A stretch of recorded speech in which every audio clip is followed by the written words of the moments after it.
Welcome to the Nomad Network, your first stop for complete and comprehensive Chicago Bears football coverage. Dive deep into analyses, updates, and all things Bears. Subscribe to our YouTube channel today and never miss a beat.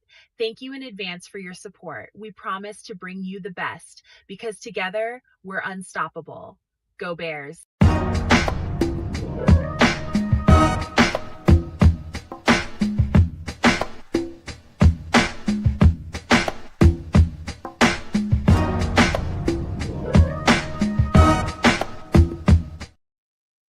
Yo, no maniacs. Welcome into another Wednesday night, man. It's some extra sauce for you.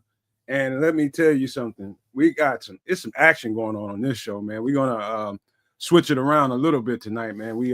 Because we got so much good feedback when we was doing the live show. Kids and Trips start taking off talking about movies, and all of a sudden we get a whole bunch of feedback in the comment section. And so I thought it would be a good idea this week to, just put the Doomsday Preppers to the side for this week and just discuss some movies, and we'll see how that goes, man. We got like 5 of them selected for you guys. I think you're gonna like them, and man, it's gonna be a good show, man. We got all the other stuff, the usual stuff that we do. Kids is running Canada late as usual. That's what he does.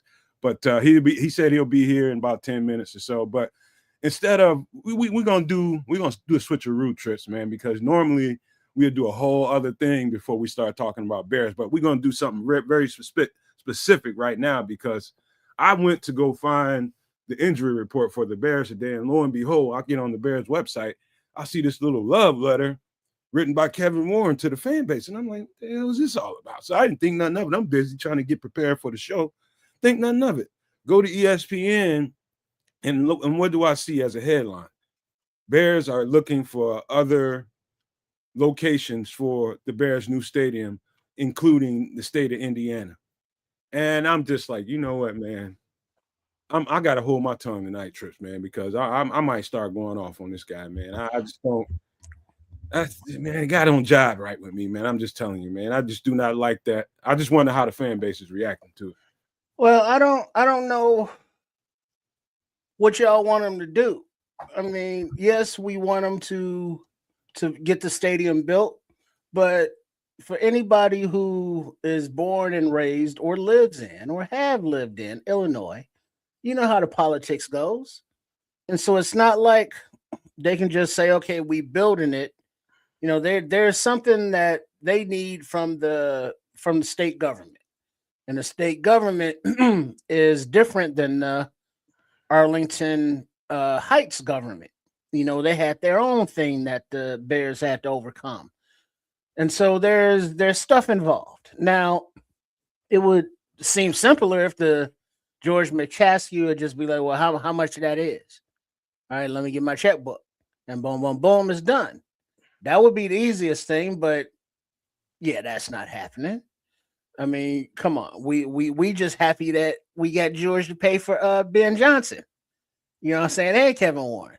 So now it just seems like, using Indiana is just another leverage thing, because Indiana is going to have more land and a better price than other locations that they investigated in Illinois. So it's just going to be another option that the team can use against the state. And the state will eventually, get their head out of their asses. But politics, Illinois, that's just how that go. So it seems as though Warren is in a no-win situation, because ownership, is just not gonna cover everything, and the local and the state governments all got their hands out. So it's a thing. So if I had to guess, Trip, this is just it really is a guess.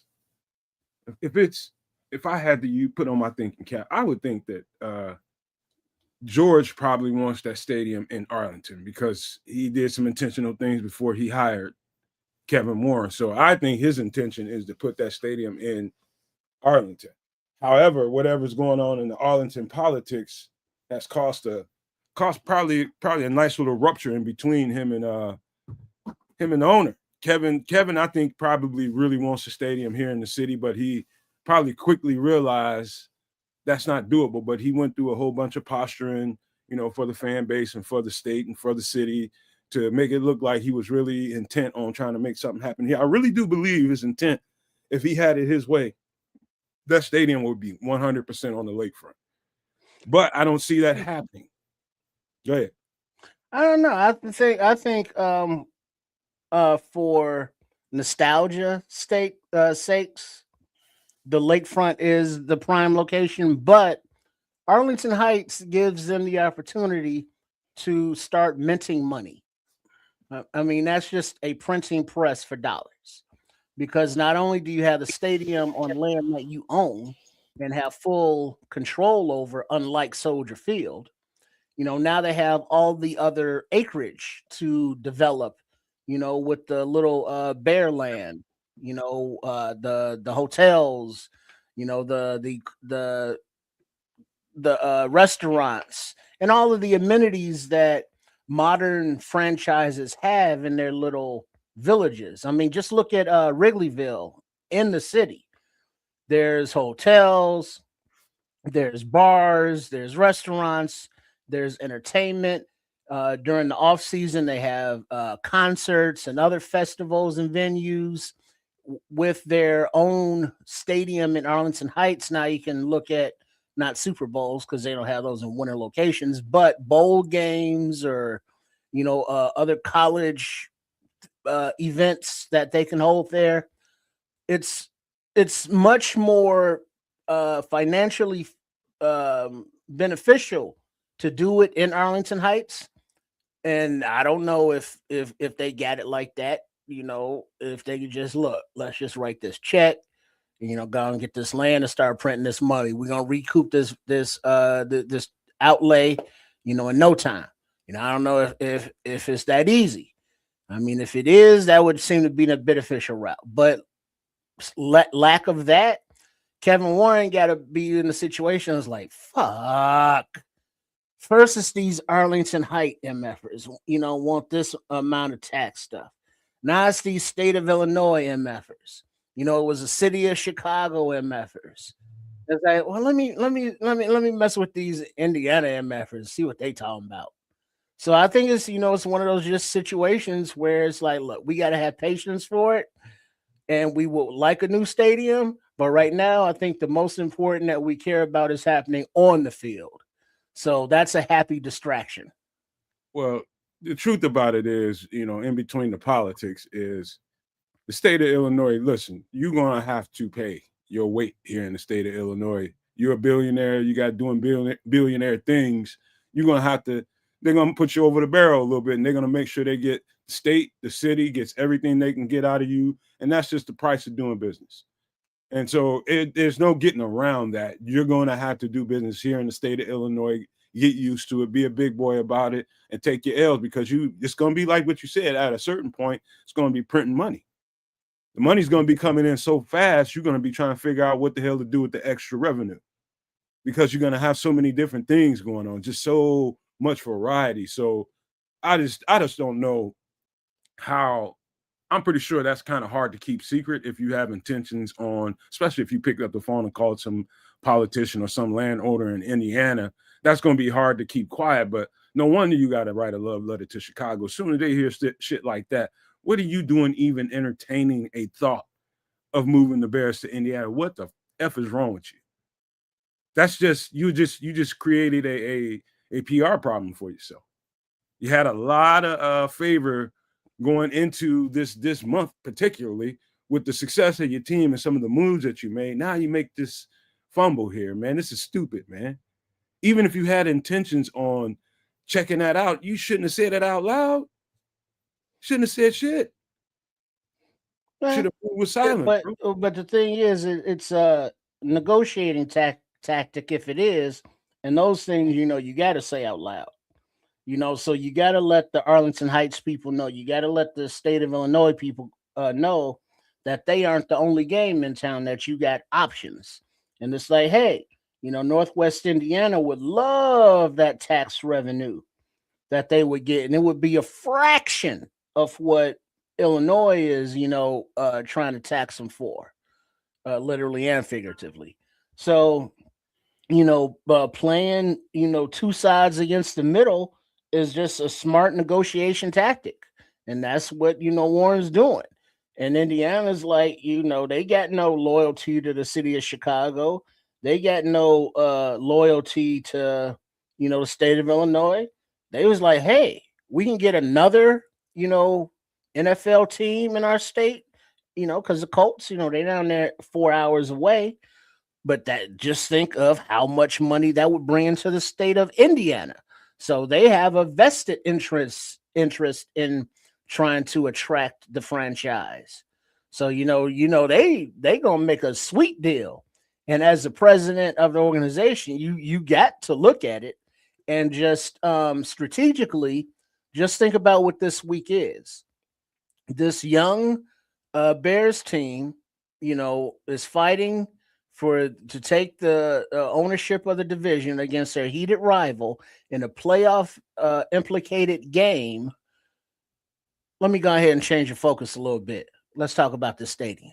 Let me go ahead and take some of this heat and let the young team, go and put their heads down and focus and not have to be the center of all of Bears' attention and fandom for the week. Man, I'm just reading some of this article. I'll go ahead and read some of it to y'all. And so I'm just going to read the quote, one of Kevin Warren's quotes. He says, in addition to Arlington Park, we need to expand our search to critically evaluate opportunities throughout the wider Chicagoland region. That's interesting, including Northwest Indiana. Warren said, this is not about leverage. We spent years trying to build a new home in Cook County. We invested significant time and resources evaluating multiple sites and rationally decided on Arlington Heights. And he goes on and on talking about what the fans deserve and all this whole nonsense. What I think what Kevin Warren is running into is exactly kind of what you said at the very beginning. This is big boy politics in the world right here. Chicago is a whole universe, man, and the state of Illinois is too. It's one of the most highly populated cities in the world. I mean, cities in the world, especially in this country, and also because we have to pay out. And I'm trying to keep the politics out of this, because we pay a significant amount of money to the federal government in federal income taxes. You got to make sure you're bringing in revenue. And so the state of Illinois is doing exactly right, playing hardball with the Chicago Bears, playing hardball with Kevin Warren and George McCaskey. They should be. They should make sure they milk the situation for every single dime that they can. The state depends on a certain amount of revenue. So does the federal government. And so this just the price of doing business. This ain't fucking Minneapolis, Minnesota, bro. You got to play hardball, and at some point he's gonna have to realize, man, you checkmated, dog. You gonna have to play this thing the way it's coming to you, not the way you want it. Yeah, but the thing is, adding Indiana to the board, now you're adding another variable. You're adding another player. Now it's state of Illinois. It's not just the state of Illinois and the Bears. It's the state of Illinois, the Bears, and Indiana. He's delaying the inevitable is what he's doing. He's gonna have to play ball. But there's a difference is if he can, drag these negotiations out for however long, and he can save $10 million a year, over the lifetime of that property, that $10 million can add up to billions. So, I mean, you talking about, well, we want to get this done. It was like, yeah, y'all thinking short term. He's got to think long term as well. And a few millions here, a few million there saved is going to add up. It's that you can think about. That's like the macro view, and the macro view is important. What you can. Every dime is important to people with a lot of money. And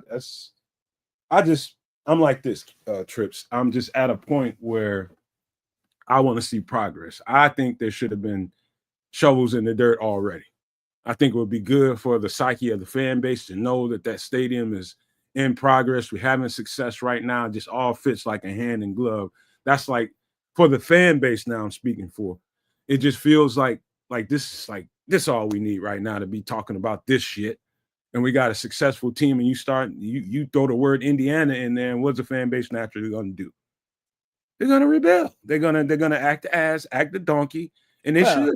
Well, but I mean, that's like saying, well, it was the Chicago Bears, but it's still going to be the Chicago Bears and not the Arlington Heights Bears, because technically Arlington Heights ain't Chicago, but it's still within the Chicagoland metro area. Okay, cool. But now it's like, well, you can't move to Indiana. It's like, well, what's the fucking difference? It's still not Chicago. So, I mean, Indiana, Arlington Heights is still not Chicago, but Northwest Indiana is still within the Chicagoland metro area. So, instead of moving northwest, they're going to be moving southeast, but it's going to be approximately the same distance. So, 6 1/2, half dozen, up your ass. So it doesn't really matter. But I think what we What are are we talking about? Like also Hammond, not Indiana? recognizing is that Kevin Warren, this is what he does. I mean, we as fans have our time schedule, our timetable. We want it done yesterday. He ain't got that same motivation that we have.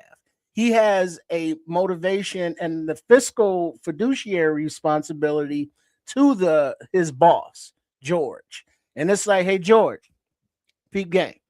We can write this check, and outlay all this money and have it built tomorrow, but in the long run, it's gonna cost us a few $1 billion. And George's gonna be like, all right, get your resume together because your ass is out of here. And then the next guy's like, all right, it may take another year. It may be 2027, 2028 before we get shovels in the ground, but we're going to come up a few $1 billion in the long run. That's the macro view that the President Warren is looking at. And everything else is just kind of like, yeah, we'll pay that little lease because we're still under lease in Soldier Field, for several more years. So it ain't like we have to make a move right now. Yeah. So when he says Northwest Chicago and I'm in Northwest Indiana, that area, he's thinking Hammond, right? Yeah, Hammond, Gary, someplace up in there. Okay.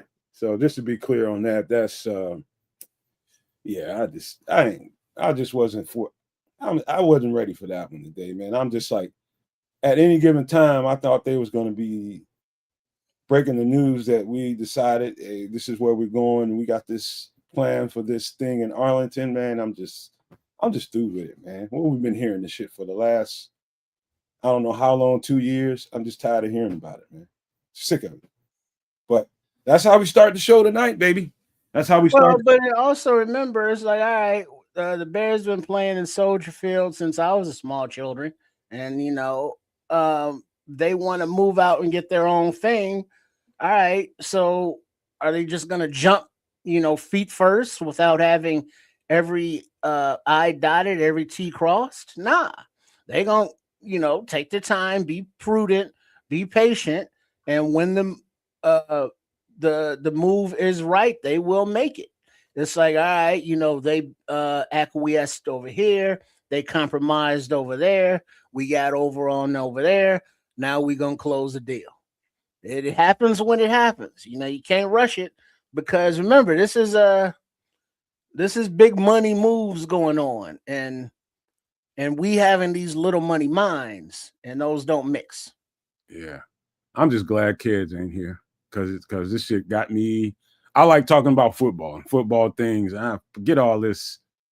I don't like talking about it. I just wake me up when the goddamn shit's done. Hey, that's part of the business. Man, I don't like talking about it. I can't stand that shit, man, because everybody gets in an argument about how much something should cost, and I don't like it, man. Just don't like it. Well, I'm sure they'd be like, hey, Nomad Network, if y'all want to go ahead and write this check for it, please. Oh no? Then shut the fuck up. Man, that's what Kevin Warren's saying right now. Man, fuck liver lips, man. I ain't thinking about that cat, man. I don't. He said that to all the podcasters, all the fans, is like, are y'all paying? No. All right, because no, okay. But it will get done. It's just a game that they play, a dance that they do, if you will, a little courting, a little flirtation, before they consummate the deal.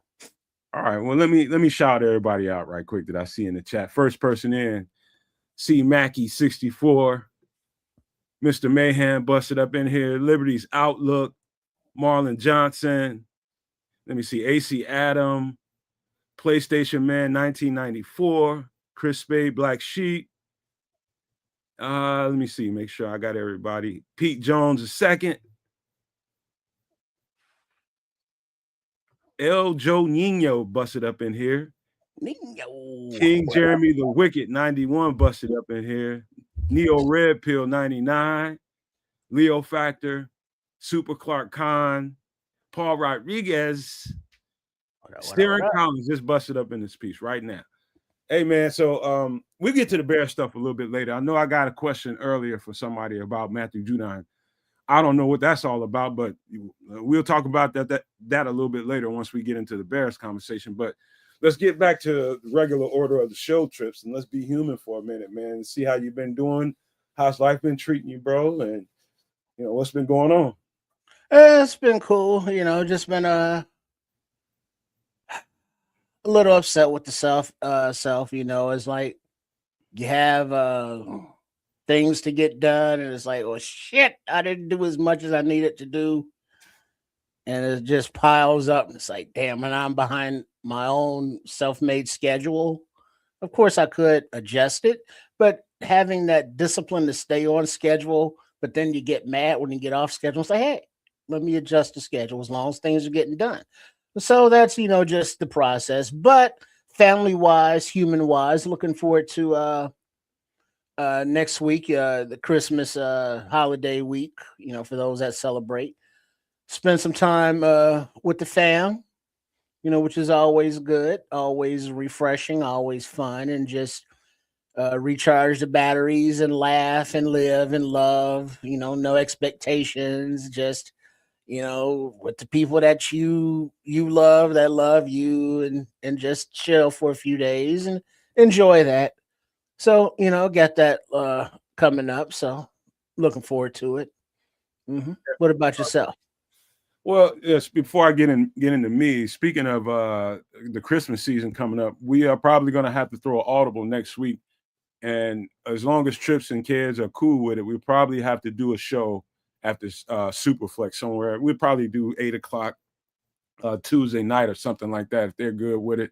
That fits their time instead of Wednesday, because of course Wednesday is Christmas Eve, and most people are going to be moving around at that point or just around family, and they ain't got time to be doing this stuff right here. So that's probably what you can look forward to. You're probably going to get extra sauce on one day earlier than normal, and that's just holiday scheduling for your ass. So you're going to get with kids and make sure we can pull that off, and hopefully everything goes well. But one way or another, we'll get you an extra sauce, before Christmas in there. And we'll see you guys again on Extra Sauce again on the 30th.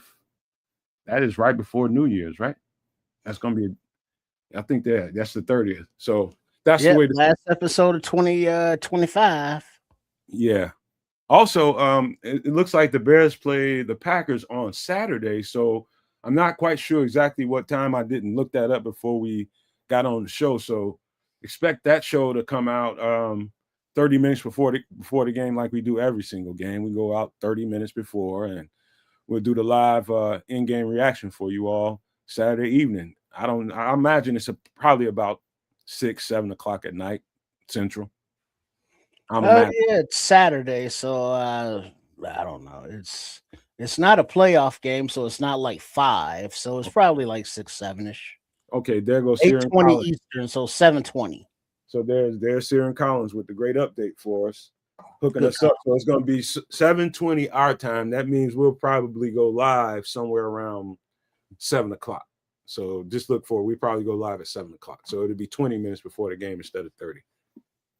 So yeah, that should be fun, man. I like evening games, man, because it gives me time to get things together. It's a little off schedule, but it's okay. You cool with that, Trips? Yeah, it's as long as I ain't got nothing else to do because it's out of the ordinary. And so it's like, well, typically the NFL plays on Sunday, so Saturday night I'm feeling kind of sporty. Went to the bar, caught me a 40, but now it's a game on Saturday night, and they say, oh shit, okay, all right, we cool, nothing was jumping off. I didn't want to go to that holiday party, no way. Stay at the crib, watch the Bears game. Yeah, my girlfriend's off this weekend, so I mean, she's working this weekend. On my fact, she just came off of a off weekend. But anyway, talking about being human, we'll get that straight. We'll be here for the live reaction one way or the other. But talking about being human this week, so Trips, um, something fairly wild happened. Not for me, but for my girlfriend. And I talked to her about it. She's cool with me telling this story. So I told you all she's been working in social service. She's working with dementia, Alzheimer's patients, working with that field. And this is her second year doing it. And she's coming off of taking care of her mother for, we took care of her for about 7 to 8 years straight, and took her all the way through to the end with her dementia. And she was just perfectly suited for doing that kind of job. So she fell right into it like fish to water, right? So for the first time since she's been there, she had I would call for her a major incident, right? And so a resident put hands on her, and I don't know. I'll just tell you what she told me. She reacted to it a little unprofessionally. She didn't hit her back. She did a little cussing and she got upset. She was triggered, and she came home upset about it because words were being exchanged with the people that she works with, the co-workers and all that. And somebody wrote an incident report and she didn't write one. And I got into her soul about that. But we'll get into that part of it. But that's her first major incident under the circumstances. Crisis intervention, those kinds of things. Trips, you've been in this business a little bit for some time, and that the way you're trained is different than most people moving around society. You're dealing with you're in service to people, so you have to be trained to react to things in a certain way. There's going to be some adversity at times, and her having me as her Linus blanket, I'm the perfect person that's been out there for a long time doing this stuff. I was pissed off that she didn't call me, she didn't turn around and walk away, but it's a teaching lesson for her. It's a teaching lesson for her. She came home frazzled, and I read her energy as soon as she walked through the door. Well, it's a teaching moment because after you've been in the quote unquote game for a minute, working in the industry, you realize that when clients are going through whatever they're going through mentally, physically, they're not always in the right state of mind to deal with the staff, and you never know what kind of people they were beforehand. They could have just be assholes who are now just old and sickly assholes. Somebody said assholes, and the asshole shall appear from Canada. What's going on, kids? All kinds of fun jazz. Just getting things ready for the holiday season. You know what it is. Right on. All right, so Nomad's lady had a little incident at work. Uh-oh. And so in that space, in that niche, self-defense is very important for the staff because no matter what your position, one of the residents, one of our clients. Let me fill him in. So before you jumped in, my girlfriend came home and I read her. She had not good energy when she walked in the door. And when she came in, trust me, we had to pull out the whiskey, man. She had to process with her because she had her first major incident, working there, been there for 2 years, but she had a physical incident. A resident put hands on her and she didn't react well. She didn't hit her back, but she didn't react well. She didn't react the professional way. And me and Trip is just going back and forth about what that life is like and how you train and how you're supposed to react to adverse circumstances. That's just where we was at before you got in here. Okay. And they say like the professional way is like, well, you alert other staff members, and then you approach her in a controlled fashion. It's like, yeah, shit don't happen like that in the real world. When shit goes down and you turn your back, and now a client is coming at you or putting hands on you, you have to immediately defend yourself. And that does not include running away down the hall, because now you're putting other residents in danger. So you Well, have to address the situation. And now that don't mean like you treat the client like it's somebody on the street putting hands on you, or uh, you know what I'm saying, where your response is a little more well, let volatile. me let me paint the picture a little bit clearer. So it's not like she was like attacked; she got slapped, and these Well, that residents. is attacked. Well, it's different than the way you was describing it. Like she had to defend herself. It wasn't that. She Well, they if did she somebody put their hands on her? well, let me color it in a little bit, Trips, and then we'll go from there. These are very, very feeble people, very, very, depending on who the person is, there are different stages of the disease. Some are a little bit more mobile than the other, then others are, bedridden and can't really do anything for themselves.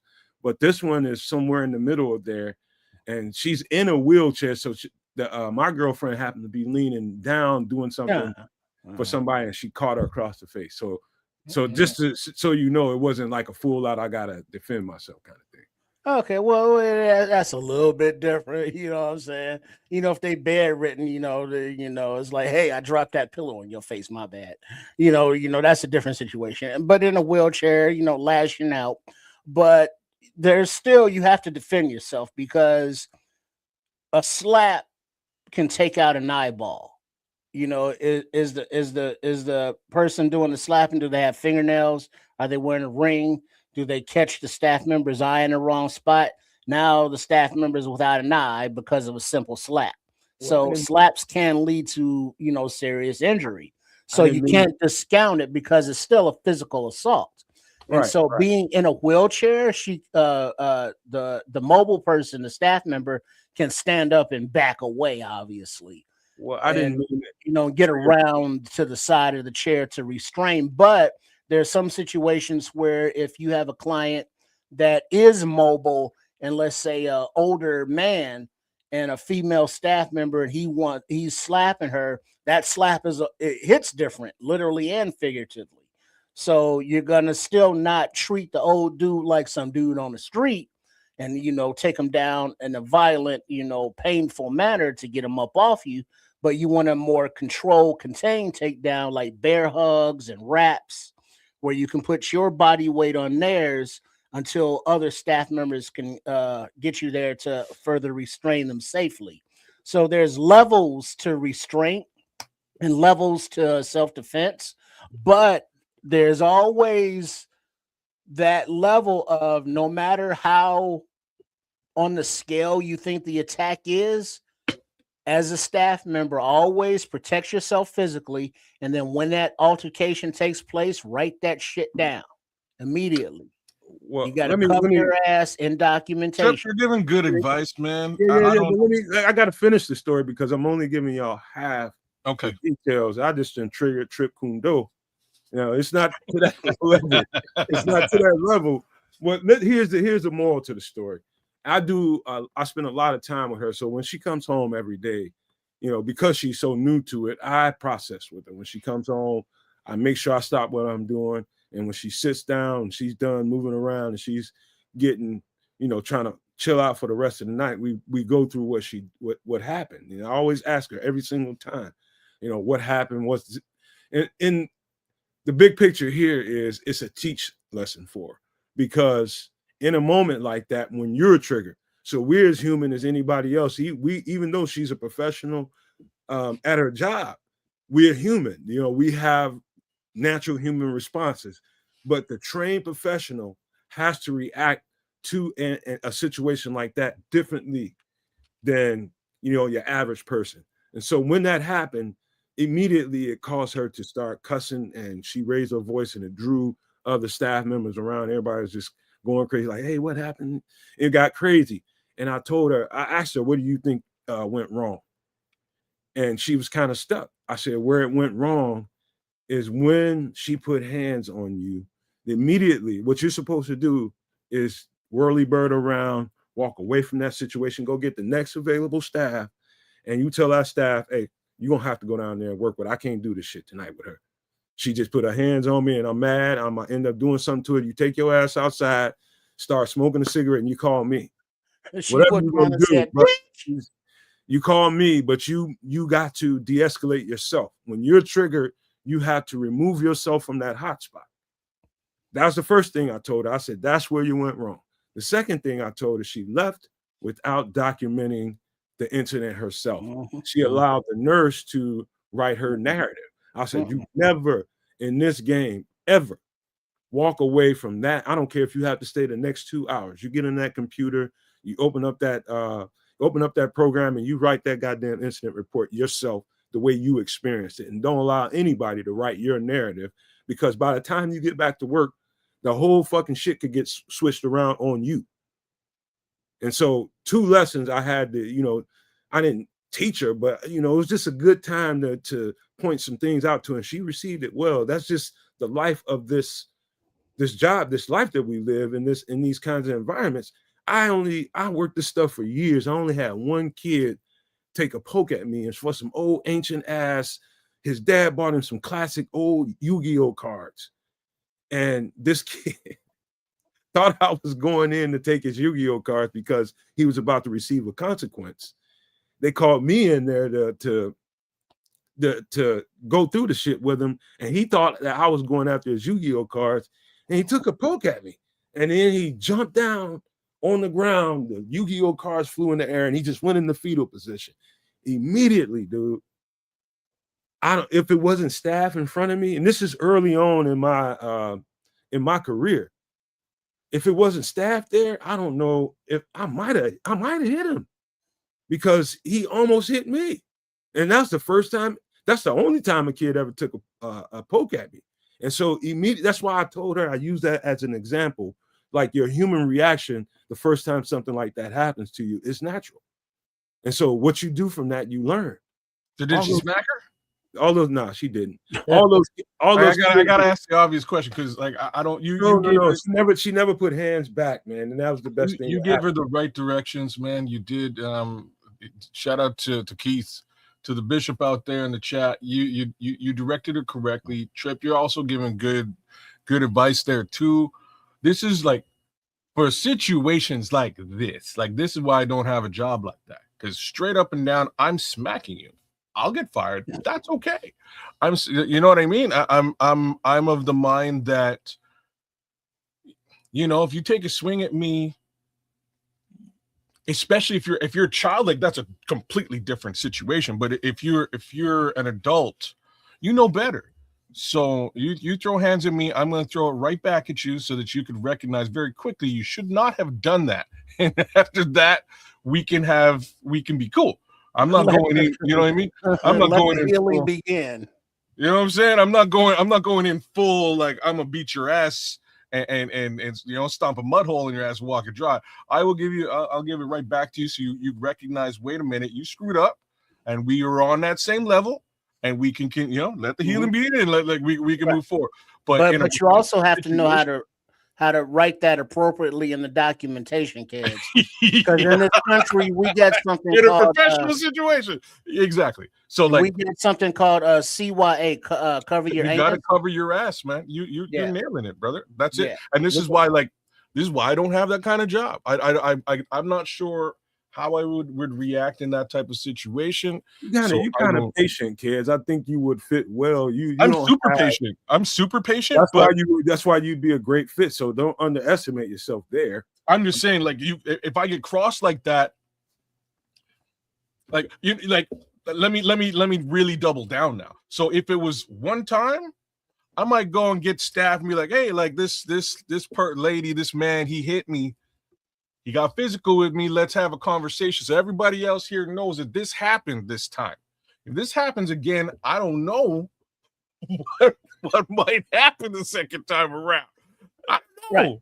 Because there are situations where I had a job once where I was a case manager, community advocate for a clientele that was mostly NGRI, not guilty by reason of insanity, and they Insanity. were being released back into the community after their stint in the state mental hospitals, you know, the nut house, as they used to call them, the loony bins, if you will.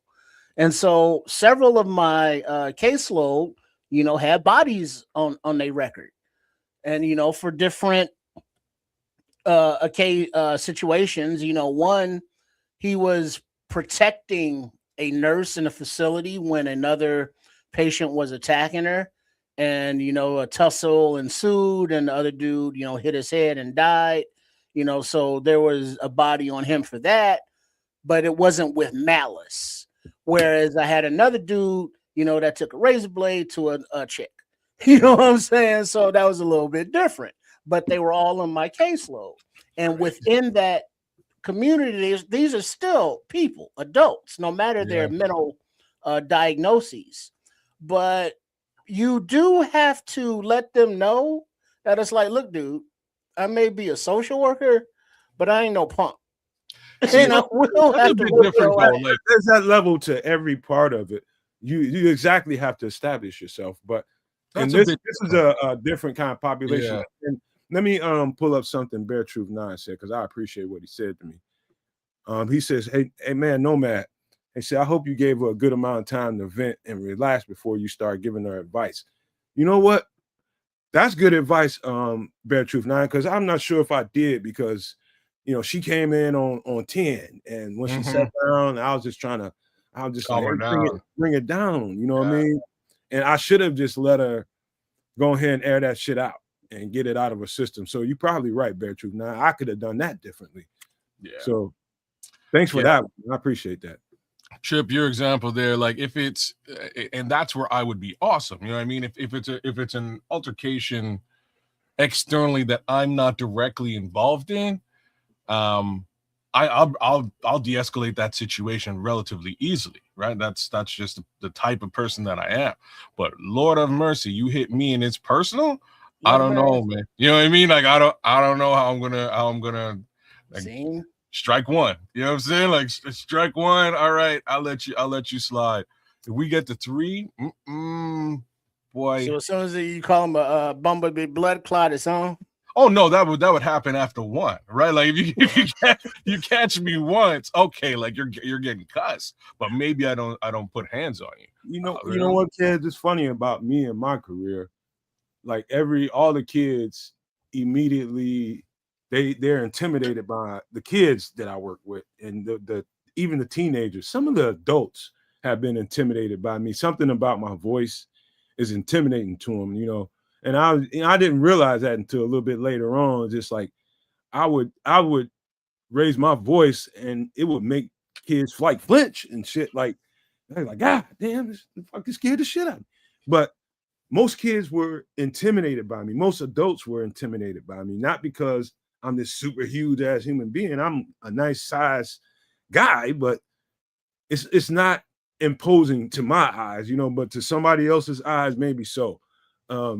But I never had the problem of people being physically violent towards me. People learned to respect me, they love me, and they were intimidated by me, some of them. And that used to diffuse all kinds of that kind of problem that your average staff member or wherever he's working at might have. The girl I have is a small woman. She's a small woman, and she, you know, this is a lesson for her. This is a lesson for her, and she's going to be better. That's what I told her. You're going to be a much better staff member because of it, because of that adversity. You should grow from it, and I know she will. Man, I'm laughing at Bishop's comment here. He says the younger bishop will drop you on your neck. The seasoned bishop will give you a look and remove myself before the younger bishop reappears. That's pretty much how you're supposed to be, Bishop. That's how it's supposed to be. Oh man, I couldn't agree more, because that's truly how I would handle the situation too. But like I say, this is why, for reasons like this, I couldn't really. I don't know if I couldn't. I prefer not to have gotten myself into those particular arenas. Like I come from a long line of teachers, man. My grandparents were teachers in Jamaica. My mom studied as a teacher, just didn't quite do it. My sisters both are teachers. It's pretty crazy. But end of the day, I don't know. I'm not I especially like PSA. I couldn't do that, man. I couldn't. You be like in the social service field is specially made for people built like me. You know, I'm a giver. I'm a nurturer as a man.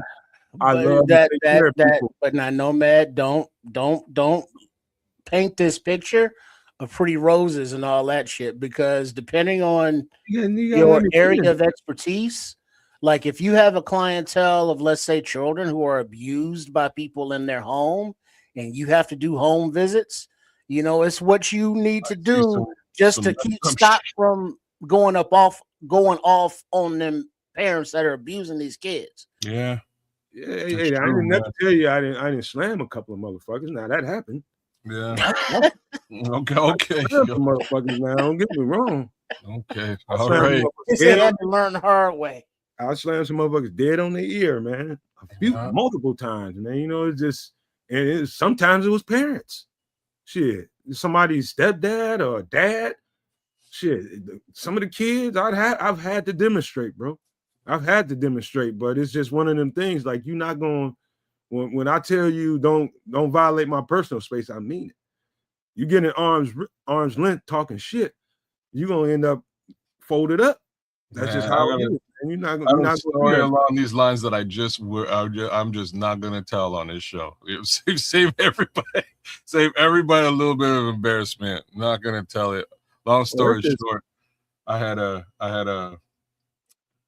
group of angry parents come visit me after, and we had a very good conversation. That's the answer to that. Shout out to Styles of Page. He's coming home. He's on a plane. You know what I'm talking about. I think shout out to Styles, man. Merry Christmas to you, boy. I think it's I had to share it. I asked her if I could share it, and she was like, it'd be cool, man, because there's probably multiple people listening to the show right now that either are in that service field or have loved ones in that service field, and there's lessons to be learned every single day you're in that field. And that's one of the good ones, you know, removing yourself from a hot spot. And that's what I ended up training people in crisis intervention, cultural and ethnicity training, all kinds of different trainings. But that was one of the key ones I did over the years, was teaching people crisis intervention, the right things to do when these kind of events take place, man. It's not always by the book, but there's certain things that you're going to have to do as a professional to maintain your status, man, to maintain because you do the wrong thing, you can't work in that field for 7 to 9 years. Yeah, this is, like I said, this is why I always sort of was in volunteer capacity for stuff like that, or just, you know, volunteered without being in volunteer capacity. That's this way I don't have that professional, you know, I don't have that professional requirement to answer to somebody when you know what hits to you know what. I can jump my whip and dip and see if you have a problem with it. We can talk about it next week or whatever. But yeah, man, no, I've had to. You can intern at a place like that. You don't have the same civic responsibility. You can be a volunteer. You don't have the same civic responsibility. But as a professional, there's all kinds of civic responsibilities, professional responsibilities, HIPAA laws, all kinds of, you know, first reporting law, all kinds of stuff that comes through that, and you get trained to be able to address all of those things. But it's a difficult field, man. But you got to be a certain kind of person to maintain in that environment, those environments, man. And I think she's special in that way. Well, shout out to the missus, man. Hope yeah, it's a learning process. Yeah, man. All right, man. Any other last things on that? Any other thoughts on that trip, Saked, before we move into some food and drink? Yeah, you gotta, to go into social work, you gotta really love the social work, because you ain't gonna make no money. Well, I don't know about that, man. Depends on what you do. Depends on what. It's not lucrative. You're right. it's not lucrative. He's right about that. Let me read Bad Truth Nine's statement. He says, "Yeah, teaching and jobs like that take special kindness and want to help people. It does, man. You have to be you got to be a certain kind of individual. You have to be very giving of yourself, man. And in my professional career, I've taken it home with me far too many times to count because I was always with the intention of giving them everything that I had, you know. And that's part How- of what some of the youngsters have to learn coming up in that business, because whether it be children or mentally challenged, who all have those members of every group that know how to work the system, and that's why they're there, is to work the system. And the system in this case is the social work system of whatever area facet it may be. If there's something that's a free service, they know about it. If there's something that you're supposed to do that they want, they know about it, and they take advantage of that shit. So that's funny. So like I was just about to say, because of how, because of the background that my sisters and my grandparents and my moms have had, I'm like, yeah, none of all these people basically poor. You know what I mean? Being in that field, nobody's like making money. But there was one, my good friend's mom.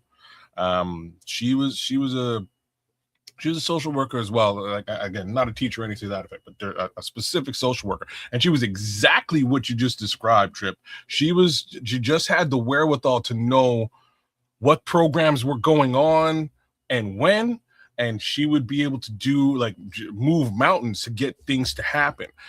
So stuff like so when we were young, she was able to more or less commandeer a library site that they were going to shut down. It was already a special site. There's no rent. It's been there for years. They're going to shut this area, this building down. She got the building for me and basically my crew of friends to build a music studio in this place. Got it all sponsored just by finding different available programs. The same thing, kids. I know what you're talking about. I know someone that did the same exact thing. Yeah, man. She was super slick with it, and just had the wherewithal to know what these programs were and move mountains, man, move things around so that kids got opportunities, and she still does it to this day, which is really super cool. So shout out Martella Moore, man. I love that. I love that, man. And last thing I will say to anybody that works in this field or even has curiosities about if they can or want to, let me just tell you this, and remember this, keep this in your wallet or your purse, whoever's listening. Self-care is the most important thing that you can do while employed or doing jobs like that, because it's so easy to get lost in doing for everybody else. You forget to take care of yourself. And that's the most important thing. One thing I love about the field is they make sure that they give you plenty of PTO. You accrue a lot of PTO so that you can take time away from the job and get yourself recharged. You know what I mean? Put the battery back in your back and charge up. And that's the most important thing that I can give, a message I can give to anybody curious about wanting to go out and be of service to people. Make sure you take care of yourself, because if you ain't right, you ain't gonna be much help to nobody.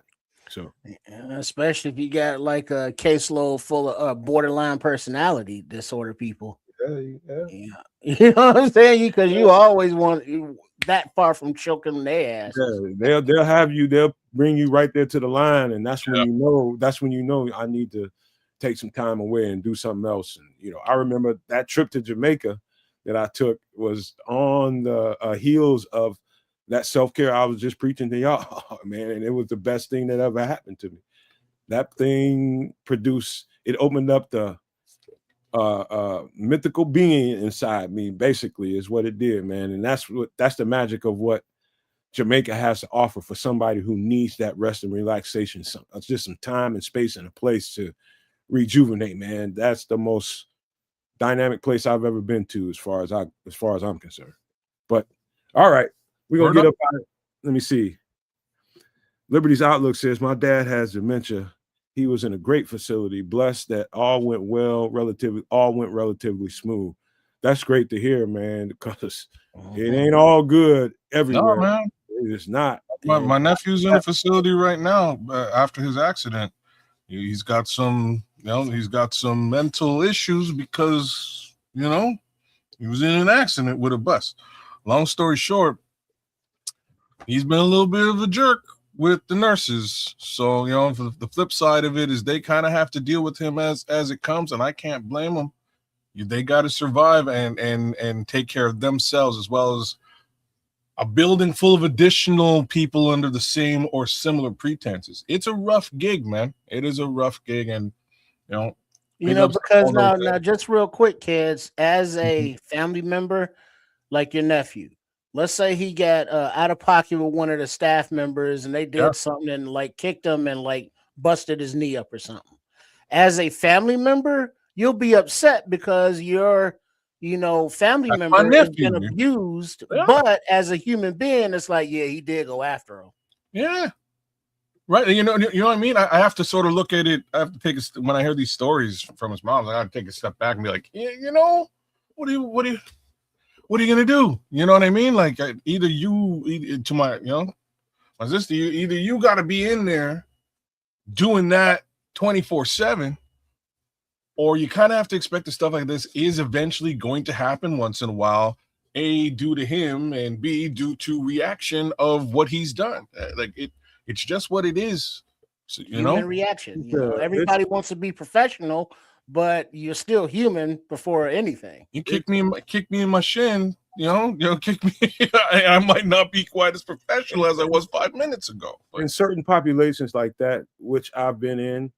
The key to that population in particular is the staff that you need long-term people there. So the people, it's a high turnover environment, man. And yeah, relationships are key, man. I know what you're saying. yeah, Relationships are key in that environment. You got to build that up with your clientele, with the people you're protecting and people you're serving.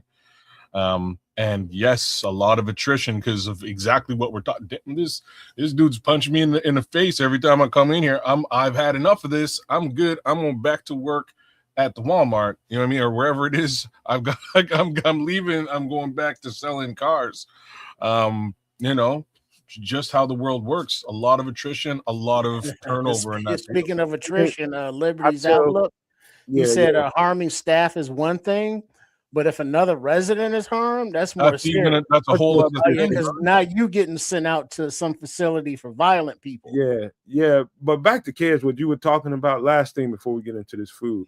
Why I say, and when I worked in that field with those individual patients, I told people coming through the door, man, if you don't have plans on sticking this out for a little while, man, just go home, find something else to do, because we need people who are going to be around here. Because the better your relationships are with these, people with special disabilities, the longer you're there, the more you understand what the persnickety are with their personalities now, and the better you are able to serve them. And so when you just walk in the door and you only been there for a week or two, you trying to figure that motherfucker out, and the motherfucker trying to figure you out. You know what I mean? And all that's going on at the same time, and it's frustrating if you're not one of those people who's bought in for the long term. So that would be my other advice to people: is if you're gonna buy in, buy in. If not, just keep going on, find something else to do, man. Don't be fucking around wasting people time because you gotta need to get a check coming in. There's other things that you can be doing, man. So don't mess around with these people if you don't have the intention on being there. So that's what I would say to anybody, man. But I'm sure we'll talk about that again. No, it's a good conversation. Shout out to the chat for being involved in this one. I'm just drinking in a lot of the comments there. Minister Charles, Bear Truth 9, Liberty's Outlook. Shout out to all you guys, man. But appreciate it. Rock and roll, man. Let's proceed. Appreciate all that feedback, man. Keep it coming. All right, here we go. Let me do a little shifting. All right. Creamy sausage. I was told this is gnocchi, not nochi. I'd call it gnocchi too, but I'm not as Anybody want to read the ingredients? Go ahead.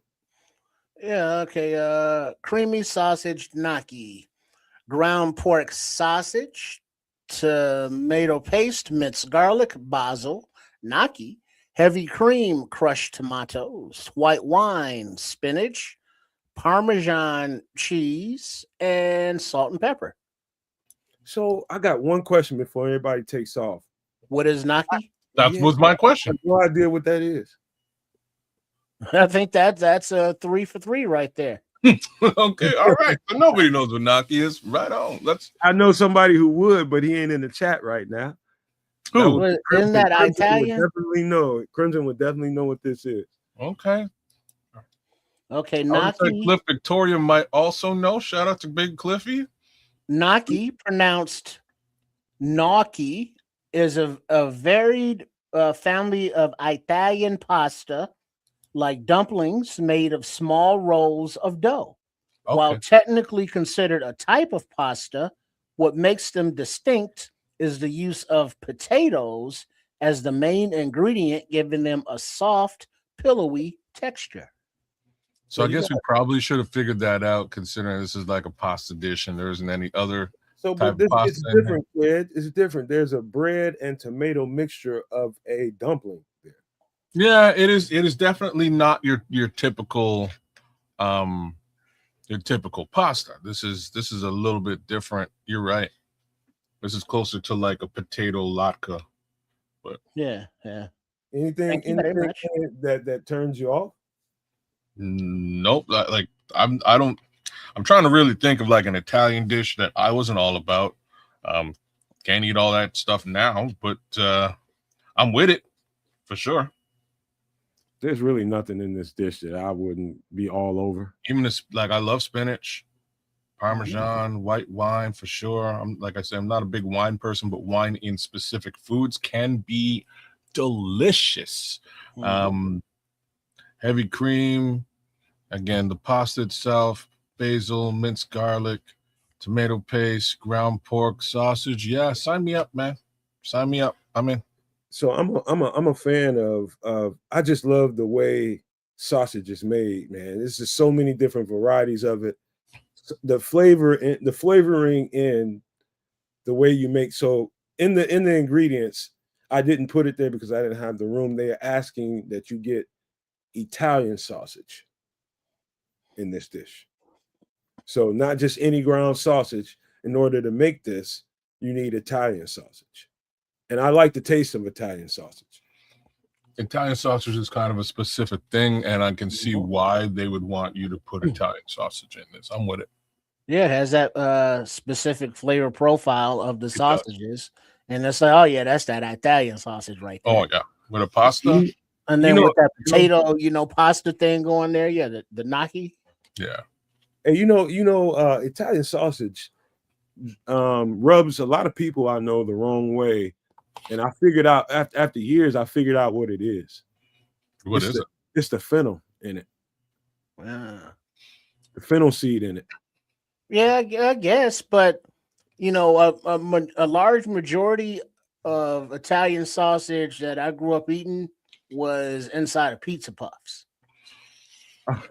So it was just what it Kids was. know nothing about that. That's a Chicago classic. What are you talking about? A calzone? No. Well, it's like a calzone, except a little bit smaller and a lot more tastier. And it's deep fried. Okay. Interesting. Okay. So I mean, it's a handheld, and the Italian sausage and the green pepper and onion and the cheese is all on the inside, and it's a little puff. There's a recipe on Sports Chicago Style. Please make sure that you are subscribed, from Chef Trips, and he made the innards with the regular innards that go in pizza puffs, the Romano cheese, the Italian sausage, the green pepper and onion and all that. But instead of deep frying the outer puff pastry, you use a whole wheat tortilla wrap. Beautiful. Yeah, I was just gonna say. Then you fold it over, and then you put that in the oven and let it crisp up, or put it in a skillet and let it crisp up, and now you got homemade pizza puffs. Okay. Beautiful. You guys want to hear a really quick before we move on to the next dish, quick Italian sausage story. When I was doing the catering and I was making money, outside the club. I would do the catering and I would also work outside the club. And one of my top sellers was easily the Italian sausage sandwich. And that's what they call, that's just what I called it, but it was basically made like a dog. But what I would do is I would grill them and I'd season up a bunch of butter and onions and bell peppers, colorful bell peppers, you know, the green, the yellow, the red, all those. And all of that would be in a butter bath with the onions. And I would throw them back on the grill right before serving. So put them right back on that hot grill, fire them up and bun them up and put that there with just mustard. And I guarantee you, I probably made in a day, probably $500, $600 in a day just off of those. Just off of those. One of my top sellers. So Italian sausage like that, you can't stop those, man. You just got to try those off the grill. Oh my God. Oh my Lord. But one thing that irritate me about people that cook Italian sausage or brats on the grill is moving them around with forks and poking the juice out of them.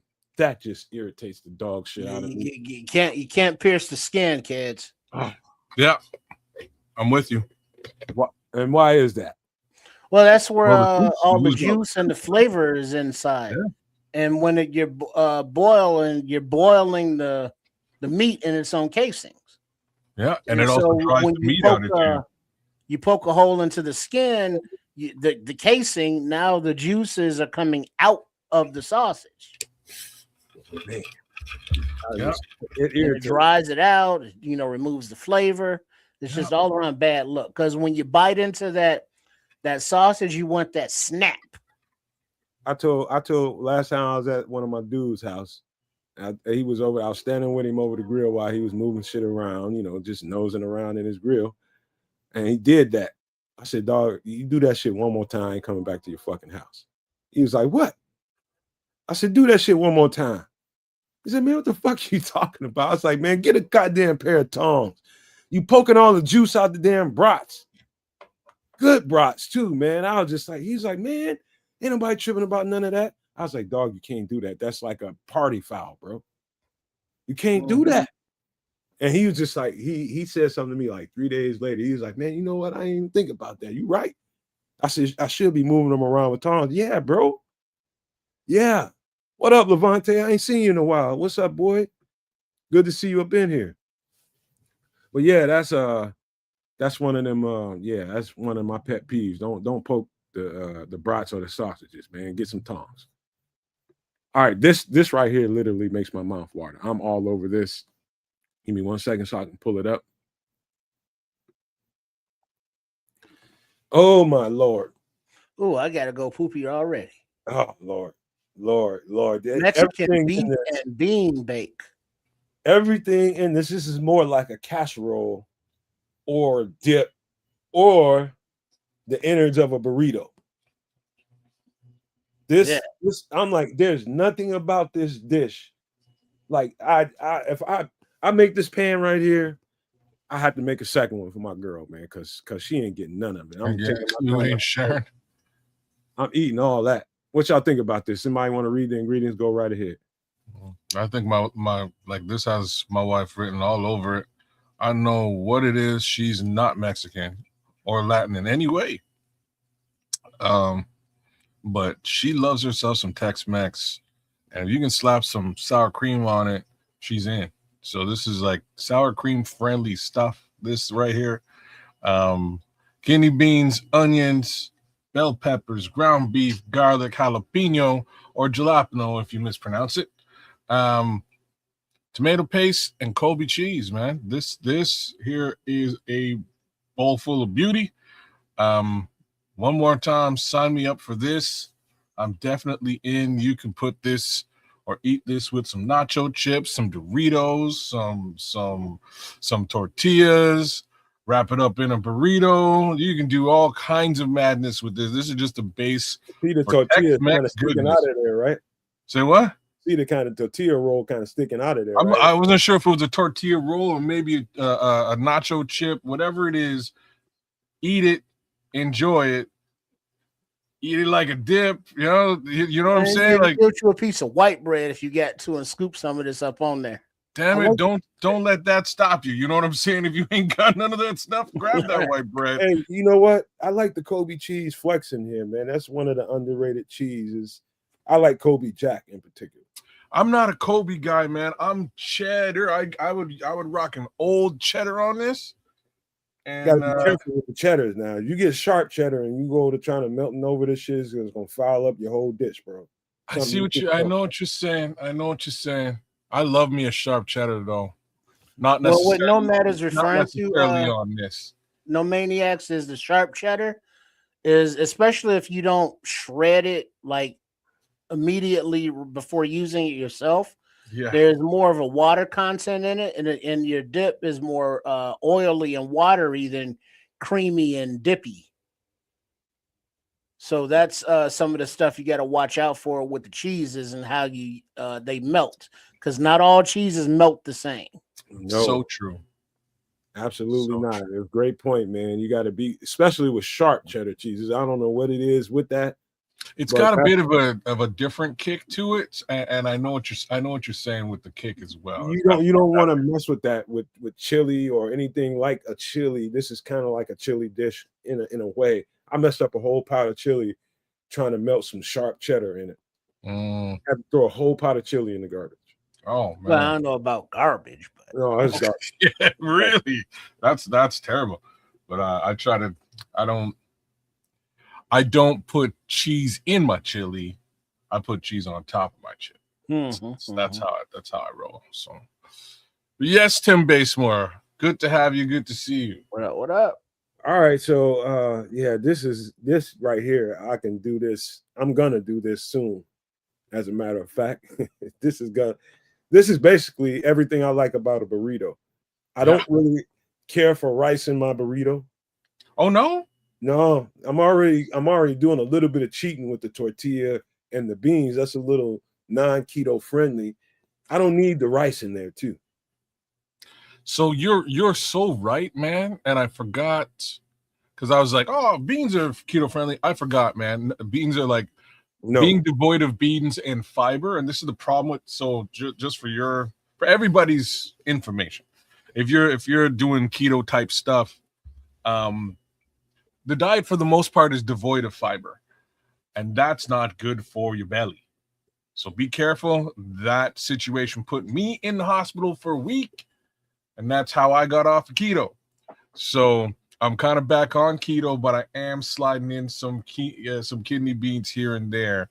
So just so everybody's healthy, man. If you got to get yourself some fiber in your diet, make sure if you're doing keto, you get some fiber What's the from term? somewhere. Do you aerate your beans? Uh, there's uh, no keto way to do it. You just have to not eat them. yeah.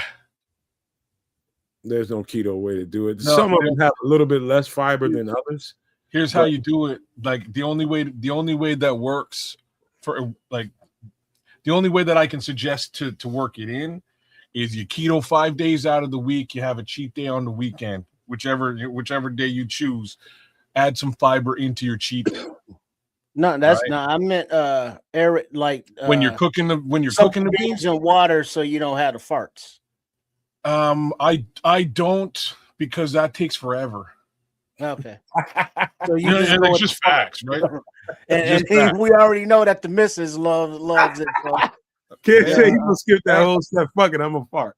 like I say, man, I'll just come down here, man, in my own little domain and bless my domain as needed, But yeah, man, gotta be done. You gotta get that in you. And that being said, Levante's up on the rice. Because I'm from the Caribbean, we eat everything with rice. I'll buy some I'm honey. all about that situation with rice. So if you're not a keto guy, add that rice in there and love it. If you have to do keto or you're doing keto, this is a pretty keto friendly little situation here, man. So chow down.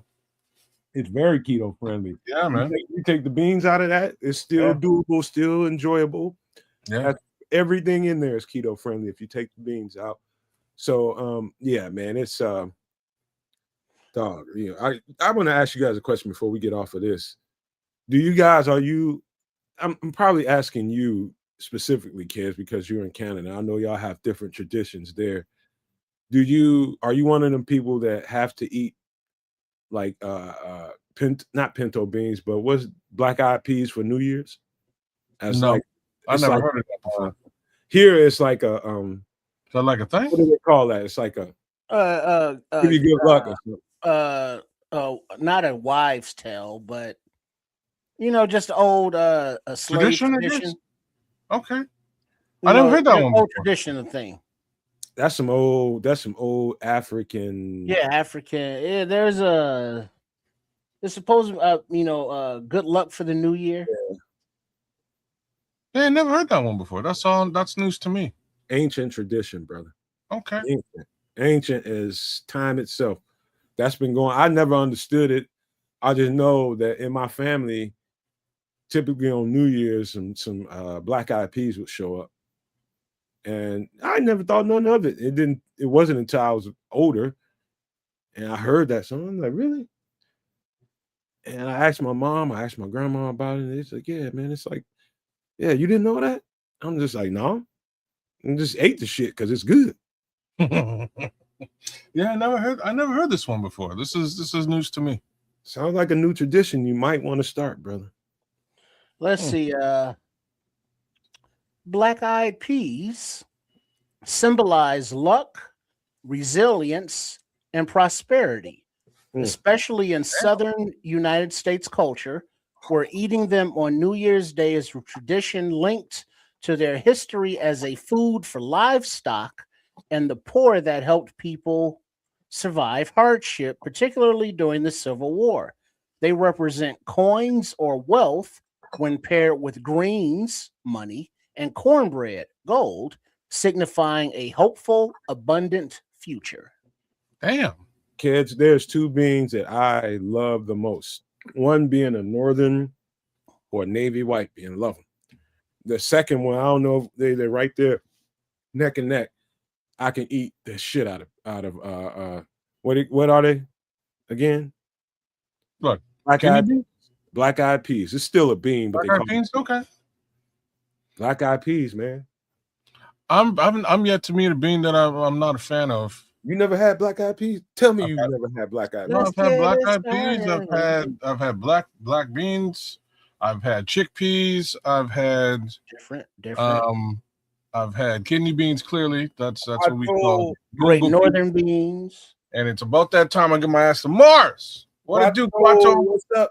Quado. Yeah, man. This is all right, man. I could just look at this shit and just drool because I just love everything in this dish, man. Dog. Damn, Grant. And I especially love dishes that you can do in one skillet.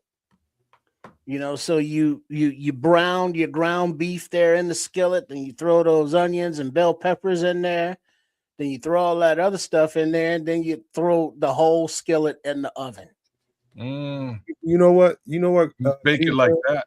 This is G Man. He says I make my own homemade Italian sausage. I use he's probably saying ground fennel in mine instead of the fennel seeds. That would probably land a whole lot better with people that I know that don't like Italian sausage. If they just ate it and didn't have that seed to crunch in their mouth or to taste in their mouth. Don't you make ground fennel from grinding fennel seeds? Yeah. But most people that make Italian sausages, they're just going to use the seed. No, they're not grinding it. Okay. I'm not grinding it up. So that's a smart move, G man. I love get you a mortar and a pedestal and beat that shit down a little bit. All right. Y'all ready to talk about some drinky drink? Let's do it. Mm-hmm. Let's see what we got here. Kid's gonna love this. Funky Cold Medina. The rum punch. This has got my mama written all over it, man.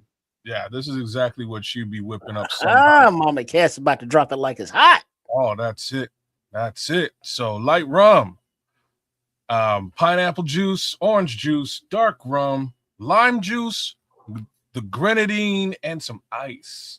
Yeah, this is exactly what she would be putting down on on a Saturday night at the Domino party, man. This is it. And that light rum would be Ray and Nephew's, and 3 of these, and your night is over. Over. Oh yeah. Plus the dark rum, you're Yeah, mixing Ray and Nephew's and dark. I would drink that because I like rum. I like pineapple juice. I like orange juice. It does look a little sweet with that grenadine down there at the bottom too. Yeah, it does. It's a lot sweeter than you would expect it to be, with the grenadine, and even the cherry kind of kicks it in a little. Because you have the sweetness of the pineapple and the orange juice, you don't have to put a large dollop of grenadine in it. You can just but look at how it's designed, and with the straw, the grenadine is kind of a precursor to the drink. That's why you give it a spin, Trips. That's why you better give it a spin, because if you drink that top piece down and you get to the grenadine, for some reason, I don't know, I don't know what it is. It might be the ice, it might be the liquor, but that grenadine it'll just sit at the bottom.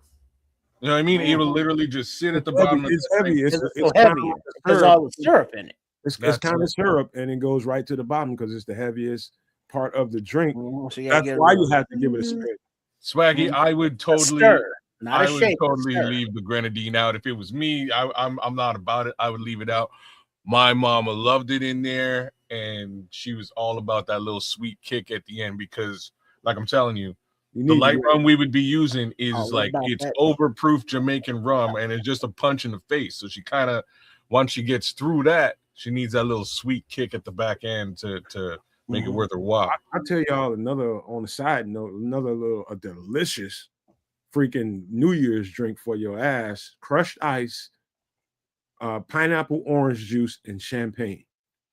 It's almost like I think it's kind of like a mimosa, I guess. Like a mimosa. Yeah, that's kind of like a Hawaiian champipple. Okay. Yeah. In the Caribbean we call it a shandy, but yeah, okay. Great. I mean, I'm doing that this year with my lady, man. We're gonna get some orange and pineapple, and we're gonna get some champagne and mix it all up with some crushed ice. I'm gonna shake mine. And you probably shouldn't because you got the champagne, but I'm gonna do it. I saw a short or a video or something about the younger generation sampling Mad Dog 2020 for the first time. What? And and it was like, oh yeah, I remember Mad Dog 2020, of course, because we mentioned Wild Irish Rose Richards, but also shout out to Boone's Farm.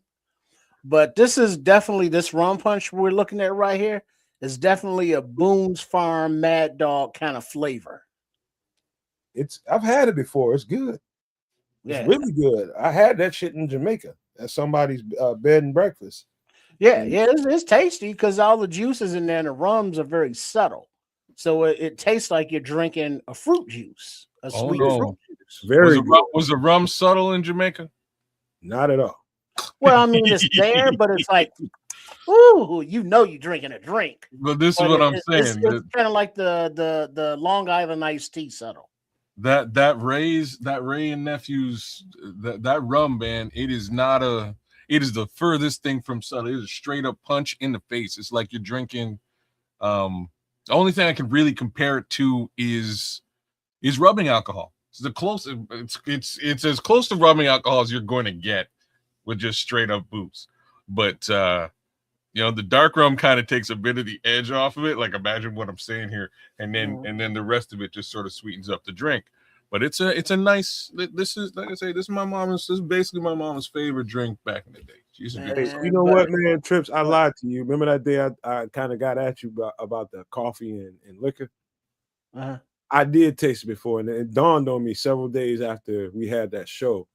I remember being in Jamaica. We got a hold to a bag of Bob Marley coffee, and it's a big coffee brand in Jamaica. Yeah, the Blue Mountain Coffee. I'm sure that's probably true. Yeah, and we got a hold of some of that, and they made some coffee, and somebody put some dark rum in it, just a little bit. I gotta say, man, because of the strength of that coffee, it's a very strong coffee. I'm just gonna tell you that right now. It's very fresh, very, very fresh. Put a little hair on your chest. Man, it was kind of decent, man. Early in the morning, you just like Yeah, man. It just puts you in the mood to deal with the day. It was just like, man, I wasn't expecting to get a buzz this early, but okay. The Appleton Estate, Love me some Levante Appleton is the Estate. like that would be the dark that I would use. It's nowhere near as it's nowhere near as egregious and powerful as that raise, man. The raise is it's crazy, man. It's just the craziest booze I've ever, and that's all I growing up in the house, because my family's actually related to the Ray family, so we get it for free. They import it down here to us on call, at least to my uncle, and he would distribute it to the rest of the family. So I've always had Ray and nephews at the house my whole life, and me and my cousin, we used to because my mom don't she's not a big drinker. If she goes to a party, you know what I mean, she'll be drinking one of these, but at the house she doesn't really drink. So we'd be sneaking them bottles, pouring that up into a 7-Up bottle and then pouring water back in this thing until finally she's like, why does my Ray nephews taste like nothing? You know what I mean? It tastes like water. What are you guys up to? Meanwhile, we're face down at a party somewhere, you know what I'm saying? But this stuff is you could thin paint with this stuff. Mm-hmm. It's powerful. That Jamaican rum ain't no punk, boy. I got a hold of some of that shit right as I was getting in Jamaica, getting off the plane, getting in my shuttle, heading up the road. And, you stopping everywhere and everybody's like, hey, check some of this out. There's the two things they're going to hit you with within 15 minutes of getting to the island. Jamaican rum, a bag of weed. They'll find you. That's what they're going to offer you. And you take it or don't. Do what thou wilt. But when in Rome. All right, what is Minister talking about? Well, when in Rome, try a 4 ounce of Moet, 2 ounces of orange juice, and 2 ounces of Martell. It's called an Orange Motel. Man, that man sound like my mama. That used to be something my mama. She liked that Martell. Her and her man used to. I think that was a top shelf Martell. It's not so much no more, but yeah, that's a cognac. Okay. Yeah, well, back then in the hood, that was top shelf. Oh, that would kick your ass. So I got pictures of my mom, on New Year's, her and her man with that Martell, man. She ain't no drinker at all. She will do that shit once or twice a year, and that's it. But it always had to be that Martell. Mm-hmm. Yeah. But being that this is the holidays, what y'all know about that Martini and Rossi Asti Spumante, though? Asti Spumante. What you know about that cold duck, fool? Ooh, that cold duck. That was that. What's my man's name? That Shaft shit right there. That cold duck. Back in the 70s, you get you a nickel bag of funk. Shit that came in those big ass manila envelopes, all the seeds in there and shit. I was a shorty, but I saw my dad do it. Too funny. I know somebody probably sold it to him, but we'll get into that later on.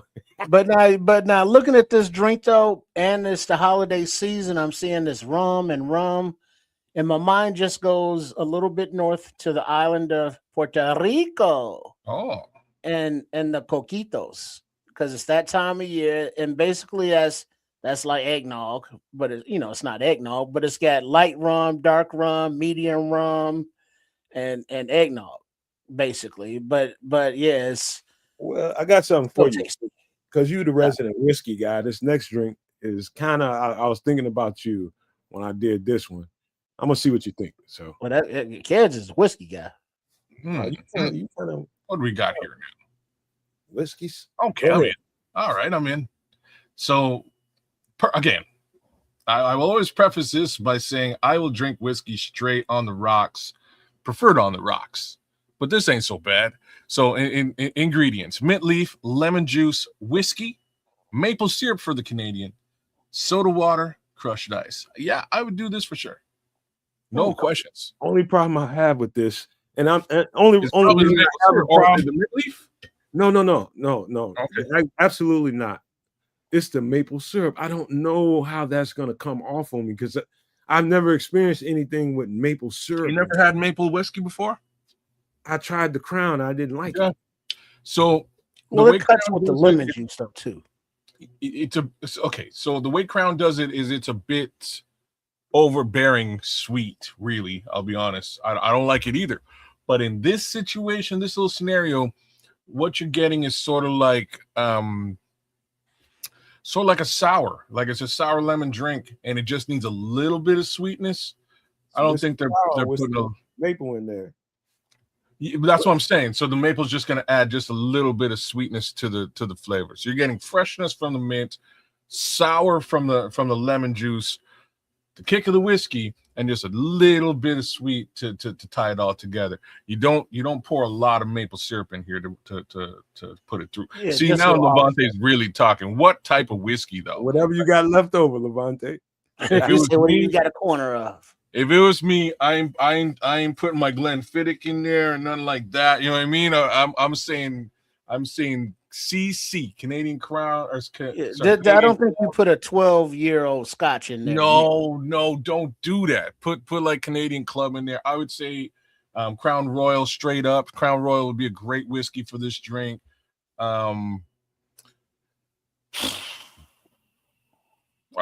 Jameson would be good for this drink. Although I'll drink Jamie on the rocks too. I like Jamie. Jamie's great whiskey. I got that in front of me now. Yeah, Jamie's good stuff, man. I really like the Jamie. But yeah, like those would be the three that I would suggest you rock with this. I wouldn't suggest a Jack. Like Jack's, Yeah, the taste of that Jack will fuck this up. you know what I'm saying? It would mess this whole thing up.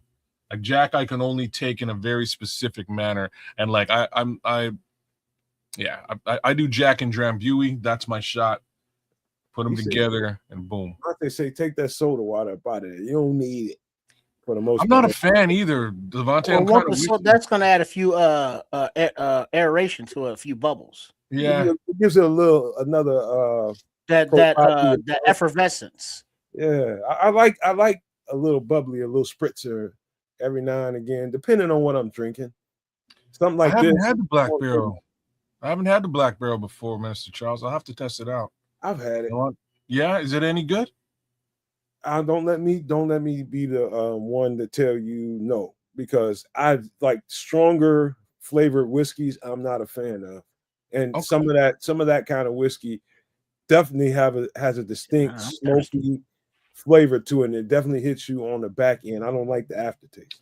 Okay, I can see what you're sort of saying. So maybe it's so there's a Scotch called La Floeg. And my cousin's a whiskey guy. He swears by it, but to me it tastes like fucking leather. You know what I mean? Like you ever like accidentally lick some leather on your leather jacket? You know what I mean? Like that's like how you imagine walking into the. How you accidentally lick some goddamn leather? Hey, weird shit happens, man. You know what I'm saying? Like weird things occur. But that's what Lafroig tastes like to me. I'm like, this is smoky. Have you ever walked into the Coke store? Yes. And you know how that leather smell hits you? That's what I'm talking about. That's what it tastes like. You know what I mean? And I'm like, I don't know if I want to drink this. Like, I want to wear it, but I don't know. Turn up. You know, by the time you turn up one or two, it's all good. Yeah. After the third one, you kind of forget about it. But I've never had one of these, but I have had a mint julep. I'm still laughing at kids. How the fuck you accidentally? Hey, I'm not just trying to. I don't know. I'm not sure if that's ever really happened, but like that's what it. That's what you lick your Michael Jackson jacket when you was a kid. No, I used to. Man, I gone through some phases, man. I used to rock about during my real enterprise days, man. I wasn't like about no suit. I had dreadlocks down to my back, and it was just like tie it up and rock like a real expensive leather jacket that nobody could deny. You know what I'm saying? Like that was my rocking no members only. White shirt, black tie, leather jacket, hair. Some of that new leather. That was my style. That's what some of that new leather smell is so strong it will get into your mouth. It's so strong in a leather store. This is what it tastes like. That's what I'm talking about, bro. Yo, what it do, Crooked? What it do? But yeah, that was my style back in the day. That's how I conducted enterprise level business. Because, like I say, especially in the winter, I'm not trying to like the dudes that I used to go to work with. These guys would wear like a long, like three quarter inch or trench leather jacket over top of a suit. And I'm like, that's crazy. I got to wear 2 jackets out just to do business for 15 minutes. Like, this is ridiculous. I'm not about that, man. So I'm just gonna wear my tie. That's professional enough. A shirt, button up shirt, white striped shirt. That's professional enough. And rock like a badass with wool leather jacket in the winter. And that was my winter style. And it worked out very well.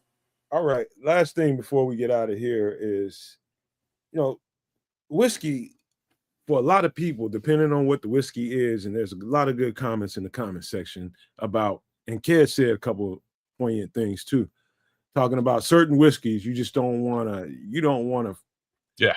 Don't tarnish the whiskey with the funny tasting drinks and shit. You know what I mean? Get some middle of the road whiskey and make your whiskey smash. You got some good top quality, top shelf whiskey. Don't be fucking it up with this stuff. Now you got some middle of the road stuff, and you just want to try some stuff. You got some guests coming over, your girlfriend or your lady, your wife. She prefers something a little bit more mild. You go down this road, man. You go down a road like this, and you do some stuff. Is there anything about this, Trips? Because you said the least about this. Is there anything about this that turns you off? No, I'll drink it. Yeah. That looks like a little something that you sip on maybe a nice brunch day. I don't know if I'm, having this if I'm going out, to the club. You ever have a whiskey sour? I have. Yeah, this is kind of like a whiskey sour with that mint fresh, but a little bit more water, and that's where the soda water comes in. Like just a little bit more water, a bit of a. I'm gonna say like you'll get 5 gulps out of this glass, and that's it. So you hit that thing a couple of times, and you're good to rock. This would be a nice little drink. Mm-hmm. I had the last whiskey sour I had was with some scotch. And I had three of them things, man. And boy, I had a good night. I'm just gonna tell you that. I had a great night. And I'll just leave that there. Great night. Just gonna put that out there. All right, so here we go. Now we need to discuss some Chicago Bears. And before we get into the injury report, let me pull up something. So I got to give a shout out real quick. DeMarco Jackson, Defensive Player of the Week. I don't know if I heard about that. 7 tackles. I did not. 2 solo, 1 sack, 1 interception. You talking about investment, and you just scoop this guy up and look at what you got out of him. Look at what you're getting out of him. I was saying this stuff at the end of the show or in the middle of the show. We just did the live reaction. How much we've gotten out of some of these young guys that they just brought in here and just, what, we're going to give you an opportunity. Let's see what we got here. But man, Defensive Player of the Week. Defensive Player of the Week. Holy shit. Look, I could not believe myself watching this game and how effective this guy was. All right. And we just recognize what's going on here. This is I don't know what's going on. Like, so I saw somewhere today that the Bears somehow lead the league in injury, like missed time, which is like just a crazy stat to have seen. I don't remember what the exact stat breakdown was, but it was like the Bears lead the league in injuries. This guy's a backup player that I don't even think was on the squad at the beginning of the season. No, they just got him mid-season. I found this guy, plucked him out of nowhere, and he's playing his heart out, leaving it all on the field, and being so effective that all game this past Sunday, I was like, man, look at this guy go. He's all over the field. Oh snap, there's an interception. Like he was something else. And man, I had to give a shout out at the end of the game to him and Noah Sewell for the way that they've been playing in the absence of, again, the vast majority of that linebacking group. Even TJ's back, and I think last week is probably the first time we saw like real TJ this season. So like these two guys have really stepped into their own and done a man. You know what, Anthony? You know how hard it is for me to say what I'm about to say, man. Because like my boy made some faux pas, but at this point, he's done some great things with respect to depth. Just the word depth alone that I didn't see coming at all to get us to where we are. So again, I'm gonna start it off by saying big ups, bears down to DeMarco Jackson this week in becoming the Bears defensive player, or sorry, the league's defensive player, or NFC defensive player of the week. But also big ups to Ryan Poles, man. The power of Poles look at that, Triple R. The power of Poles compels you once again. He had Swaggy. Don't do it, Swaggy. Like I say, I've had my issues and I probably still will, but somehow in the most happenstantical manner, this shit's working. So I can't take it away from the man. I got to give the man a little bit of love for it. And there it is. I mean, because you can't say he's been terrible when he has a team that's 10-4. This is true. This is what I'm saying. They're performing. They are rising to the occasion in situations where, again, everybody's hurt. This has just been the story of the season. Yeah, I saw that graph. I don't have the actual graphic, but the Bears were like leading the league in missed games due to injury. It was like 200 and some games total. Yeah, something like that. And they were like by far, the most injury riddled team this season. It's crazy. It's been from week one, Kyler's had a problem, and it's just trickled all the way down to this week, where the good news this week, Tremaine's in his 21-day window, so he may be coming back sooner or later, but it won't be on Saturday. It won't be for this game. He'll be back soon enough. Well, maybe it will be, but he'll be on pitch count if he ready. Don't push him. Is my thoughts. Here's the thing. Thank you for saying that. I'm also saying, look at this kid we're talking about here. He's playing his heart out. I wouldn't be rushing a possibly partly hobbled Tremaine out there on the field with the way that that Noah's been playing and the way that DeMarco Jackson has been playing as well. I'd keep those guys on the field for the time being until all right, you're ready to rock and roll. 240 players / games missed. That's the stat that we're talking about with regards to attrition and injury for the Chicago Bears this season. It's a crazy stat. I gotta say this, man. Watching it on film, like the way he came into the situation was really like his first week. We ended up having one of our worst run defenses performance of the season. And he came onto we started to see him when TJ got hurt first. Yeah. TJ got hurt. That's when we start seeing him get sprinkled in. It's like, hey, number 48's out there. Tripp was like, who's that? And that's how it started. And then Noah went down.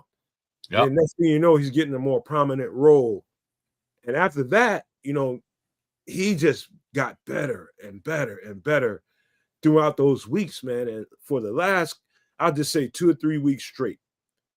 2 or 3 weeks straight, every time I turn on that film, 48 is popping off the charts. On a side story, 93 is popping off the charts defensively, talking about JTS. But in this conversation, talking about DeMarco Jackson, he's taking advantage of every single snap given to him. And when you got a guy playing like that, it's hard to want to take him off the field. Yeah, man. When you got a guy playing at a high like that, you just like, okay, we want to keep this role. We need to keep this thing going. Mm-hmm. And I love that they're doing that. Same thing's going on with Nashawn Wright. Brother. Same thing. Same fucking thing. He's hot right now, and it's hard to take him off the field. Look at the commonalities that those two players have in Jackson and Wright.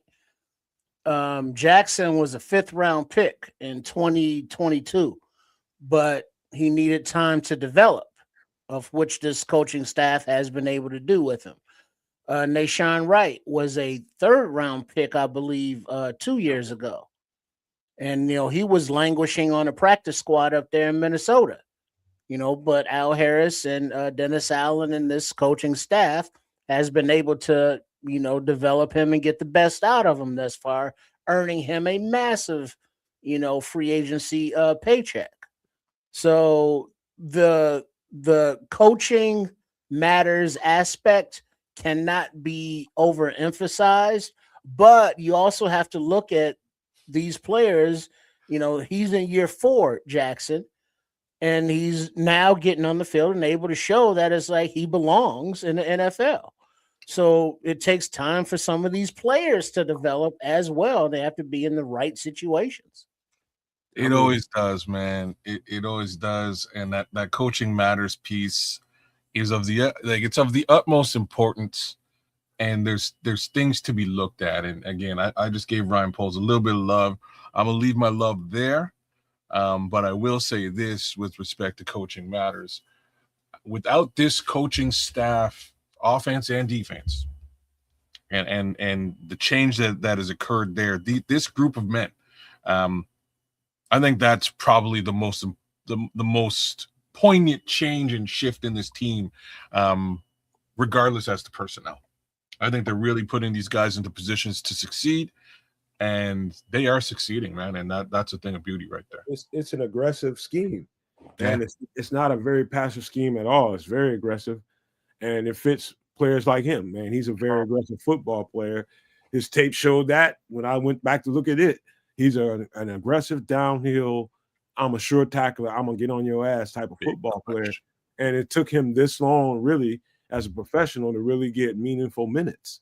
That's not preseason. That's not, all the whack-ass games that they have to play and they have to sit for a whole year because they never get on the field.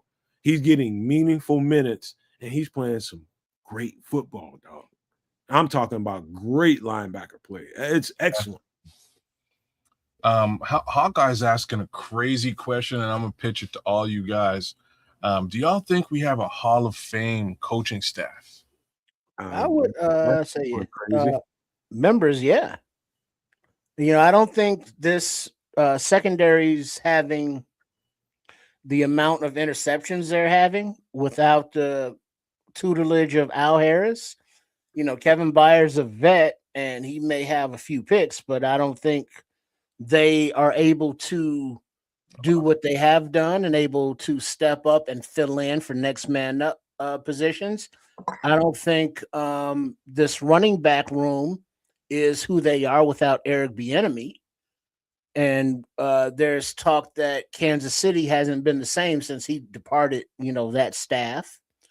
I don't think this offensive line is doing what they're doing without Dan Rochar. Trip. I gotta pause you. Because I didn't really think about the Eric Bieniemy effect with regards to Kansas City up until you just mentioned it just now. And when Eric Bieniemy was in Kansas City, not to take away from Matt Nagy at all, but when he was there, those 7th-round running backs were running ruckshot over the league. Pacheco and them, yeah. Pacheco, what was the other? Hunt. Hunt's a little bit of a higher up pick, but once Hunt higher left, layer, high layer. Pacheco, there's another guy too, and I'm blanking at chat. Catch me on who the other running back in Kansas City was. But when say what? Dante somebody? No, he's thinking about Edwards-Helaire. Edwards-Helaire, that's who I'm talking about. Those two guys are late round selections. Steele, that's another one. Steele as well. These 3 guys were running all over the league in championship fashion, and nobody saw that shit coming. Nobody saw it coming. I mean, bring Eric B over here, and all of a sudden, running backs are running ruckshot in a situation where all of us were worried about DeAndre Swift and his trajectory as a Chicago Bear in August. It's if you look at the CH was first round. Okay, my bad. Okay. If you look at the offense on its face, it's the running game is very similar to what they did in Denver years ago when they had Shanahan as a head coach. Years and years ago when they had Terrell Davis, it's a one cut, get up the field kind of scheme. It's predicated mainly on wide zone concept. So that slant run. So you're got the whole line slanting to a side, and it's a stretch run game plan. And so you stretch it, whether you hand it off or whether you toss it to the stretch run concept. And the game plan is to cut and find the gap in between the guard, center, or the guard and the tackle. One cut, get up the field, get you 5-6 yards. That's what the game plan is designed for. And you have to have a coach that emphasizes stop all that goddamn dancing, make a cut, put your leg, put your foot in the ground, and get up the field. That's what we're benefiting from right now. He's emphasized to them, make a cut, get on up the field, put your shoulders down, make some yards. Instead of don't be bullshitting around. When you see the lane, press it. Go hit it. That's what's happening. So, back to the original questions. I don't know who asked it. See? Hawkeye. I don't know if this is a Hall of Fame coaching staff, but it's definitely an all-star coaching staff. Bear Truth has doubled down and said, better question is this a Super Bowl caliber coaching staff? I'm going to say absolutely, definitely a playoff caliber coaching staff without question. But I think this coaching staff I'm trying to figure out where the weak link is, and I don't know if there is one, right? The offensive line coach is solid. The running backs coach is super solid. Head coach is amazing. Defensive head coach, DC, off the charts. Defensive backs coach, same situation. The only guy I think we don't hear any noise about is maybe the linebacking coach, and defensive player of the week is a linebacker for the Chicago Bears, right? Like this is okay. So that leaves Garrett for the defensive line. It leaves defensive. Okay, so that's probably our shortcoming. All right, that is probably the shortcoming. Maybe, and I don't know if I can blame. That's getting better. You know, they had a great week this week. I don't know if I can blame the DC or the line coach. 2 weeks they wasn't bad. I can't blame the line. I can't really put that on the line coach. I got to put that on the players. Let's just be real here. I'm going to also then say special teams coach. I don't know if he's a Hall of Fame caliber special teams coach, but Hightower's good, man. He's definitely a quality special teams coach, a veteran special teams coach, and I wouldn't trade him for really any other special teams coach in the league. I'll be straight up with that. So that we can keep motion going on. Man, shout out to defensive player of the week, DeMarco Jackson. Man, I don't sugarcoat shit. I don't fluff nothing, man. I'm telling you, this dude is playing great football right now. Yes. And he deserves every second of all the adulation we can give him right now, man, because dog is balling. Dog is straight balling is a key to the reason we got back on the winning. We got back in the winning category, man. He balls. So, all right, another thing that happened a couple of weeks ago, you guys might remember me bringing this up. So a couple of weeks ago, we brought this guy in for a tryout. This is Dominic Hampton, safety / linebacker, 6'3", 220 pounds, out of Washington. As you can see the uniform there, he was a 2024 5th-round pick of the Commanders. Now, I'm going to just give you a little bit of background on this. I did not like, and that's just me and my personal opinion about this. I did not like them drafting him and trying to turn him into a linebacker. He's never played linebacker a day in his life. His background has no linebacker in it. Is that a whole lot different than a safety? Yeah, no. It's kind of in between, but he's just playing closer to the line of scrimmage, playing a linebacker. Safety plays another supportive position in the run game as well. Now, his background is he played 4 years at Washington as a corner. He played with Kyler. He played with what's his name, McDuffie, that plays in Kansas City right now. He played with both of those guys. And after his 4th year, he went to safety and he played 2 more years. So he He was in college for 6 years, so he's 25 years old. His natural position, to me, in my football mind, is safety, and that's where you leave him. The Bears signed him as a safety. That's what's on the books right now. I don't know what they're doing behind closed doors with him, but to me, I think Dennis Allen probably had this guy on his radar when he was still with the Saints, and they got an opportunity to get their hands on him. Now, I think Dennis Allen has given Ryan Poles a lot of good favor right now. He's probably got a lot of good vibes coming from Dennis Allen, because whatever Dennis Allen is asking him to go scoop up, Dennis Allen is making it work. So this is definitely a Dennis Allen add to the team. They just signed him a couple days, well, yesterday. They just signed him. And I said this a couple weeks ago. This guy, if he gets in here in this building, I think they got them something. Well, is he a free or a box safety, you think? He can play both. He can play both, but I'm sure that this is definitely a Jaquan Brisker insurance kind of thing. So that's box safety. Mm-hmm. Yeah, because I see that they do the roster Flamingo every week, and he was on a practice squad. Then they release him. Then they sign this guy. So whatever it is, they have deal with the agents. It's like, hey, we want you to be part of this organization, but we're going to be doing some cutting of you, and they get it. But the part about Dennis Allen having that influence, Dennis Allen's been a coach in this league for a long time. Part of his responsibilities is scouting, during the offseason for his teams. He's probably identified players that it's like, yeah, well, I'd love to get my hands on that guy because he has the qualities that, Dennis Allen wants in players. And we've seen the development of players that coaching staff have specifically requested Ryan Poles to go out and attain. So Al Harris was like, yo, I need that Nation Wright. Dennis Allen was like, I need DeMarco Jackson. And both of those players have been NFC players of the week, at one time or another throughout this season. So if Dennis Allen sees something in Dominique Hampton that he likes, that he thinks he can develop, I'm all for it.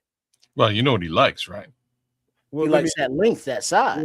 You know what he likes? He likes 6'3". That's what he likes. Well, let me give you guys, man. I spent a lot of time studying some of these guys, man, and this is just one of them. But I did spend a particular amount of time studying him in particular, and he was one of the guys he was on my wish list for the Bears in that draft. Like, man, we need to get our hands on this guy. Now, I will tell you this: this is when Flus was still here. Now, the Washington, their scheme defensively is much like what Flus was doing when he was here. So it's a zone heavy scheme, and so you're bringing a guy into a more man-to-man based concept, and you're teaching him the man-to-man fundamentals, which he knows, but you're playing a lot more of it as opposed to the zone concepts, which you're going to play some of, but it's much more man-heavy scheme. I'm thinking, because they brought him in here a couple of weeks ago.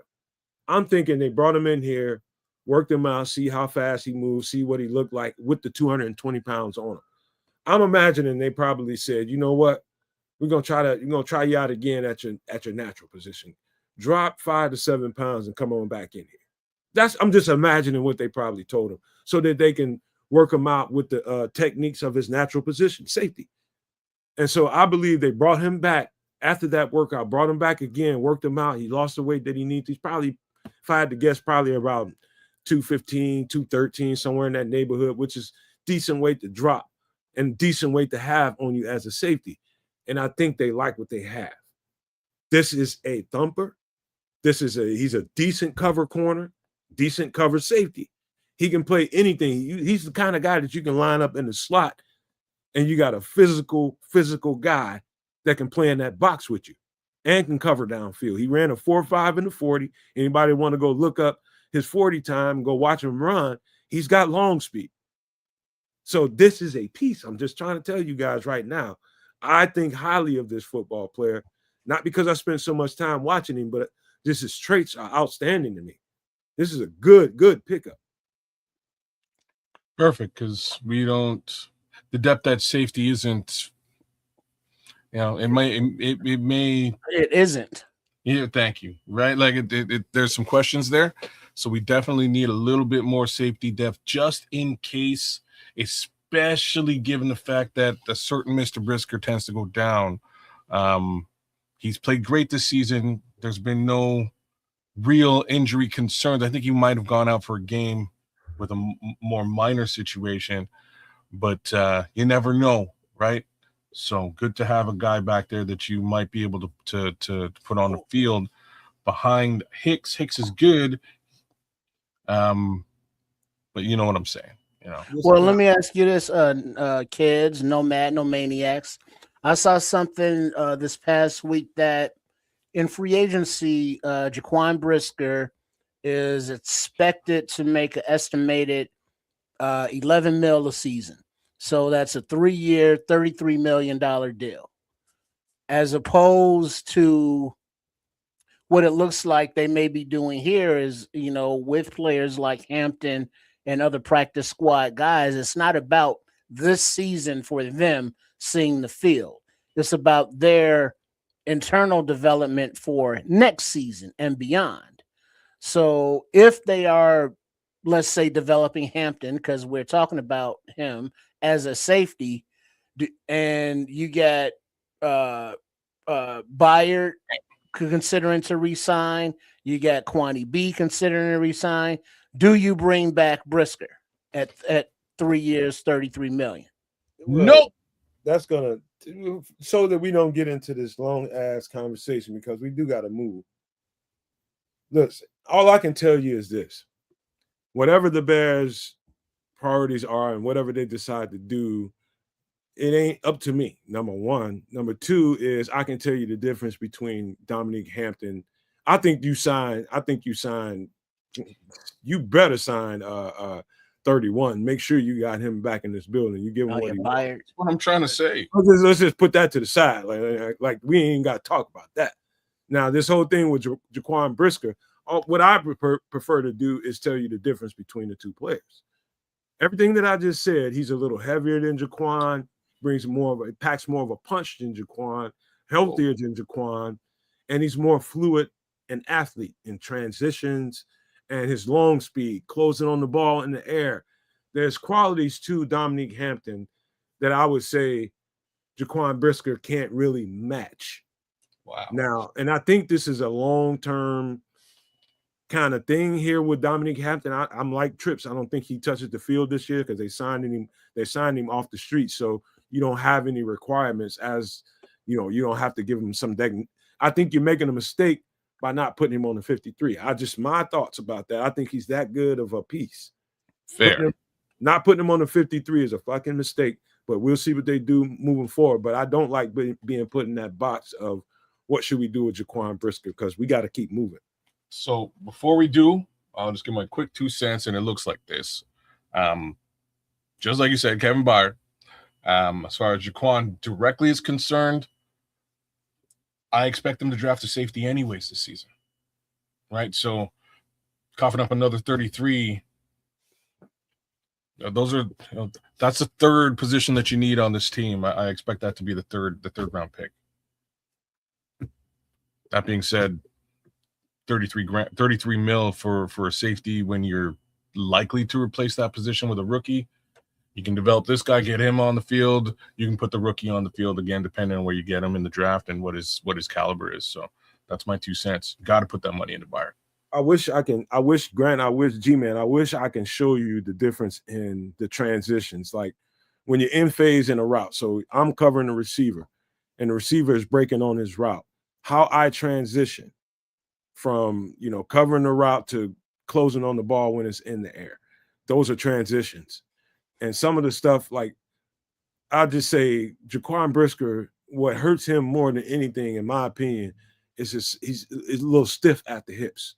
He's a little bit stiff and rigid. And this guy's completely opposite Dominique Hampton. He's extremely fluid, extremely.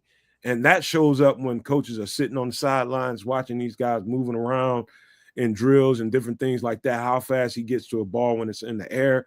Those kinds of things show up in practice. They show up on tape when they go in the building and start reviewing practice. And it's like, look how fast he just closed on that ball. Look at Jaquan close on the ball. Those are the things that's going to be the difference in, finishing plays and different things like that. Those are going to be the things that determine in practice, because if he sees the field this year, something probably happened. You know what I mean? But as long as they have him on the team, that's what they're going to be evaluating. And that's the difference between him and Jaquan Brisker. So I'm going to give my last little push on this. So let's make a deep playoff run. And I'd like to see Jaquan Brisker do some damage. Get a pick or two, make your impression felt, my brother, because I think you can go into free agency and make crazy paper. That's my thoughts about it. I just don't know that the Chicago Bears are going to be willing to pay you in that capacity, because they got to pay the guy beside you. Kevin Byard? Oh, yeah, no. They got to pay. This is what I'm saying. They got to pay Kevin Byard for sure. He's getting paid. Kevin Byard's getting paid, dog. That's what I'm saying. Kevin Byard's getting paid. They have to pay Kevin Byard. I don't see them also paying Jaquan Brisker.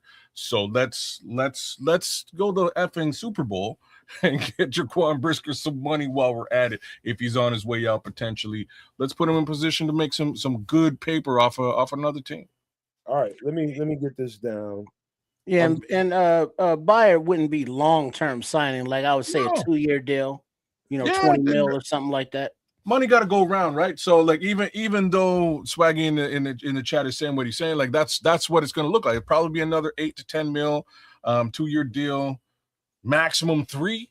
I don't even see 3, but probably 2 years, 15 mil, 20 mil, somewhere in and around there. Double digits, bro. Somewhere in and around 15 or 20. That's probably what I would be willing to look at for Kevin. But again, he's a Pro Bowl caliber player. I expect him to be in the Pro Bowl this year. That's what I gotta say. I just do not like, and it just gets all Harrison Grahamish. And I'm gonna have him on the show soon, man. We been talked a while back, but all this, what I'm gonna do, I wouldn't give him this, or I would do that. Man, who gives a fuck? Don't nobody give a fuck about what I would do. I'm not the fucking general manager. I hate that whole conversation. I hate it. I fucking hate it. But excuse me for being gnarly about that, but I cannot stand that, man. Who cares what I think about that? Let's see what the Bears do. All right, here we go. Let's look at this injury report. Yeah, I don't know what y'all think about this, but this is better than what we've been seeing recently. I'll just say that. What y'all think about the injury report? Let's start at the top with Luther Burden. Yeah, well, the first two kind of go hand in hand because they're both wide receivers. Between Luther Burden with his ankle and Rome Odunze with his foot, both DNPs for the Wednesday. Damn. That hurts the position group, obviously, with the young talent, but this is not optimal, not ideal, obviously, but the mentality has to be the same that has been all season. Next man up. And whether that means more reps for Duvernay or Jade Walker all day, every day, you know what I mean?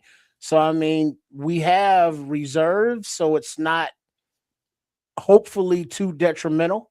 And, keep feeding DJ and Loveland and them, and we should be all right. Man, I don't like this at all, really. Did you see the play when he got nicked? Who, Luther? Yeah. Yeah, I did. Yeah, he got that. Like he basically kicked up and kicked a helmet with his Achilles. No, you know what I mean? Like that. Like I don't think that's it. I don't think that's it at all. Yeah, man.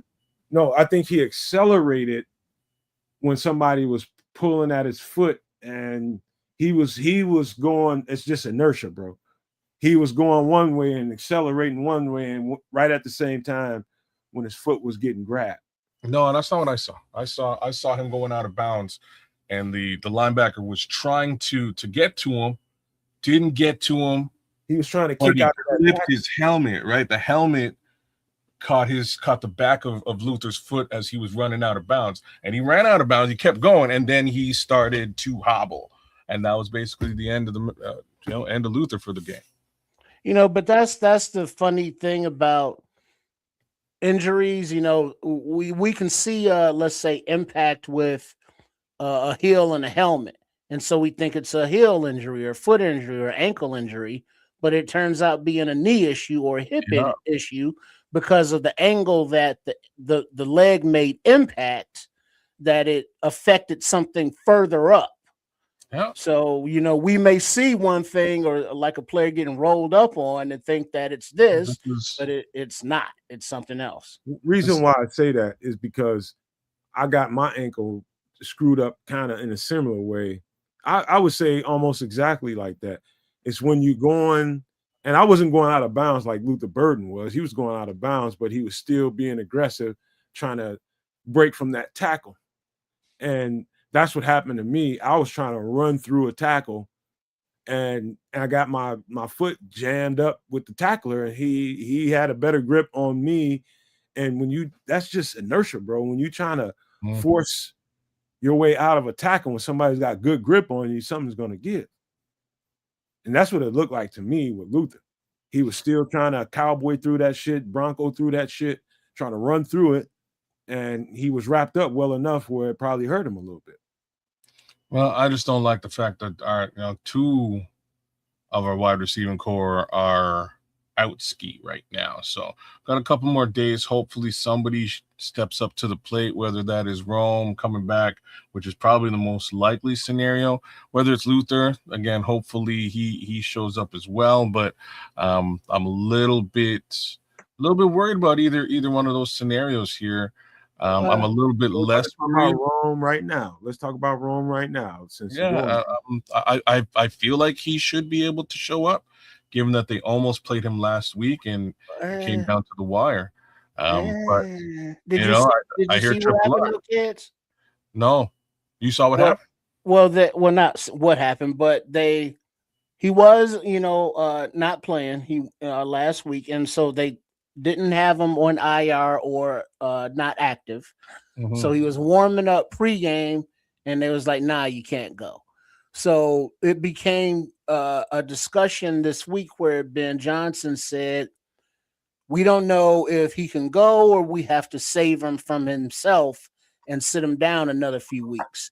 Because remember, the expectations and trajectory of the season are different than they were, a while back. Now it's not just about, getting 7 wins or 8 wins and looking good and building for the future. Now it's like, hey, y'all, playoffs is right fucking here. You get into the playoff dance, and who knows what could happen. So it could be a situation where it's like, we would love for Rome to play Saturday, but if we gave them another week or 2 off, we can have them into a postseason run, but we don't want to count your money before you have it because you're not in the postseason yet. So you're kind of in that precarious gray area.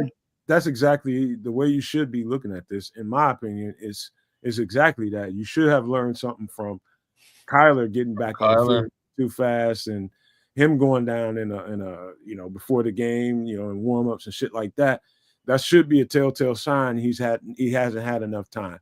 You don't what's good about this injury, and I don't think there's anything good about an injury, but if you had to draw something good from it, is the development of the chemistry between other receivers. And so other guys are becoming more live during the process, and Caleb is starting to have the trust other guys other than Rome, like we were talking about kids during the game, the live reaction.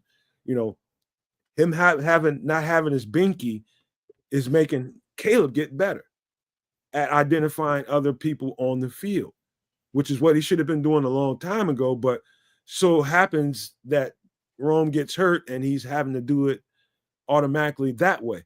Either way, this is a good thing to me, the team and Caleb Williams.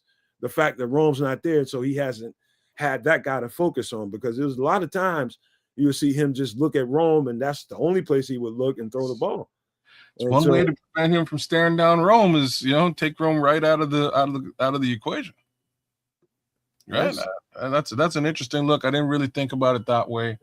I hope that bodes well for everybody else. So fingers crossed with respect to the offense. I see two other guys there that are limited that frighten me as well. Well, let's for the sake of we're gonna get down there. That's why I kind of left it ambiguous. So let's cool. Let's talk about Amon. Well, if you want to, go ahead. Sure. I'd like to see him on the field. I have a feeling he might just make it on the field, but I think we're okay without him right now. He is helping out on special teams. He's adding his value there. He is helping out again in those snaps and in those situations where we're down in the linebacker room. But right now, I think the room's looking okay. You know, DeMarco's really stepped up. Noah's back. He's not injured, as is TJ. And that's a really solid rotation and three-man situation as it stands, even if we don't have Amon Ogbongbemiga available. And there's still Ruben Hippolyte somewhere around doing things. So, there is some depth there, worst come to worst. Yeah, I don't see Amen being able to go this week.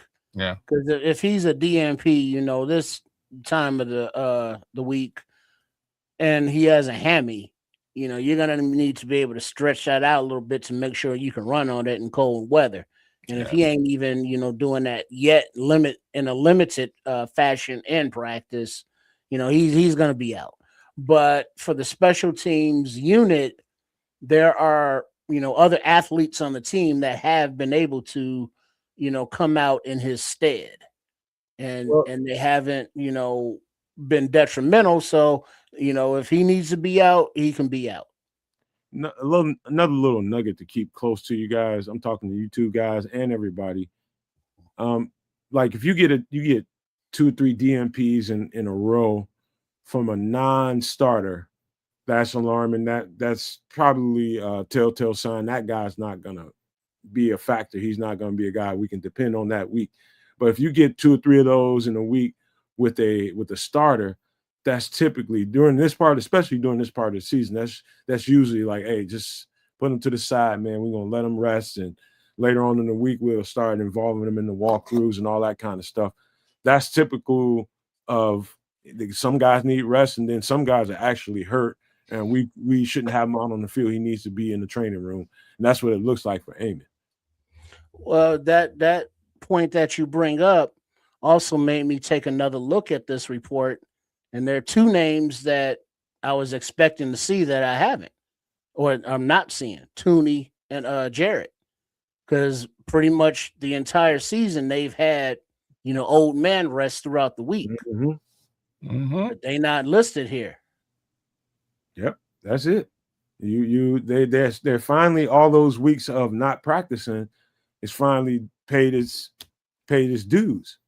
Now they don't have to, they ain't listed on the injury report, and they just practicing regular. So that worked out that way.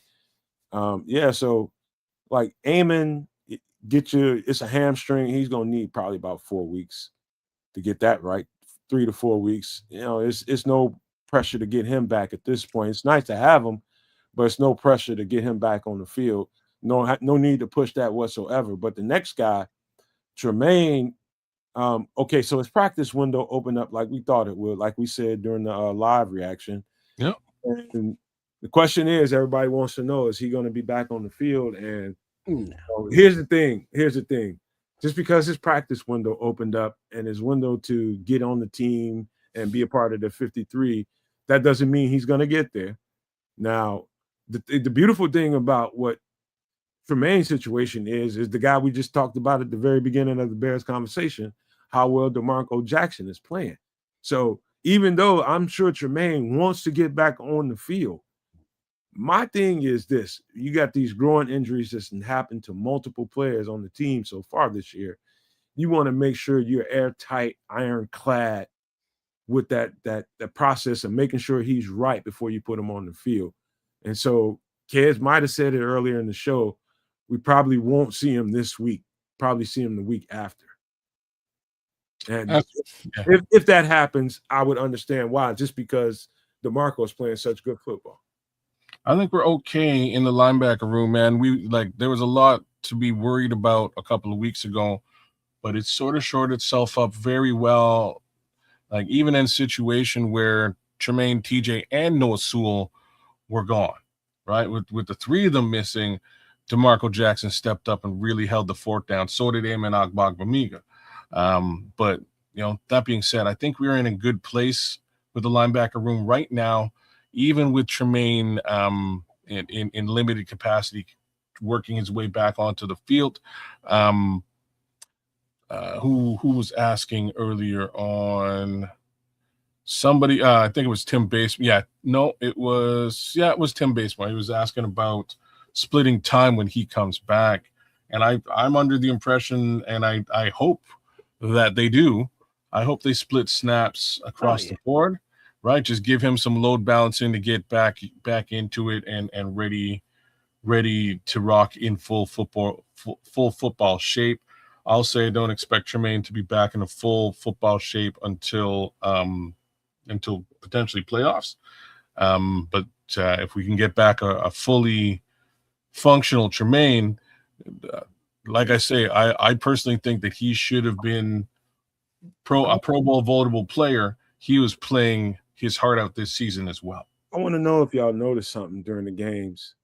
Do you realize that they green dotted DeMarco and put TJ at will when TJ got back? Y'all noticed it? Yes. That's impressive. More impressive than you think. It is. It's huge. That is huge. It also speaks to, again, TJ's ability at the will, man. He plays the will very well. But it speaks to what DeMarco Jackson has been doing over the course of the last few weeks.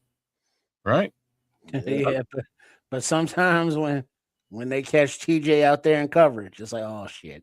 Yeah, this is true. Under the circumstances, that's probably the best thing they could have done, because TJ. I would imagine since DeMarco got here, they've been giving him run at Mike, and they've been green dotting them and training them and getting them used to the calls, getting them used to the shifts, getting them used to the motions, and doing all the communication stuff that you have to do with the green dot. And so when TJ comes back, TJ naturally can go to the will without question, and it's flawless for him. But as opposed to DeMarco, who's all his reps has probably been Mike, that's probably not as seamless a transition. And this is the other piece to that, right? It's that, once again, Noah went down along with everybody else, right? And they were giving Noah those green dot reps before, and they had to figure out who's going to get him and run that spot. And that guy happened to be DeMarco Jackson, and he did favorably in the position. Give him another opportunity to do it again, shines. Eventually, Noah comes back, and it's a situation right now where you probably got to run with DeMarco. Maybe stop for a second for people that might not know exactly what you mean by green dot. Explain to them what a green dot is on the helmet with the football players on defense. That's you're the middle linebacker. You're the Mike. You're making the calls. That's your role, right? Somebody has to fill that role. Initially this season, it was Tremaine Edmonds. They moved Tremaine from the will over to the Mike position. He was your middle linebacker, your green dot guy, more or less. Once more, quarterback in the defense, quarterback in the linebacker group. Tremaine gets hurt, somebody has to do it. So in preseason, they were training Noah Sewell to do it, and he got a bunch of looks at that position in preseason. And then when Tremaine gets hurt, he kind of fell into that position. And sometimes when Tremaine was healthy, he fell into that position and just got the opportunity to man it and was playing favorably. But then everybody gets hurt. Tremaine, Noah, and TJ, everybody was hurt. What do? Well, you train up another guy and you give him the opportunity to do it. They find this guy in a practice squad somewhere, pull him over, give him that opportunity, and he's shining like a diamond. So that's where we are. If you can hear the Mike linebacker talking, like in between while the offense come to the line of scrimmage and they're going through their shit. And if you can hear the middle linebacker talk, slide right, slide right, slide right, slide left, stay. You're gonna hear a lot of that. You hear him if he waves or talks behind him. Directing traffic, brother. If he waves or talks behind him, it's usually the safety talking to him, telling him something that he's seeing, or he's telling them something happened in the formation and to come down closer to the line of scrimmage or stay back. That's mainly the gist of what the green dot Mike is dealing with. He's telling the defensive line to slide to the strong side or the weak side, whatever it is. And if they got to slide again, telling them to stay. That's mainly it. But you got to be right, though. Based on the formations, you better be fucking right. Well, you hope you are. If you ain't gonna fucking see the field. And if you're wrong, hopefully somebody figures out you're wrong quickly and you know what I mean, it can make up for it. That's the best thing that I can say there. But that's the green dot or the mic is your Brian Urlacher, your Will is Lance Briggs, and just to give another kids at the last second, he might be get that B gap, Javon, that B gap. Javon might hear that at the last second and he'll twerk up and get ready to fire that B gap for whatever reason. But it's a lot of communication that goes on out there. And we don't hear it because we're fans watching the game, comfortably. But there's a lot of things that happen when the coach calls a play. You have to make the coach right with that play call. Yeah. And your communication is key. And so DeMarco Jackson just deserves a lot of credit. So does Noah. And so does TJ and Tremaine for being able to be flexible. Everybody's run that position this season. Like it's kind of interesting to point out, but for a minute there, TJ was in the MLB position, actually for the better part. But they've switched it around. They've given everybody the opportunity. They've moved Tremaine to Will and given Tremaine the opportunity to run the show. And then not run the show, just play on instinct. And we're seeing the best version of Tremaine Edmonds, period. It's just unfortunate this last little while, right when Pro Bowl voting opened up, he got put on IR. And I think he's got sick. I think he's tied with Nashawn Wright for interceptions. Like he's having a hell of a season. Hey, you know what, Trips and Kids? Imagine us three were a part of the defense, right? It takes a certain level of trust, and I had to point this out too. So all of a sudden, DeMarco Jackson gets the green dot, and he's the quarterback of the defense. Let's just say it's you, Trips, and you're giving the directions, right? And me and Kids are listening to your directions. Let's just say we're on the defensive line, and we're shifting when you're telling us to shift, going left, going right. And all of a sudden, at the end, he's telling us, this is a run left. And so shoot gap going left. Shoot whatever gap you see going left. The question is, do we trust Triple R knowing his job well enough that we should shoot that gap like he said? Once you get to the end of the game, by then, of course, you're going to trust him, because you've had that game as a history to see whether he's been right or not. And I don't think the coaching staff is going to give him that responsibility, without him being able to make those right calls and those right reads. At the very beginning, it's not that seamless. It's just like, hopefully he knows what he's doing. And we're going to try to listen to what you're saying, Trips. And all right, he says, shoot this gap over here. All right, this is going to be a run left. All right. Got to be able to trust him. It better damn well be a run left. And even if it's not, if you're a defensive lineman and the green dot tells you left and you go left and the play goes right and it ends up being a big play, and as a defensive lineman, you go to the sidelines and your coach be like, well, what the hell? Why'd you go left? It was like, we got told to go left. No, but in between that, I'm going to be on your fucking head. Mm-hmm. I'm gonna be on your fucking head. Kids should be on your head, but I'm for sure be on your fucking head. Hey man, what the hell you doing?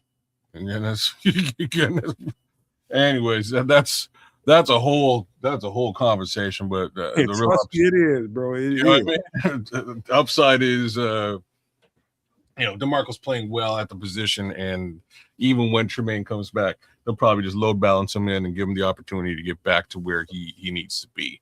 That being said, Grant Comte is saying in the chat here that Rome has a stress fracture in his foot, and that's why he's not playing. I've heard very similar things, and that does not bode very well for his continued involvement over the next few weeks. All right. Yeah, they say it's just a Take a pain look at- tolerance thing. Yeah. I think the last thing here we need to talk about as far as this injury report goes is Cole. Yeah, me too. I expect DeAndre Swift to be playing. Cole Kmet got hurt, man, and he's one of those guys. He's one of those guys who doesn't ever miss a game and doesn't ever get hurt. Even after getting hurt, he popped right back up, and after a couple of steps, looked like he was fine. I'll be surprised. I'll say it now. I'll be surprised if he doesn't show up to play football this week. Surprise. Mind you, he's a human being, and sometimes you get hurt, and him getting hurt in a situation like this, especially with those two wide receivers down, that's big. I think we really need a Cole Kmet this week to make a difference. You know what, kids? I think it should be said, and this is just the ultimate respect that I can give Cole Kmet, because he's made of some kind of other materials. Something. Yeah, man. Yeah.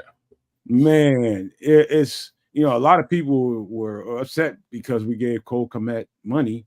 It's like Cole Kmet doesn't do nothing. Stat box watchers, not understanding, what it takes. He's had his fair share of drops, fumbles, and all that kind of stuff, just like any other football player. You want to see that be tapered down.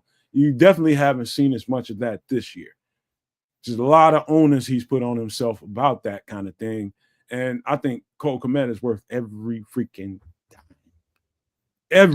dime. And I just, you don't really know what you have until it's gone sometimes. And like Cole Kmet, when he's not out there, I feel him not being out there, especially in the running game and the blocking setups that they're doing with the offensive line, chipping and all the different stuff that you see on film that's not really worth talking about on these shows because we got so much other stuff to talk about. But Cole Kmet is worth his weight in gold. I'm telling y'all right now, he is. And I just respect that guy just because of the competitor in him and just how he's made, man. I don't know how he walks away from some of the shit he deals with, but he does. He's been nursing a back injury all season, right? So like there's that factor as well.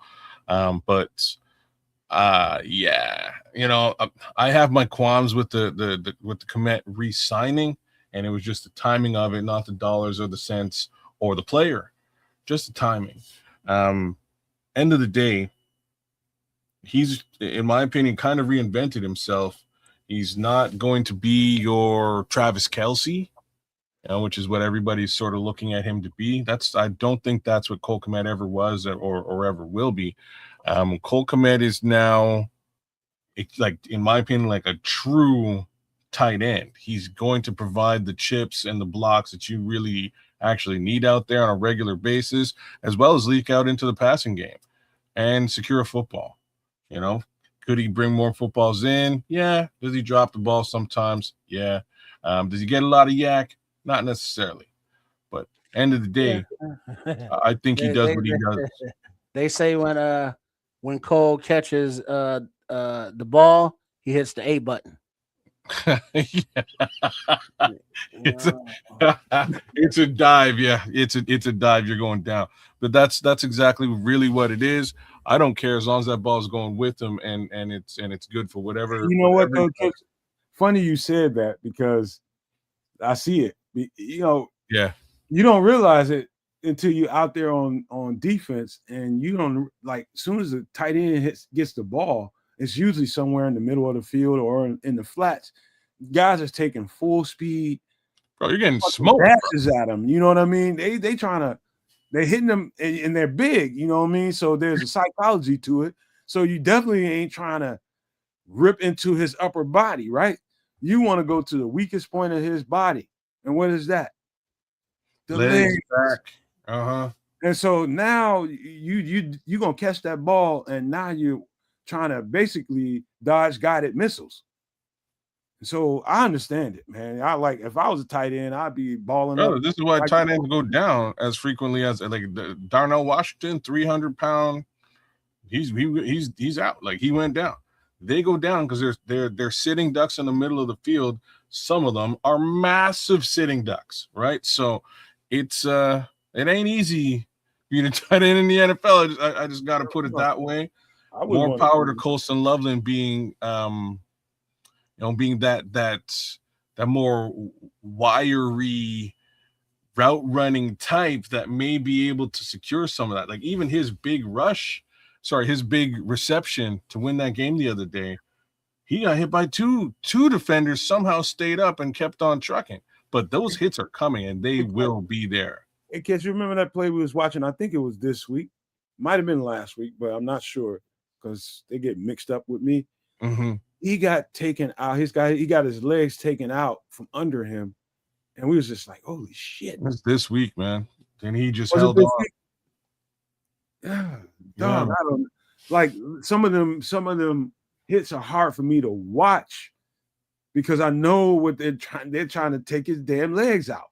Yeah, brother. And it's the only way that you're gonna do it against a big 250 plus guy, right? A guy that size, you're not going up top. I've been that hit man. I know what it is, man. I'm undersized. Tight end is 250 something pounds. I'm not going to hit him in his strongest part of his body. No, that would be stupid on my part.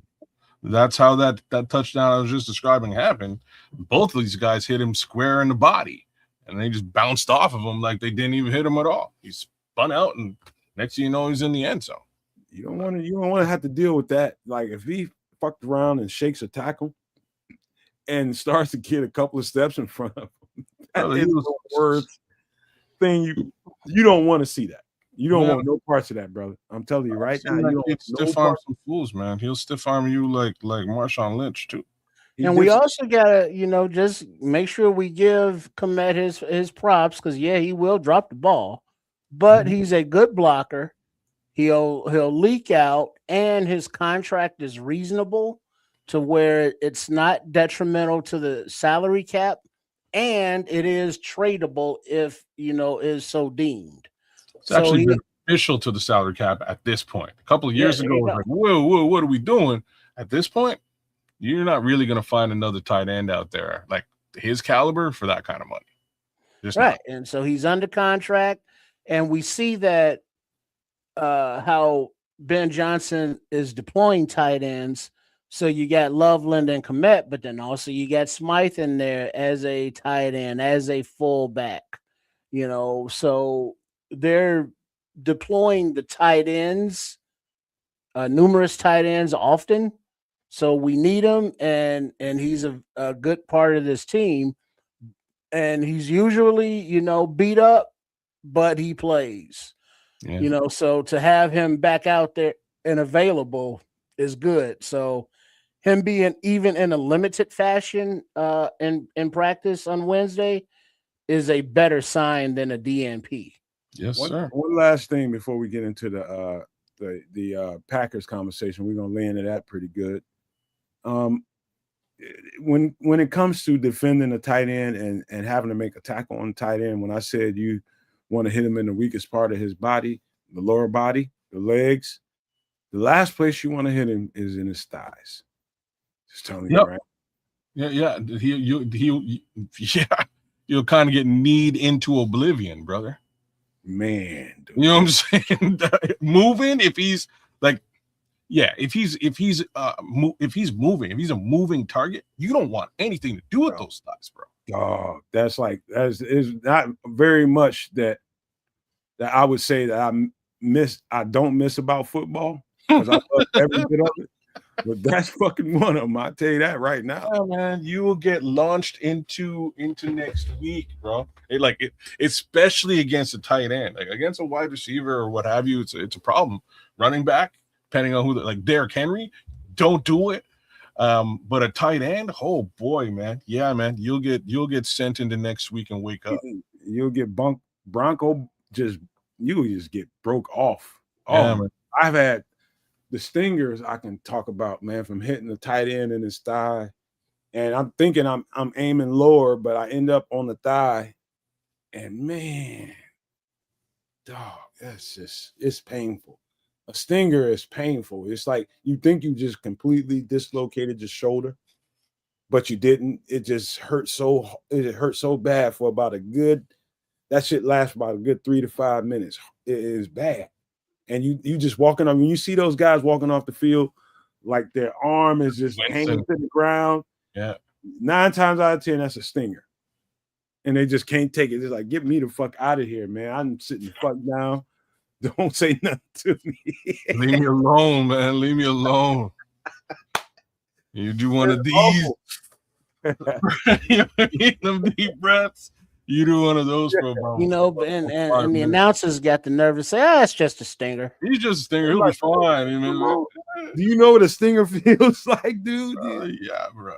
What are you talking about? Just a stinger, man. Shit. Man. All right.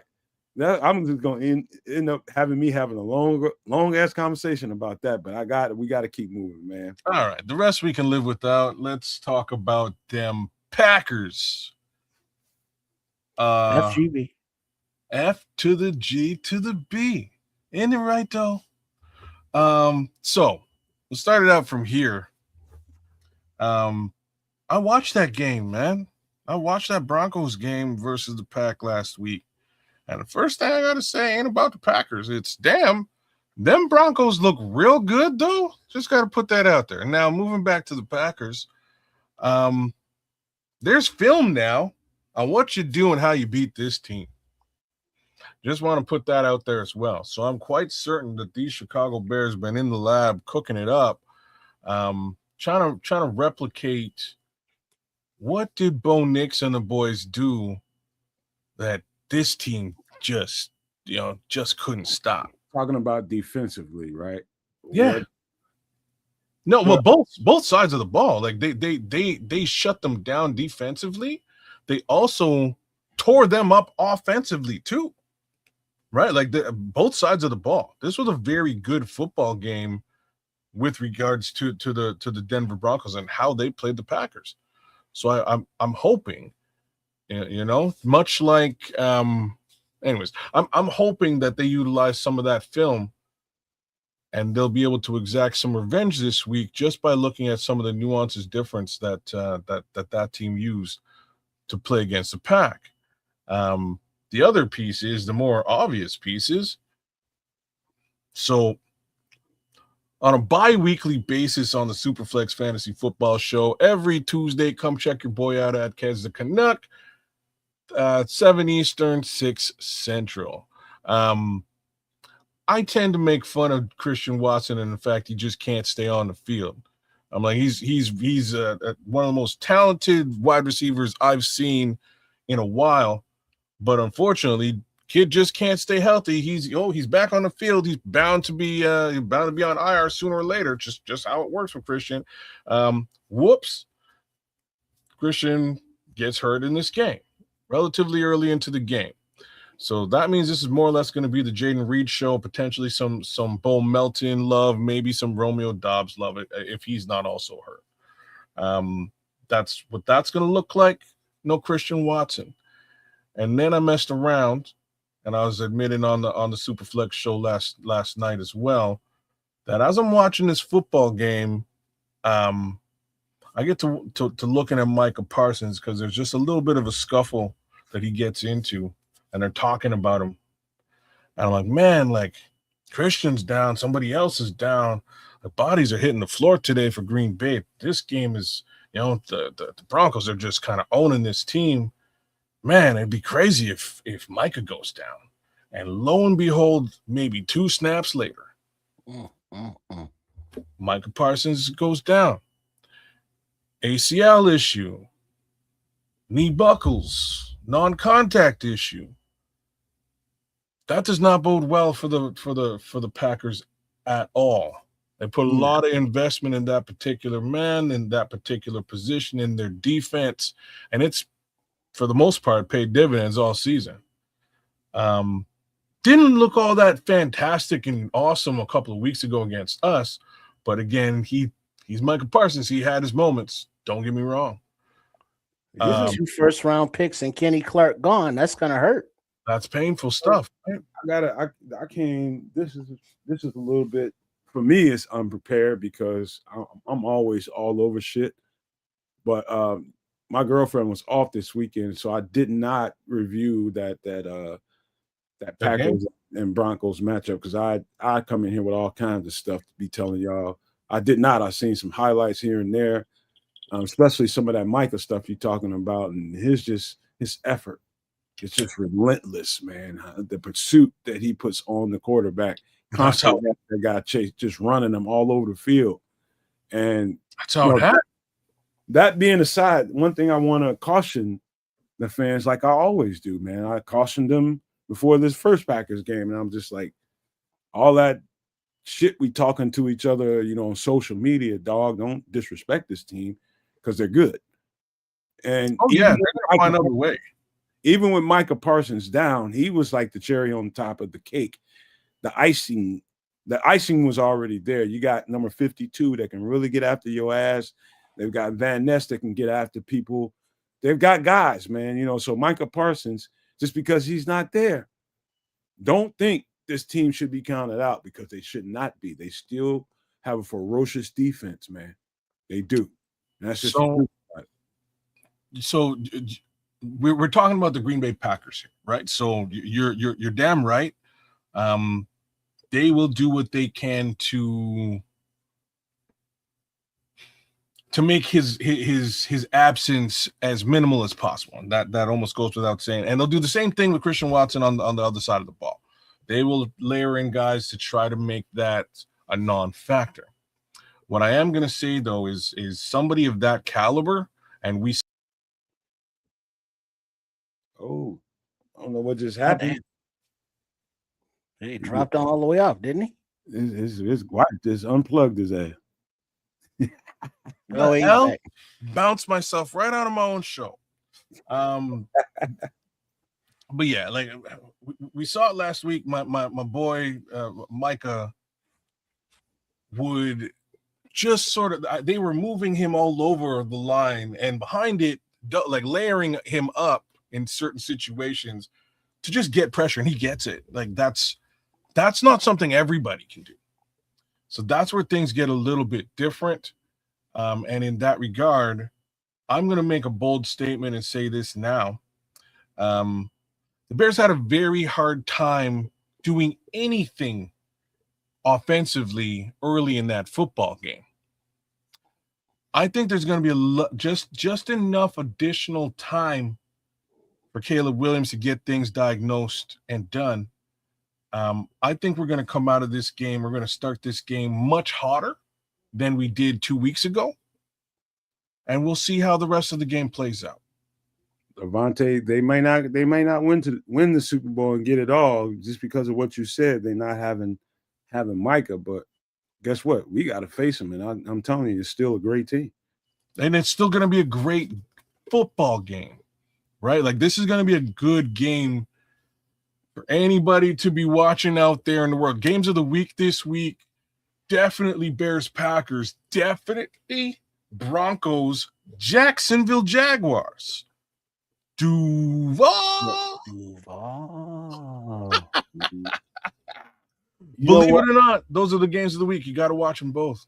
Wow. Something that I kept saying, and it ended up being true, watching the first Bears-Packers game, is they will attack the middle of your defense in any way they can. They think, and I know the defense, any defense's weakness is the middle of the field.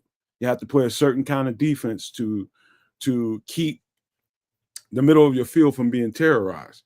And they do a great job with their tight ends, their running backs, slot receivers, of exploiting one-on-one matchups. That's what they really hang their hats on.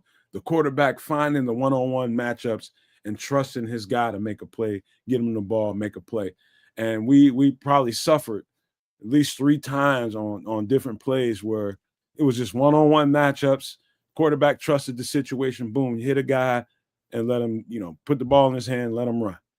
You saw that Christian Watson play. That play still stuck in my head with C.J. Gardner-Johnson and him being a little bit off leverage as far as I'm concerned. And those plays will still be there.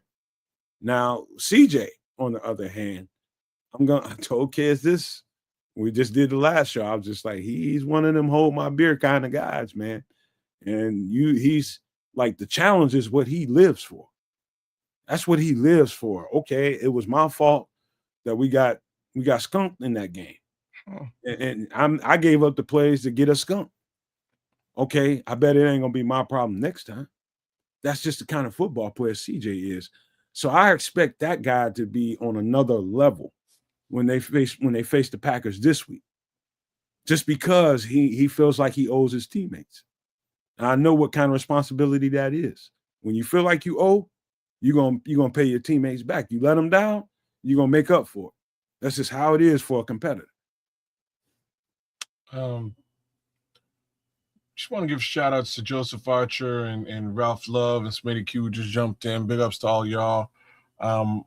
Look, I hope CD Johnson is CD this week for sure.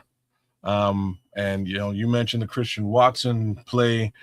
He also got burned on a Bo Melton play out of the woodwork, and it's funny because nobody really expects Bo Melton to go out there and do anything. And against the Bears, he's been a dangerous commodity on a couple of occasions now. Well, aren't they switching them back and forth between wide receiver and cornerback? He's like the poor man's Travis Hunter, but it works, right? Like it seems to work, especially when. Hold up for a second. Shout out to Smitty Q. He says, "What up, good people?" He says, "My father watched his last Bears game on Sunday." Smitty, man, we're all sorry to hear that, brother. But we got a win for him. I was like, it was a Bears blowout of the Browns, so he took that with him, man. That's an awesome thing to take with you, man. That's for sure. Hey, Smitty, good vibes to Dad, man. Good vibes to you, and just know, man, that this life never stops at death, man. It just keeps going, and he's gonna keep going, man. And just keep good spirits, man. Good vibes about it, man. Keep your energy up, bro. Yeah, energy exists forever, man. So big ups to you and your family. Strength to you and your family. Strength to your pops, man. May you rest well. May you rest well. Indeed. Yeah. But yeah, man, them Packers though, right? So I think we have this one, guys. Like I am gonna say, hold your thoughts, man. We just got a super chat. Cloud Chasers Radio is all about it. We got to show them some respect here. Right way. As we do, let's also do.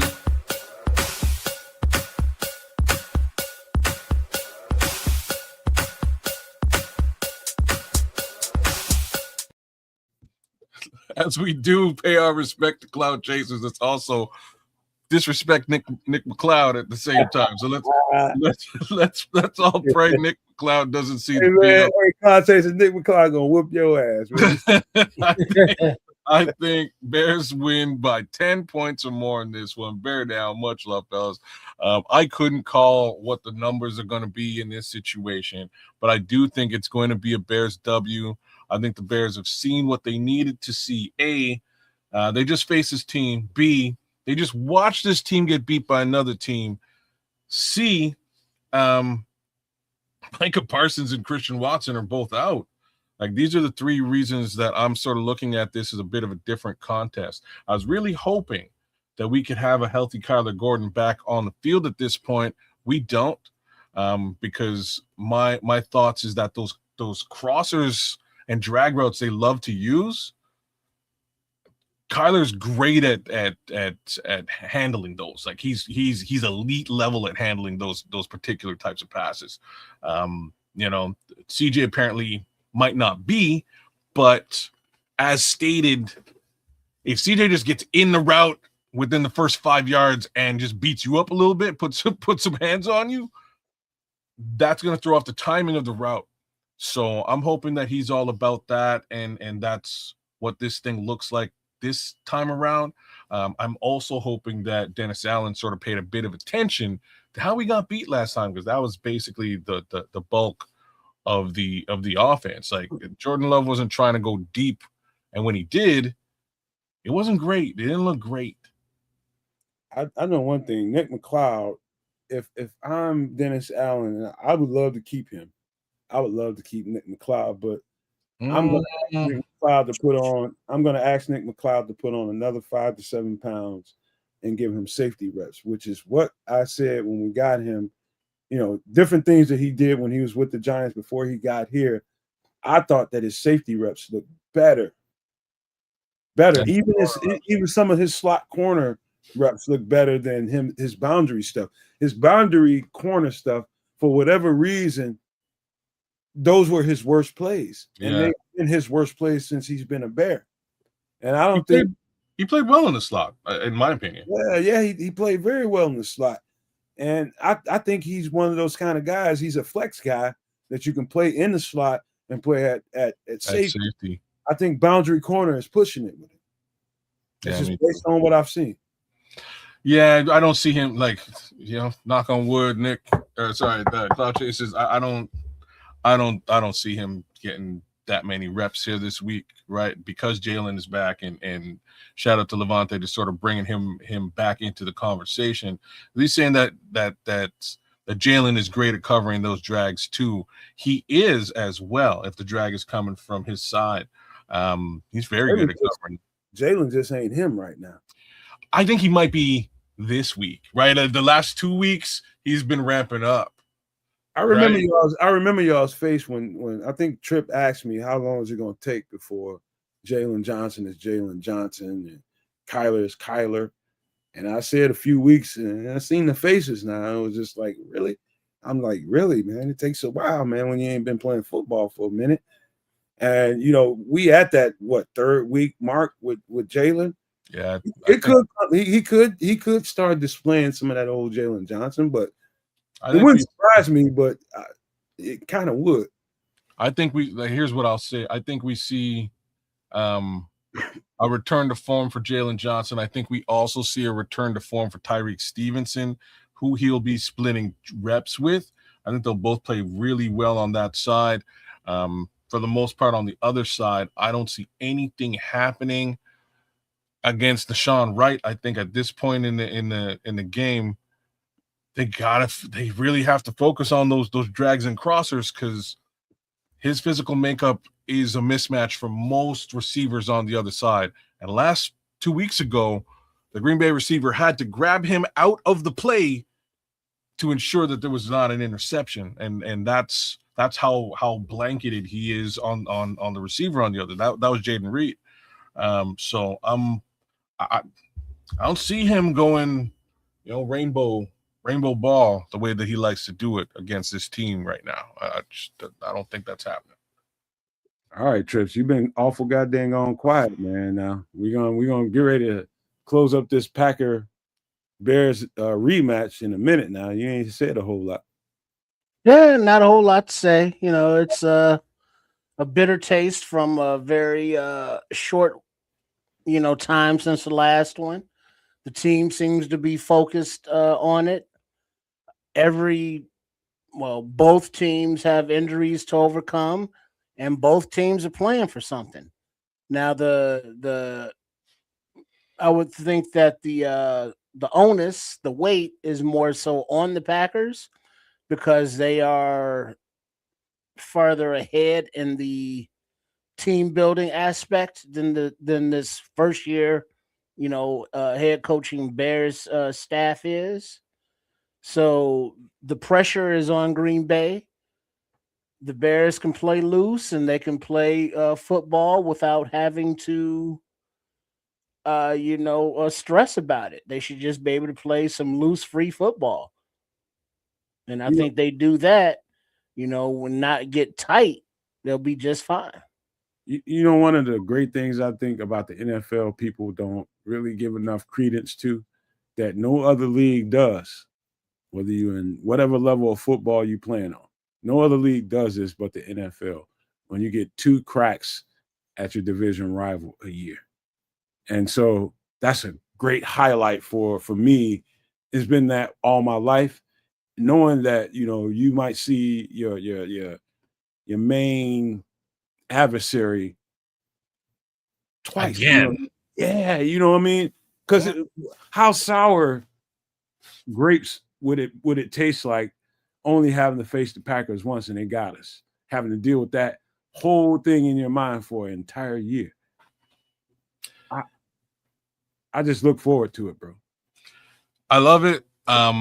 What's weird to me right now is that in most of the divisions, it's like save the best for last, right? Like these two divisional rivalry games are happening in most of the divisions. I'm finding there's a few.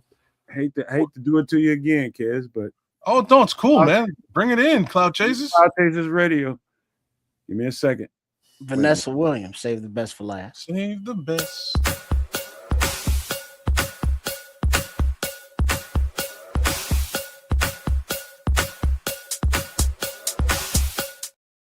And she was a supermodel. My boy Cloud Chasers, we love you, bro. And he must like this music. He must like house sounding music, man. He says, Nomad.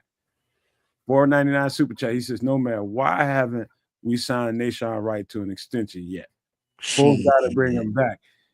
I'm sure at this point there is some the thing about that is if you already got Jalen signed, you got Tyreek that's in the works that possibly could get signed, and then you got Nahshon Wright. There's some uncomfortable conversations being had at how it's all about that, I'm sure. There's no way. You got 3 years vested in Tyreek Stevenson, and people want to see how that's going to play out. And guess who drafted him? Ryan Poles. This is Nahshon Wright's quote unquote prove it year to the league. He has the opportunity now because of how he has been able to take the ball away to earn a beautiful paycheck on the free agent market. And it would be a team friendly offer, quote unquote, to have him stay here on this roster. And they'd be, he has a connection with Al Harris, Dennis Allen, this team, what have you. I get it. But if I'm Nahshon Wright's agent, I'm saying, hey, Nahshon, we got 4 teams willing to bid on your services. Now, the Bears are kind of strapped financially, so they're not going to be able to compete with the offers you're going to get on the market. So either you go for your, generational changing payday, or you stay with a team-friendly deal and take less money.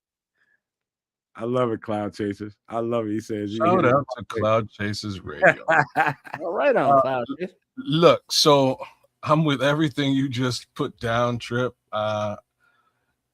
And remember earlier in the show, I was giving Ryan Poles props. Like to throw that out the window for a minute. There's a lot of money tied up into a lot of places where it should not be right now on this roster. Before you finish that conversation, we probably should get to Joseph Archer's comment. He says, no matter if we don't sign Nahshon Wright, what can we get from him? You ain't gonna get nothing. Comp pick. We can't, maybe a comp pick. We can't really get nothing. And this is why I'm saying there's little things that Ryan Poles probably should have been doing earlier into this season. But again, we don't really have a lot of cash available that we can spend until next year, and you get that little bump from the rights, from the TV rights and all that. Right now, in my opinion, if a lot of that money wasn't tied up into contracts like Dio Dangbo, etc., I think he probably should have paid and or extended a Nahshon Wright weeks ago before it became an obvious, oh shit, this kid's going to the Pro Bowl. So, you know what the good thing Kevin is? Byard, same thing. The good thing is we're successful right now, and there's probably a lot of buy-in. There might be some hometown discounts going on. In the event that the season doesn't finish the way we want to, and they see a whole lot of opportunity in the following season, there might be some guys that might be a couple, 2-3 guys that might be like, hey, you know what? Let's get together, man, and get the Super Bowl. And So Maybe discounting. I would see Kevin Byard I was just being more on that he's the train. guy who will do that. You want Kevin Byard to be on that, but he shouldn't. If I'm No, he Kevin will Byard. be because he's No, he old, will. right? No. Like he's older and he can see the value in that's I agree. He can see the value in sticking around Chicago. He's a leader in this locker room right now. I agree with that fully. And he's already made millions of dollars in the league. He's Nahshon already Wright hit hasn't. He ain't had a big bite out the apple yet. He had a good chunk before he kind of unceremoniously got bumped Not out. like he deserved. Not like he deserved. Maybe. Oh, Kevin Byard? Yeah. Well, he's Yeah. not going to get, a big bag now. He's on his, golden year contract. God, he's gonna get a nice chunk out of. Well, but that's the question, though, no, Matt, is if you're in Byard's situation, it's different than Nahshon Wright. Byard is a veteran. He has a couple years left in the tank. Does he want to go to another team, another situation? Or He's does he want to win a Super Bowl? money. You know what I mean? Kevin Byard don't want to go no goddamn way.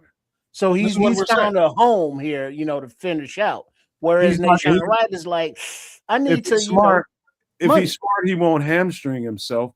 But if you're talking about money and cap situation stuff, who they're gonna prioritize more so than the other is more than likely gonna be Kevin Byard. And if we can get Nahshon Wright, that would be a plus. That's just basically how it's gonna probably play out, in my opinion.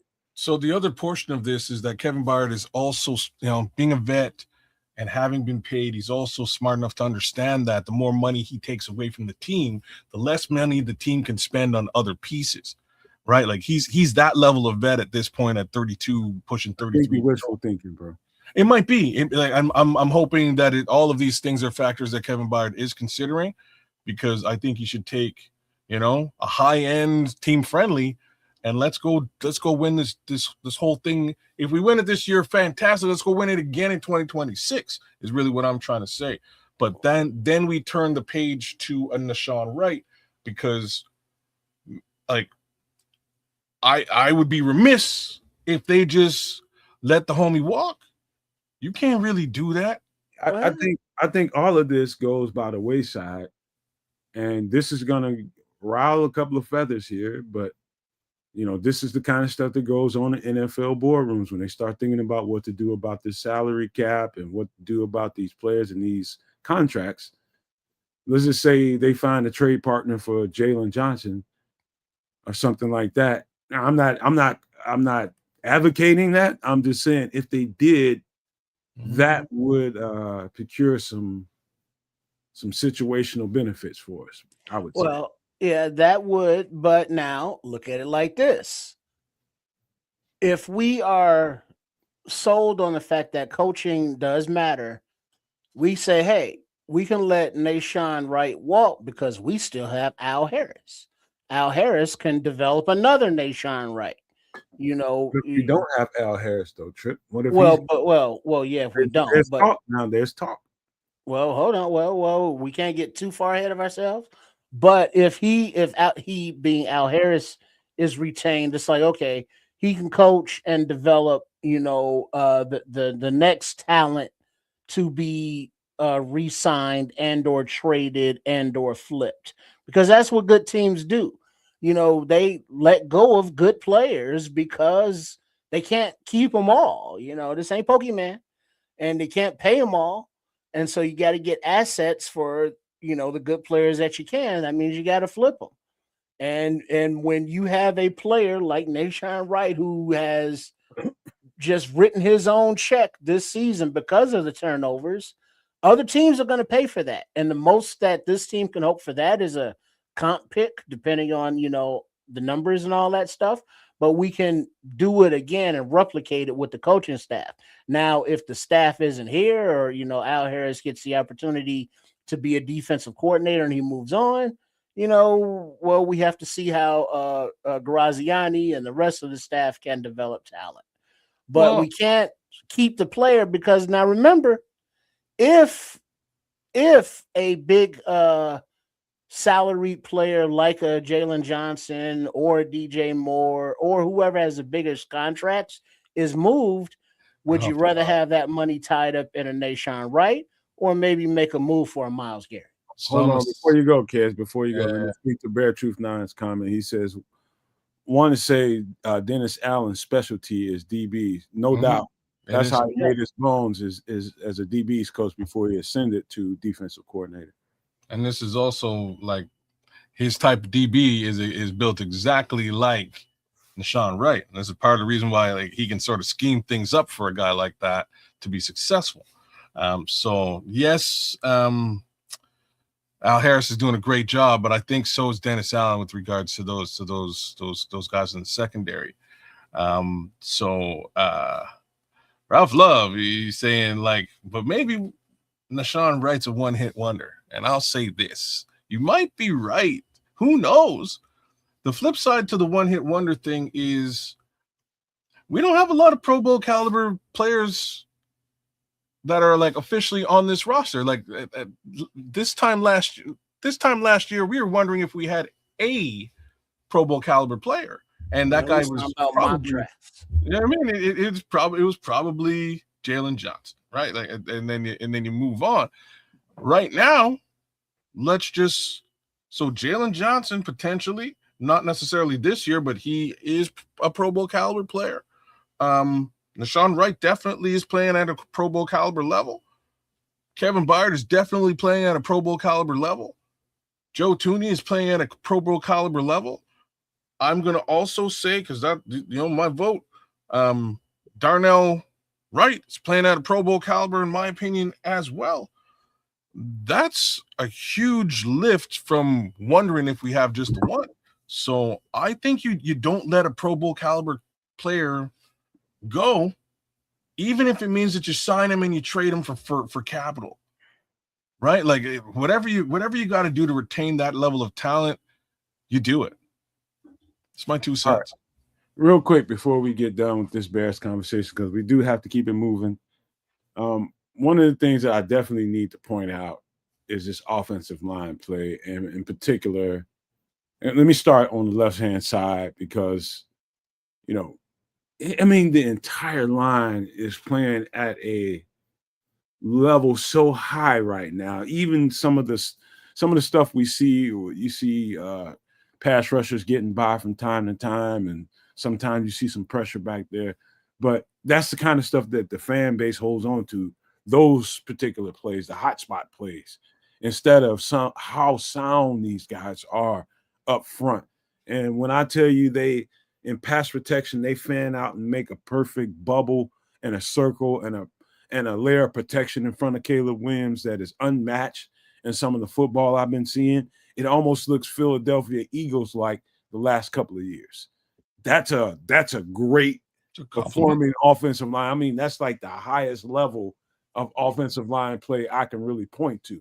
And we're peaking at that level. We're right there. And we've got a rookie left tackle who I want to talk about specifically. And I remember Aldo coming into the show and asking, with the play, against Myles Garrett and him taking advantage of him a couple times here and there.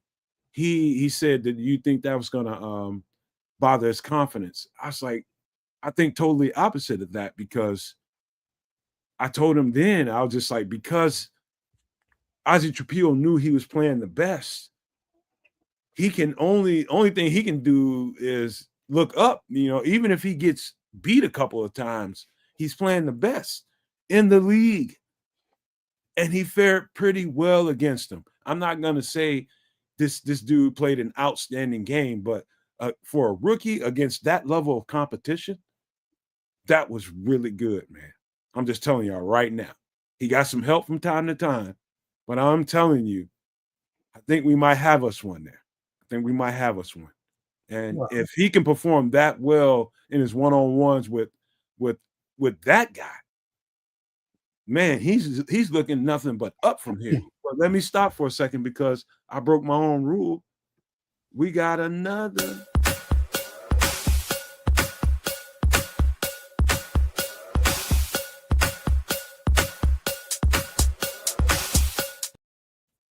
Thank you, Bear Truth 9, and everybody, Cloud Chasers. We need the donation so we can pay the bills, man, because it costs every month. But we appreciate you. He says, Bear Truth 9 says, Brisker or Gardner, who would you rather resign? And I hate that y'all putting us pitting one against each other. But if it's me, I'm just going to be honest with you based off what I see on film, Bear Truth, and I'm just giving it to you honestly. It's going to be CJ Gardner Johnson. Yeah, I would prefer to give CD Deuce a 2-year deal. Imagine where I'm at here now. Again, I've only said it 100 times. Don't like that guy, but I love that guy. So in this situation, I'm paying Gardner Johnson too. You know how hard that was for me to tell you that because I'm a Brisker fan, I'm a Kyler fan, and I always root for these guys to get their money. But the truth being, when you pose a question to me that way, I have no choice but to give it to you the way I see it. And I'm gonna always do that so long as we have this channel. I'm gonna always tell y'all the truth as I see it and let you guys form your own opinion about what I said or what you see. And I'm just telling you, football one-on-one says you sign CJ. Yeah, I'm a billion% with you on this one, man. I think that guy's just the jerk we need. And he won't be extremely expensive. And it's not a long-term deal. Oh, snap. And you could put him back there at safety, too. And his versatility. Oh, snap. I didn't really think about it that way. You could put him back there at safety. Now you got Kyler on you line Kyler up in the slot, and you got CD Deuce back there. This is the last thing we'll before we move on to other things, and this is going to be an interesting. No, well, can we do that? No. So I'm just going to speak to it. He says Joseph Archer says, "What about if we franchise tag Nation?" I think the only person under these circumstances that gets a franchise tag under these circumstances, and if there's any, and I don't think this is the right thing to do, but it would probably be Darnell Wright. Well, no, he's coming to his contract. No. I know, but like you give Darnell Wright a 5-year. You pick up his 5-year option. Well, I'm just talking. We talking about the laws of probability here. Now we ain't talking about exactly what to do, but if somebody was to be in line to be franchise tag at this point, I think it's Darnell Wright. I don't know that you can pick up the franchise. You can put a franchise tag on a player that you did not draft. So that's my little 2 cents there. I'm not sure if you can do that. Can you do that? I don't know. See, that's where I'm a little bit confused. I thought the franchise tag was sort of reserved for players that you drafted, and yeah. I don't think you can franchise tag Nation Wright. I don't think so either. That's sort of what I'm trying to say. Don't think you can franchise tag Nation Wright. You could franchise tag potentially, as you're saying, Darnell Wright. But in my opinion, you don't do that. You just get him for cheaper for the next 2 years. You extend him 5-year option, and push that payment out a couple of years. Because again, in my opinion, this Bears team should be in the Super Bowl the next 2 years, and then you pay him large when everybody's, when this dynasty's in full. I got to tell you guys an uncomfortable truth, and I'm not just talking to you two guys. I'm talking about the No Maniacs, Super No Maniacs. Here's the uncomfortable truth about success. You end up always losing a few guys. You end up losing, of course, the coaches. That comes with prosperity. And so you're not going to be able to take care of everybody. No. And so, prioritizing who to take care of or who to do the best that you can by, and even if you have to let them go, you hate it, but that's a byproduct of success, bro. And so be glad that we're in these situations where we have a good enough team where you're a little tight in the ass about whether or not we can sign this player or not. That's a great feeling to me. And I'm a hater just like you all are, but we're gonna lose a few guys, bro. So all I have to say about that, and you are so bang on with it. I just hope that we have a GM that has the wherewithal to understand that and get in front of it so that at the very least he can get something for the players that we lose. Because this is new territory. This is new territory for the Chicago Bears over the course. Right. You know what I'm saying? Over the course of the last, We're not used to good players, let alone losing good players. you know what I'm. Well, like we'll lose them, but it's because we have to flush them out of the system. We can't afford to pay for them anymore. We need to move on. We're changing the regime. Like this, these are reasons why we'll lose good players. We're seldom in a position where we have good players, we have a good team, and the rest of the NFL is looking over. They're like, yo, like, you know what I'm saying? Like, I could use one of him. Oh, you could? Well, you're gonna give me something for him.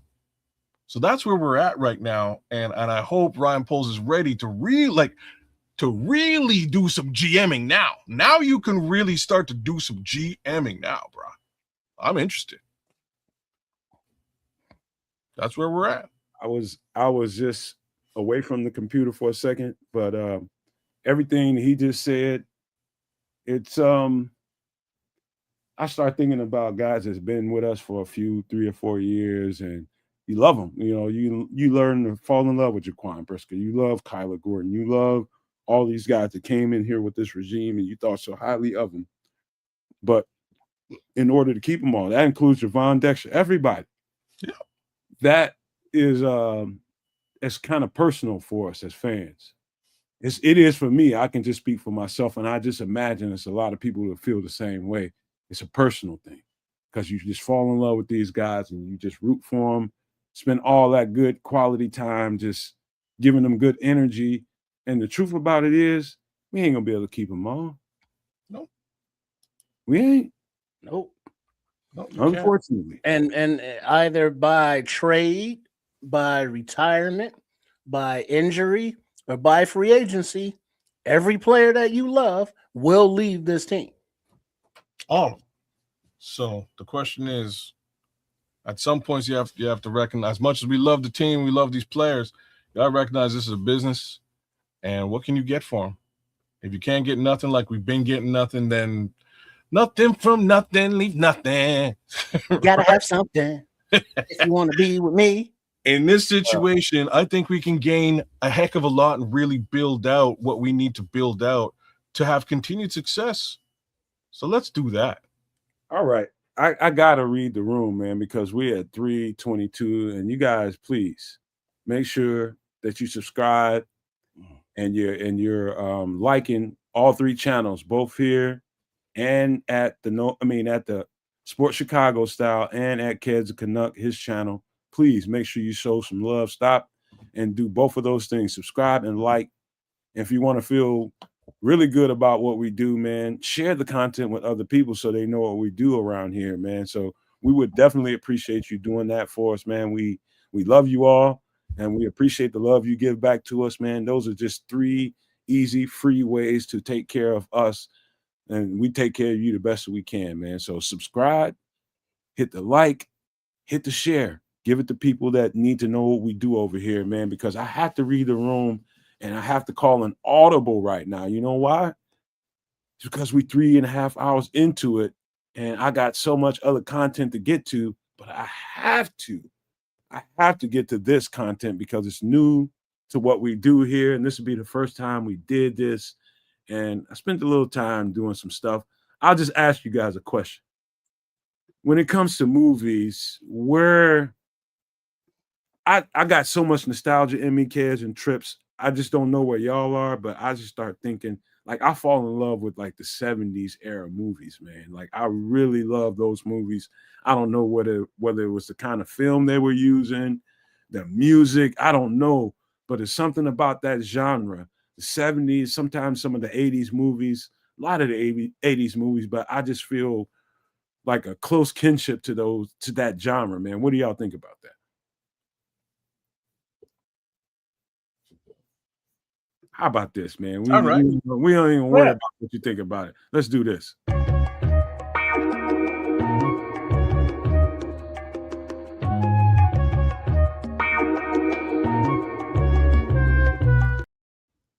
Damn, Negro.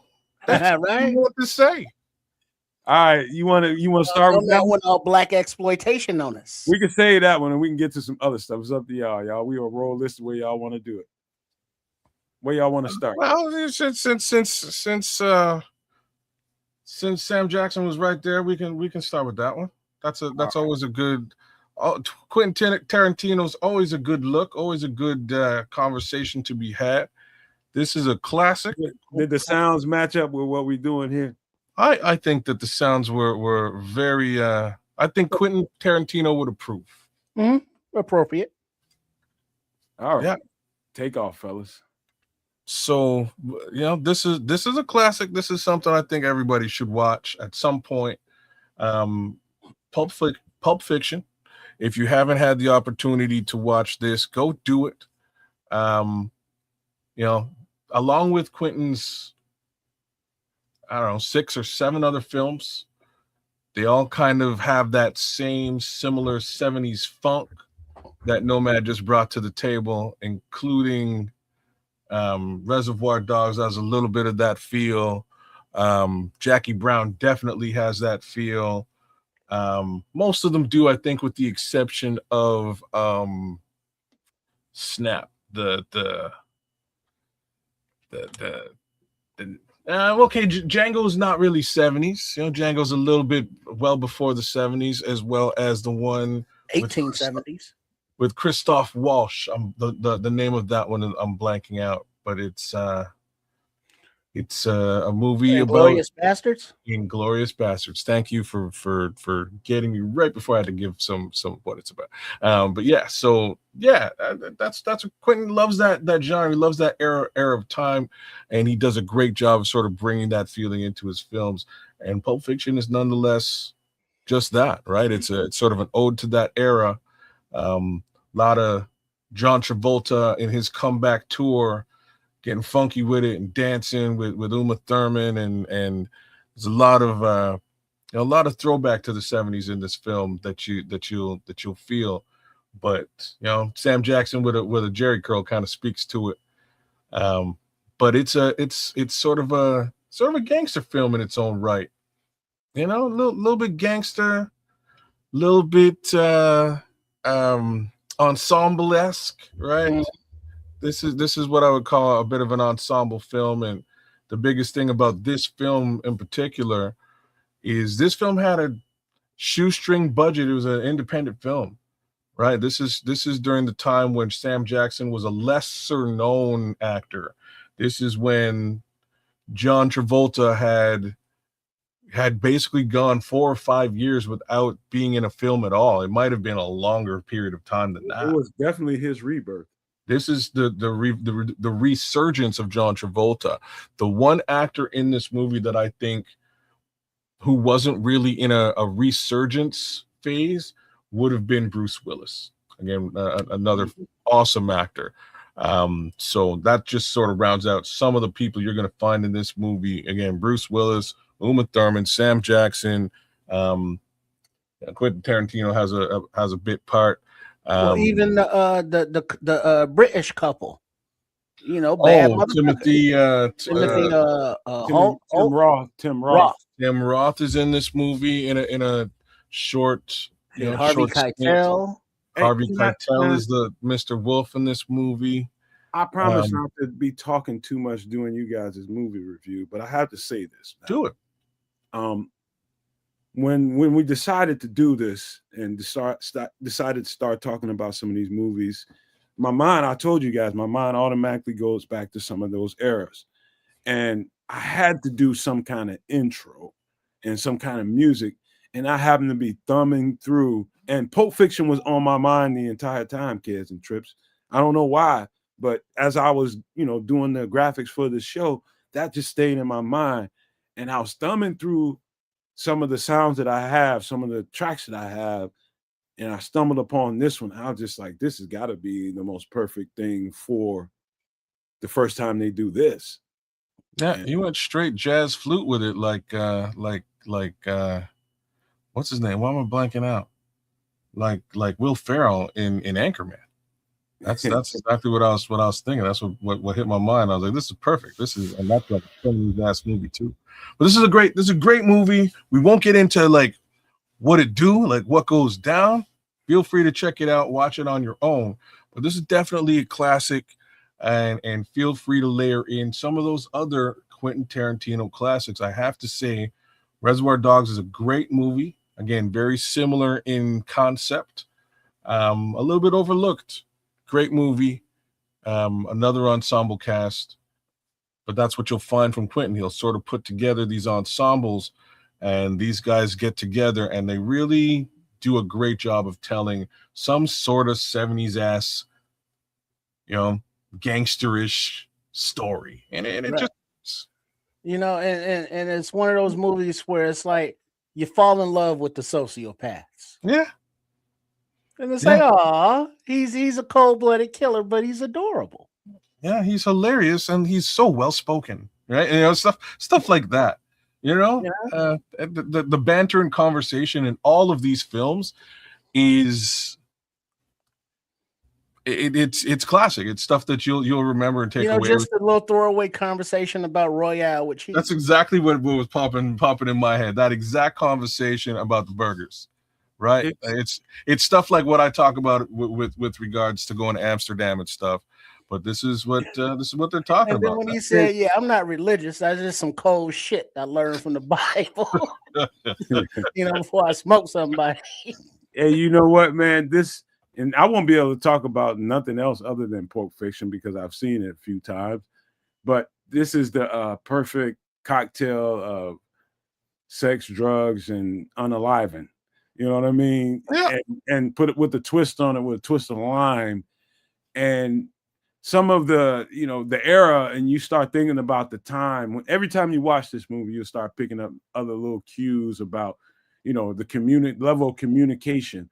Somebody having the foresight to know that I need to hire somebody to clean up other people's mess because I'm not finna run out there and be taking care of everybody else's bullshit. So I'm gonna hire me a wolf, then on the spot, come take care of all your shit that you done just fucked up. Hey, do you see a sign on this garage that says "Dead Ninja Storage"?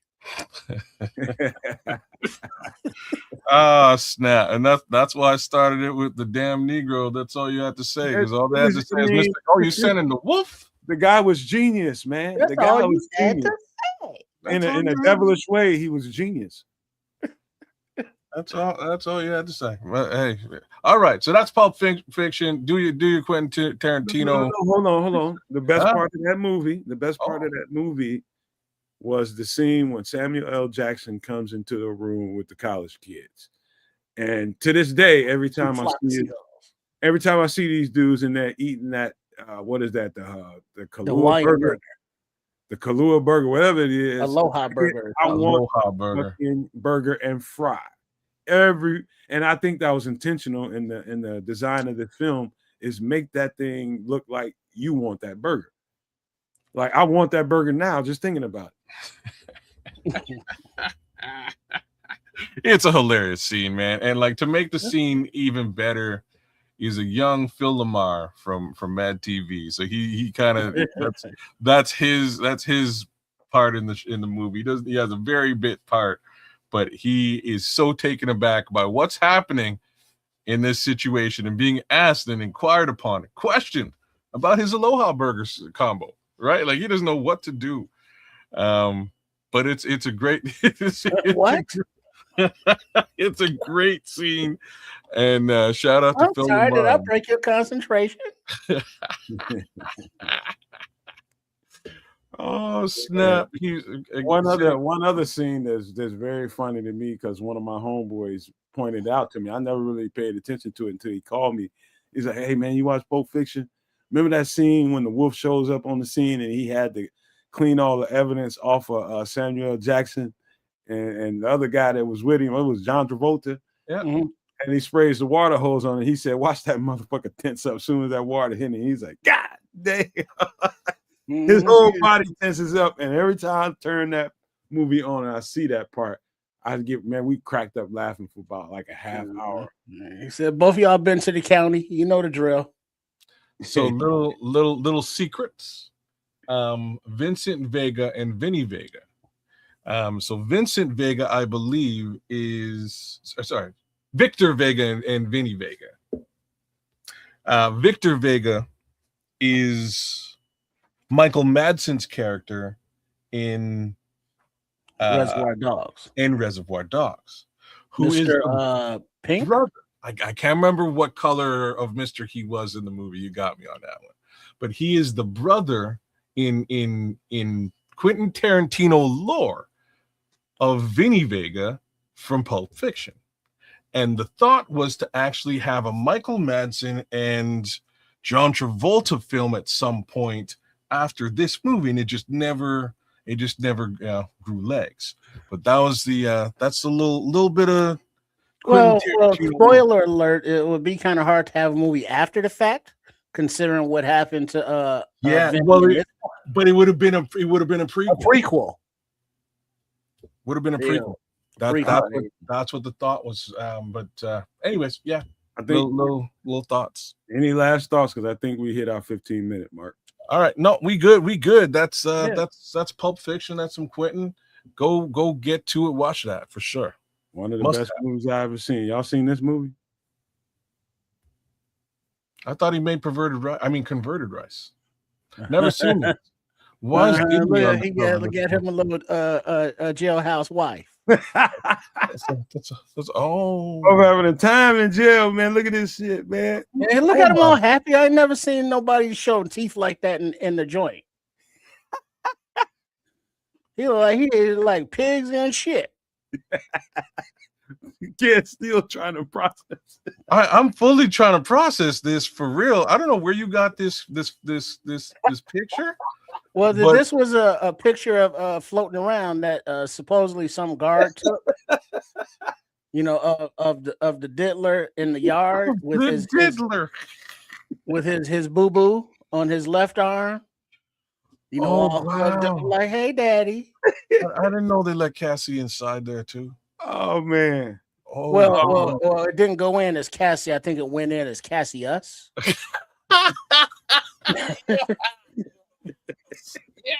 You know what I'm saying? Oh, line that up so nice. You knocked that right out of the park, man. Oh, that was great. All right. I had to get a little pit stop in there, man. That was great. That was well done. Uncle Ben's. That's what Diddy looked like, man. He looked like Uncle Ben. He need to put his ass on that rice right now.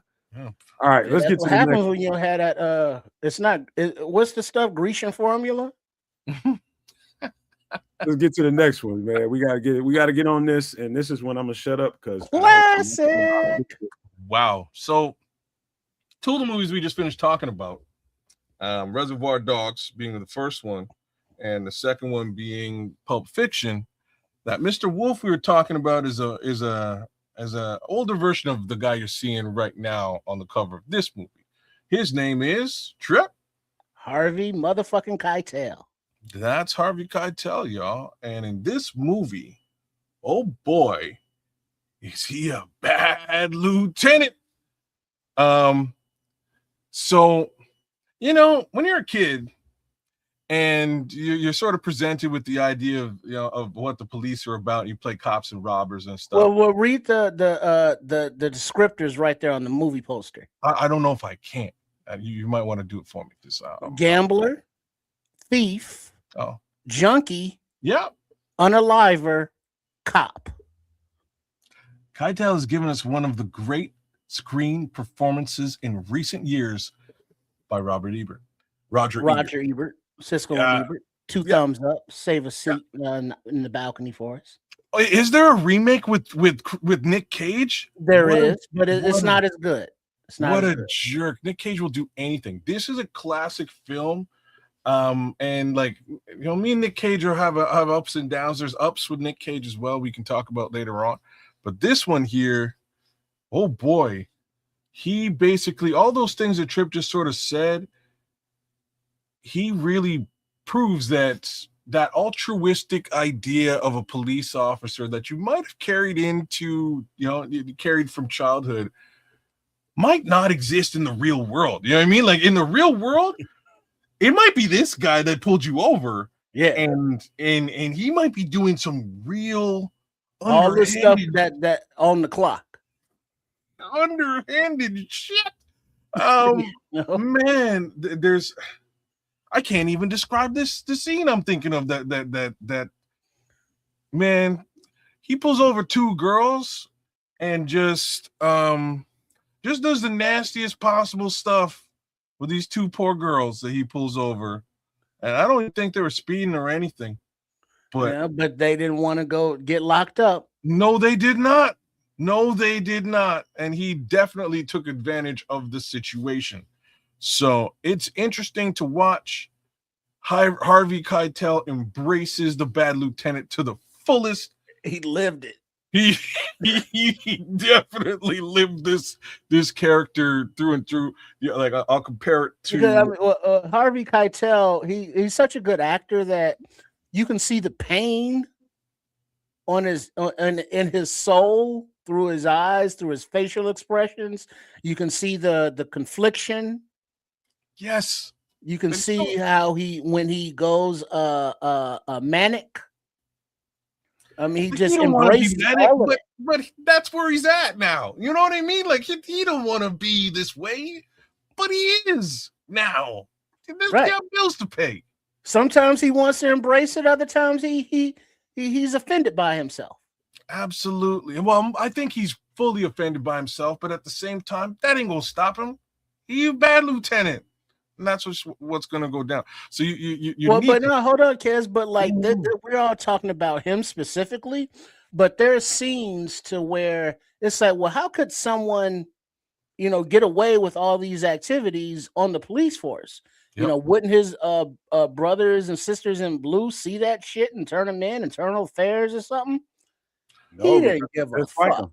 And most of the time, they're rocking with him right next to him. Full go, they're rocking with him. So, like, again, as a kid, growing up, you got TJ Hooker and you got all these cop shows where the cop's like a cop and he's copping it up and he's saving the day. He's doing that officer friendly and shit. He's officer friendly. That's not this guy. No. This guy gives 0 Fs. So you kind of have to watch this. Like, the only thing I can compare it to, like, the thing I will compare it to is Denzel in Training Day. Like, Denzel in Training Day is kind of bad lieutenant on another level.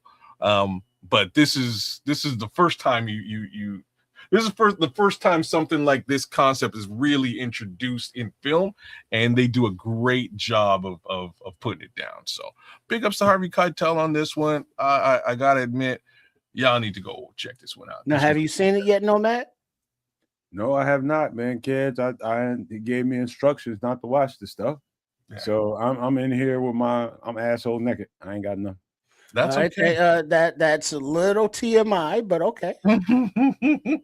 That's like Trip is when we get ready to do shows. Oh. Don't nobody know that in the green room. He's an asshole naked, but that's him.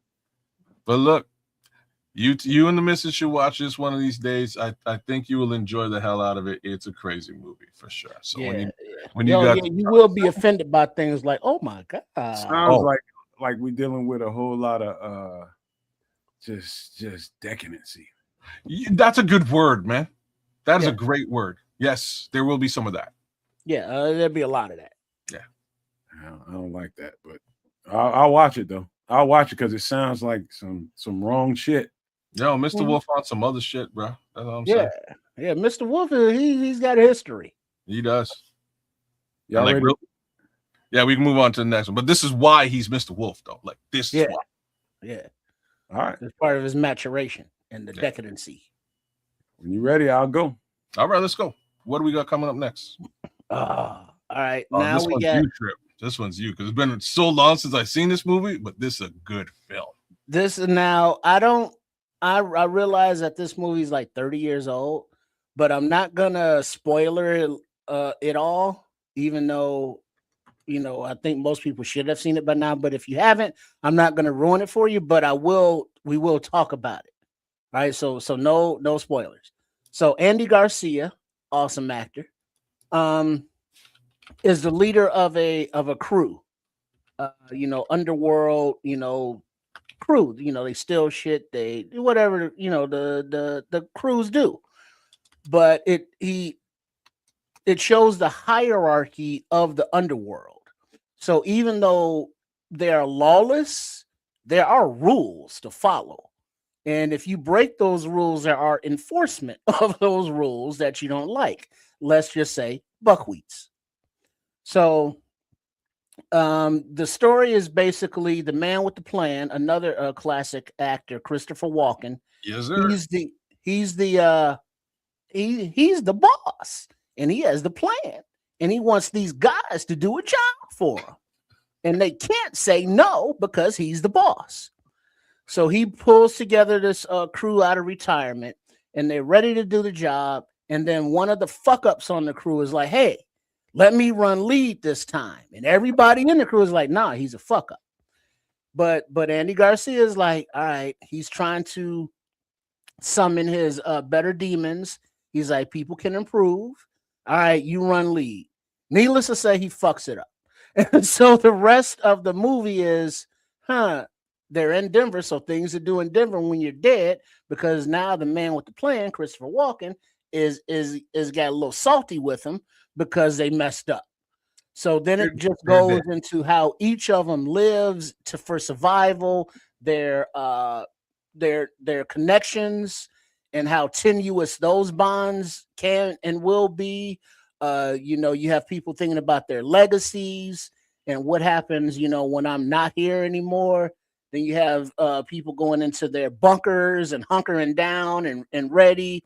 And so it's just an ensemble cast of a lot of good names, actors that are come together to navigate a tenuous situation. You got Bill Nunn, you got Steve Buscemi, you got Andy Garcia, you got Treat Williams is another one in there. Treat Williams. Because he was the fecal freak. Yeah. I mean, so you get all kinds of things going on in this movie, and it's like, hey, they all just chill because it's all about the boat drinks. And the boat drinks are when you're in paradise, you don't have any worries. You can just chill in the warmth of the sun, enjoy the camaraderie of your people, your crew, and enjoy drinks on the boat. On a yacht. Right. On the yacht. And that's their salutation. Instead of saying peace out, it's like, hey, boat drinks. Boat drinks, and they clink up a drink. Right. Boat drinks, right. When you're gone, you'll be floating on that on the ocean on that yacht, and that's just how we'll respect it. That's sort of how we send you off. Right. And so it tells a story. It picks it up in real time, but then it has the flashbacks of who they are, why they're together, things that they may have done, and then just the turmoil and trying to navigate the next hour and a half of the movie. So, I mean, it's a classic. It's one of those ensemble cast, and I don't watch any movies where on the poster, if ain't nothing blowing up or ain't nobody holding a gun or nothing. So, yeah, this is right up my alley. Well, yeah, and it's again, this is kind of a similar gangstery theme, with respect to Bad Lieutenant and Pulp Fiction, as well as sort of an ensemble situation. Bad Lieutenant, not an ensemble cast, just Harvey Keitel being an absolute miscreant. Yeah, right. So in this case, this is a much more eclectic vibe from a gangster movie type perspective, and I think folks would love this movie. I like this movie a lot, right? Again, especially just like this is similar to Pulp Fiction, where the ensemble cast isn't super headliners. You know, I think the biggest name in this movie, to my opinion, is not the guy on the cover of the movie. I don't know if Andy Garcia was really a big name actor at the time. I'll be frank with this. I think the biggest name in this movie is Christopher Walken, but he's not the main part, right? The main part is Andy Garcia, and he got the top billing. Everybody else sort of surrounds this film properly as far as the ensemble is concerned, and they tell a really cool story. And there are a lot of cameos from, bigger names. But remember, this was Christopher Lloyd 25 years ago. So those bigger names were, it's like, oh shit, he's from that movie or that movie, whereas now you may not recognize him as much. Yeah. Christopher Lloyd. I'm sitting here another one of those guys. I'm sitting here listening to you guys, and I'm just now realizing you guys picked these movies, and I'm just rolling. I'm just furniture right now. I'm nothing, but I'm noticing that you guys pick movies where there are bad guys, and I think Tripp mentioned it earlier. These are horrible people, but they have some kind of something to them, so they don't want. They have a humane side to their evil. They're evil. Some of them, yeah. They're evil, but they still have. They want you to know I'm still human. I have a heart. That's what makes it. It's funny you're saying that. So that's what makes Bad Lieutenant an interesting movie, because you can kind of feel his pain with being such, as Trip was saying, an asshole. You can feel that pain in this movie. Andy Garcia's character is like, I'm trying to be out of all this. I'm trying to be out. I don't want to be a gangster anymore, but I got to do this job and get this job over with these guys and get out of this. Oh shit. You messed up. You know what I mean? You messed up, and now they want to off us all.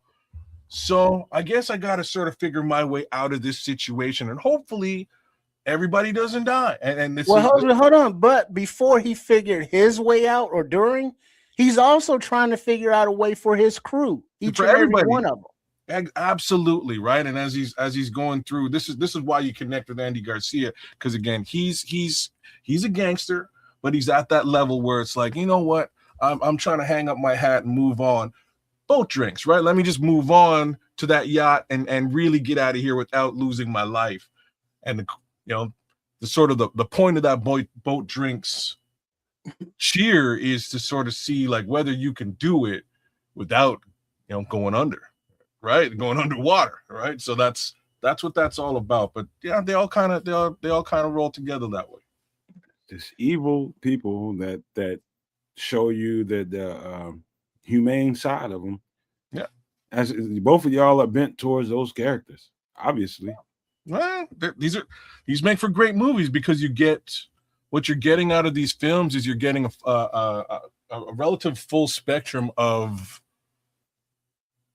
of the growth of a man. Christopher Lloyd, Williams Forsythe, man, Jack Warden, Bill Long, Buddy Guy. Oh, I forgot Buddy Guy was in this one. There's a Glenn Plummer. Glenn Plummer's a bad Junior. Glenn Plummer's a bad MF though. Like, I gotta give Glenn Plummer some props. He's in a lot of movies that he doesn't get a lot of respect for.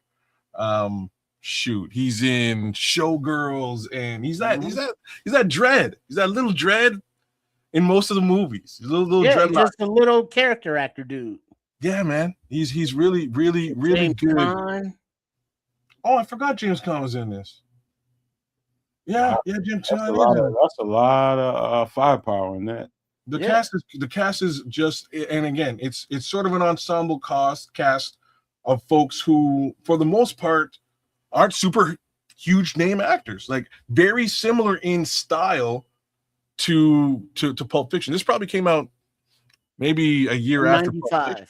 95, and Pulp Fiction, I believe, is 94, 93, 94. 94. Right. This is the same general idea, saying, hey, you know what? If Quentin can take a whole bunch of guys who might not be, top billing at the box office and tell a really compelling story and make a really awesome film out of it, we can do that too. So like there's a bunch of movies along these lines during that time, and some of them are classics. I have to admit, this is one of them.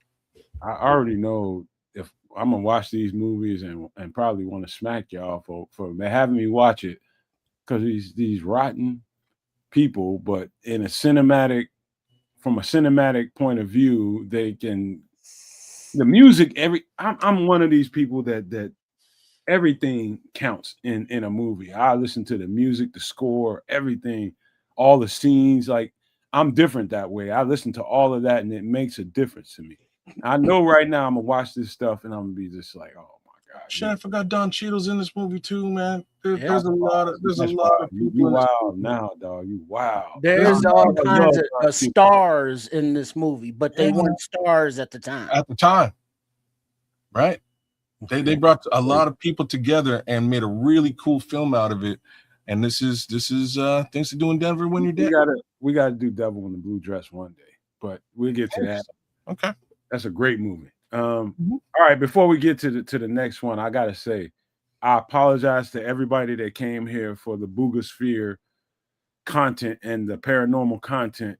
I'm trust me, I'm upset that the fact that we can't get to it because I put so much work into it. But sometimes during a live broadcast, me and my big mouth, including my co-host, we get carried away sometimes and we chew up a lot of time. And at times you have to call an audible to make sure that you get to what you need to get to. And I apologize to you all for that. So therefore, I will make sure that we double down in the days ahead to make sure that you get more than your money's worth of that. So I just apologize for that because I know a lot of people came that are watching on the sidelines waiting for that content. So Yeah, I just Quatu, shout out to Quatu, man. That's we're just doing something a little different this week, but it'll be back. We'll be back with the paranormal and doomsday stuff in a week. full force. Trust me, we coming right on back with that. All right, y'all ready for the next one? Yeah. What do we got? Oh yeah. Okay. The Usual Suspects. Flip it. Now, this is another ensemble cast, and I think that seems to be the kind of the theme General tonight. theme. Yeah. You know, and it's because it's like if you like foods with a lot of different flavors, you know, this is what we have. So now we got Kevin Spacey, you know, this is before his thing, you know, all his your digs. Yeah. Benicio del Toro, Gabriel Byrne, Stephen Baldwin, Chaz Palminteri, Kevin Pollak, Pete Posleff, Giancarlo Esposito, Don Haida, Susie Armis, Jack Shear, Kyle Brescher, and a whole shitload of other people. But basically, this is a crime drama, I guess, where the cops are investigating a crime and they don't have any leads. And so the movie title, we're going to round up the usual suspects, which means, you know, these are people with a rap sheet that we know are criminals and that they're good for something. So let's bring them in, see what their alibis are, if they know something. And so this is basically the premise of the movie. And so each one of these criminals has their own story. Are they lying? You know, do they have an alibi? Are they involved? What is the actual crime? And so the movie is, as it progresses, you are unraveling that mystery, this investigation with the police officers from their perspective, and not spoiling the thing. They think that they have a suspect. They think that they know what's going on. They think that they got an informant, a snitch that's telling them feeding them information, and then, you know, shit happens. So it's one of those plot twisty kind of things, you know, the twist endings where you gotta pay attention, and because little things are clues or hints, and that at the end of the movie it's like, oh shit. It's like it's one of those, and where you point at the screen kind of things. This is a legendary film, and it does take the same it follows the same path of what we've been talking about with the other films, where again, it's that ensemble cast. This ensemble cast at the time, again, much like Things to Do in Denver When You're Dead, was a bunch of nobodies. Like Stephen Baldwin is like the third Baldwin brother who's Right, the famous. least famous. You know what I mean? He's at the time he was famous for Encino Man, right? Like this is how this Benicio del Toro was nobody at the time. This is before he directed any of those big movies that he's known for today. Kevin Pollak was in and out of big roles, but not really getting big roles anymore. Gabriel Byrne, an amazing actor, but again, same deal as Kevin Pollak. And then there's Kevin Spacey, who again, barring his present downward spiral, he had just done a couple of really decent movies and comes into a role where he's sort of between, and like I have to sort of give it to him, his performance and Chaz Palminteri's performance in this movie. They really sell a lot of what's happening in this film. And the conversation alone between those two characters makes the movie. It makes the entire film. There's a lot of action, a lot of things going on, and machinations and gangster stuff and heists and all sorts of stuff going on. But it really all just revolves around this conversation. So when you get the opportunity, if you haven't watched this movie, you gotta. I know Mr. Mayhem, he's a hard guy to stand at this point in the world, but the reality is, damn it, like you have to give it to him in this movie. Like, he's a good actor. There's two things. He is a good actor, man. Like, he is a good actor. It's really unfortunate where he, like, you know, is your digs. You know what I'm saying? Like, it's really unfortunate how what he's about. But can I say something, if you don't mind? You can. Yeah. One thing I've learned about watching a cinematic performance is if you reel in all the other things about life, it's gonna screw up whatever it is that you're trying to admire. If you came to watch that movie objectively based on how they put that thing together, if you start worrying about what someone is in his personal life, he might be a piece of shit. But to go watch that film objectively based on what the producer, the writer, the director put together, and the actors tried to portray in that film, there's a certain amount of objectivity that needs to come with it. Yeah, that's true. But that's like saying, watch Space Jam and listen to I Believe I Can Fly and not have thoughts about R. Kelly. You know what I mean? It's because at the time, Spacey didn't have all that stuff on him. He was just an actor. At the time, R. Kelly was just singing. But now that we know there's things afterwards, it's like now we see the movie or hear the music, it's like, oh damn. I don't blame Mayhem, because I feel the same way. I have that problem too, man. I feel the same way, but sometimes you have to. I feel it should be another layer to who you are, just so you can enjoy that film. I have that problem with a lot of people and a lot of actors, and again, R. Kelly in that case. There's another guy whose movies I just kind of don't watch for very similar reasons. But I have to say, like, 3 of the properties that Kevin Spacey has acted in are amazing. He does an amazing acting job, and this is one of them. Another one is strangely is it American, not American Pie, American Beauty. Great acting job in that movie. And then Kevin Spacey as in House of Cards, just before all the turmoil. Say what? I saw that, bro. He was amazing. He was doing an amazing job, so much so that when he left the show basically just finished, right? Like, he left the show He was the show. The He show was was centered around him. He's the show, man. They tried to spin it off on his wife, and they're like, "Oh yeah, that ain't working," and shut the show down immediately after. But now, Nomad, did you enjoy it? House of Cards? No. Why? I don't enjoy foul. I don't enjoy foul. Foul. Oh, okay.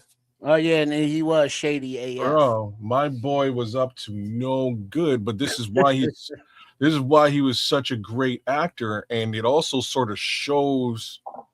It just why I enjoyed it. I actually recently rewatched it. Why I enjoyed it is just that it shows like how corrupt, much like Bad Lieutenant, it shows how corrupt like politics could really be left unchecked.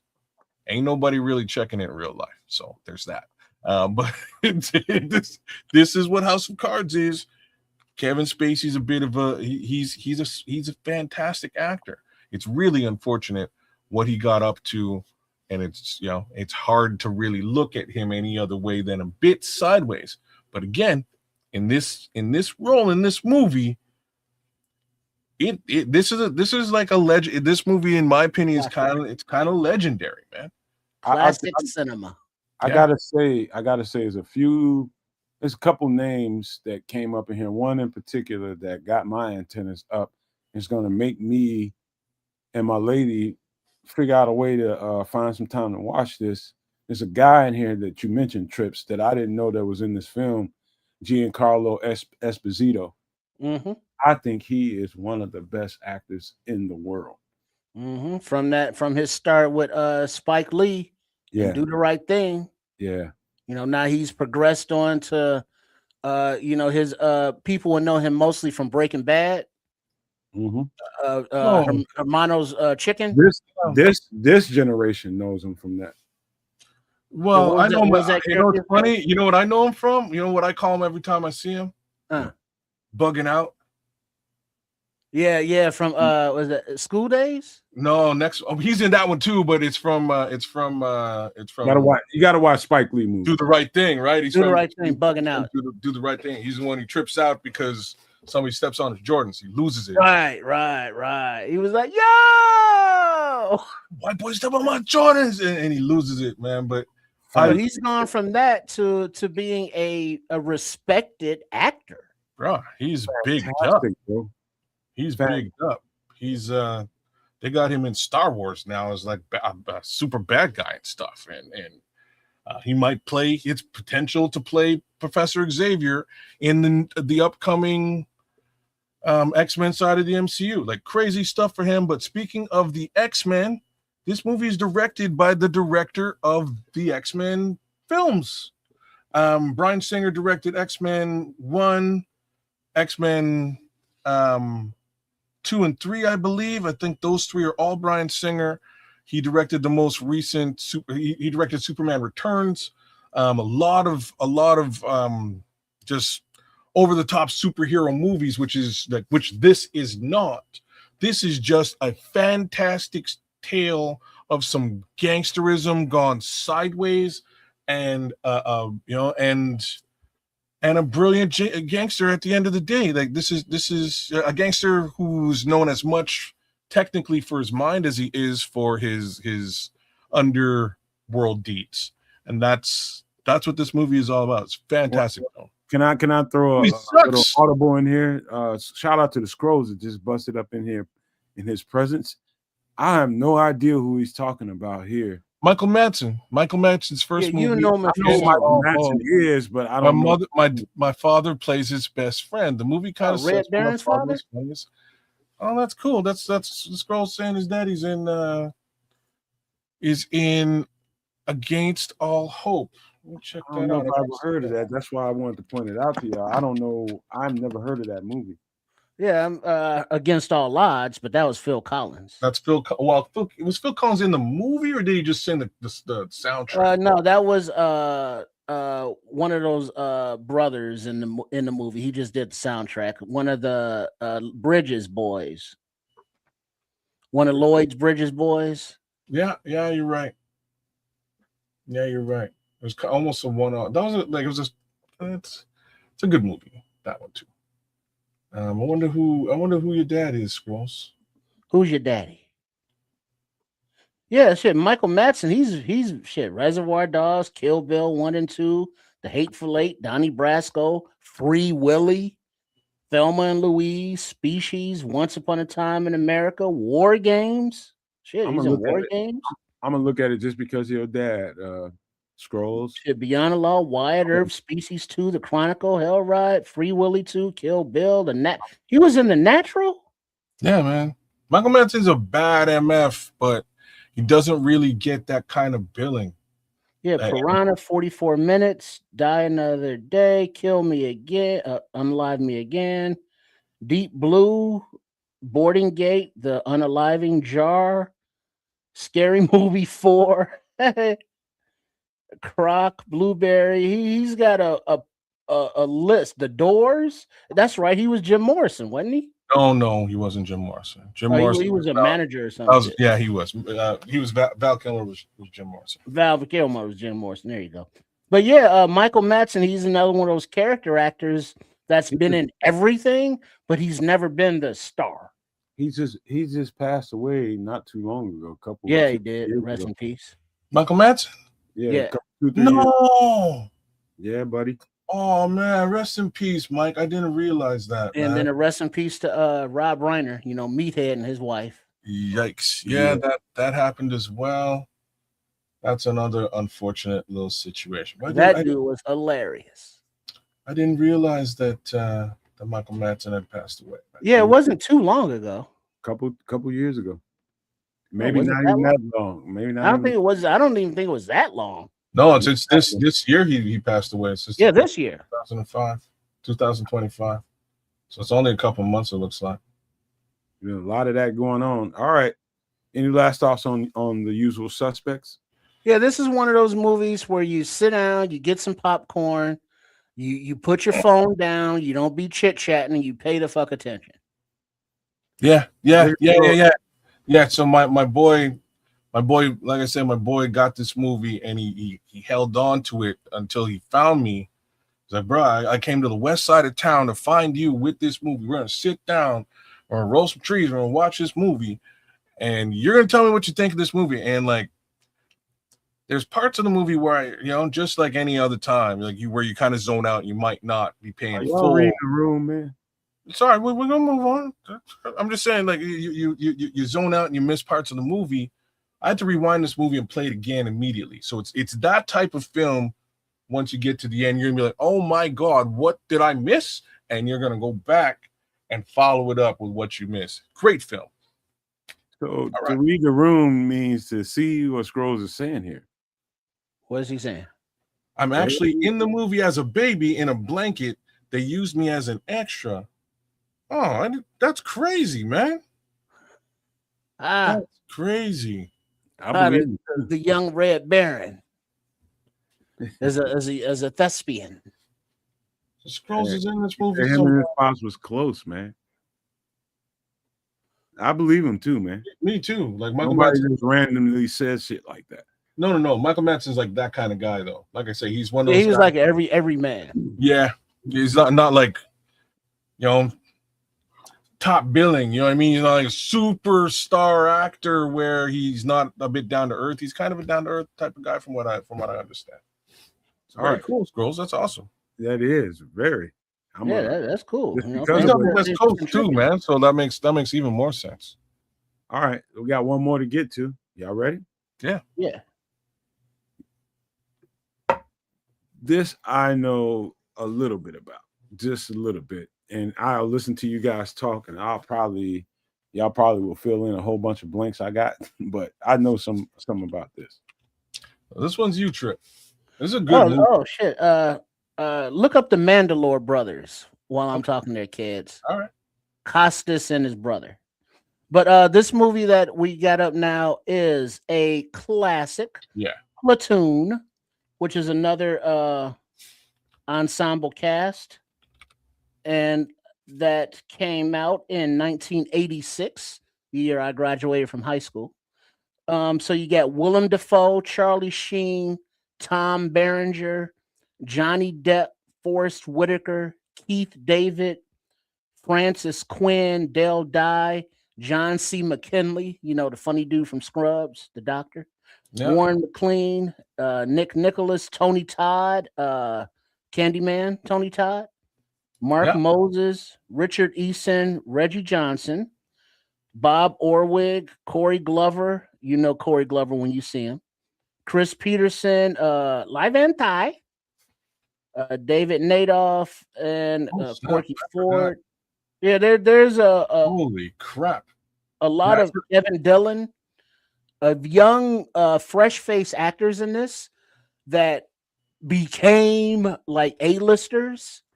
But it's a platoon saga, a Vietnam saga. Charlie Sheen, he's the center of attention. Basically, he's the fresh-faced newbie green kid from the world coming in to the Vietnam conflict, and he is just sucked up between getting shot at by Charlie and the own internal struggles from his own platoon and the leadership and the division within the platoon on should they be, merciful soldiers or should they just be warriors and out there unalive and everything in the jungle. Trip, quick question. Is this a Spielberg film? Is it? I don't think so. This is Ollie Stone. This is Oliver Stone. Okay, Oliver Stone. Somewhere right there in that sphere. And now also the soundtrack. Oh my God, because they used the music from that era. And that was the Motown Tracks of My Tears. People say I'm the life of the party. And they do that one, and then they integrate the music into the war background. There you busting caps in the back. It's that's so well done as far as the soundtrack is concerned. I'm still kind of tripping out over the people in this film, man. There's a lot of people and this is an old movie, so like these people are like youths. They're young. Like this is Charlie Sheen before. Yeah, I think this is like his first, like one of the first gigs. This is one of his first. Well, I think the first gig is oh man, the one with the shit. Where he was the punk kid, teenager. Yeah, the punk kids, man. Snap. Yeah. But like Willem Dafoe. Stand by me. There you go. Would be the first one. But this one. Speaking of Rob Reiner. Yeah. But Johnny Willem Dafoe, he's an Oscar winner now. Tom Berenger. Johnny Depp. I totally forgot Johnny Depp was in this movie. I don't think he had many lines. No, he was. This is again early Johnny Depp. This is before Johnny Depp was a thing at all. Corey Glover's in there. Forrest Whitaker. We gonna get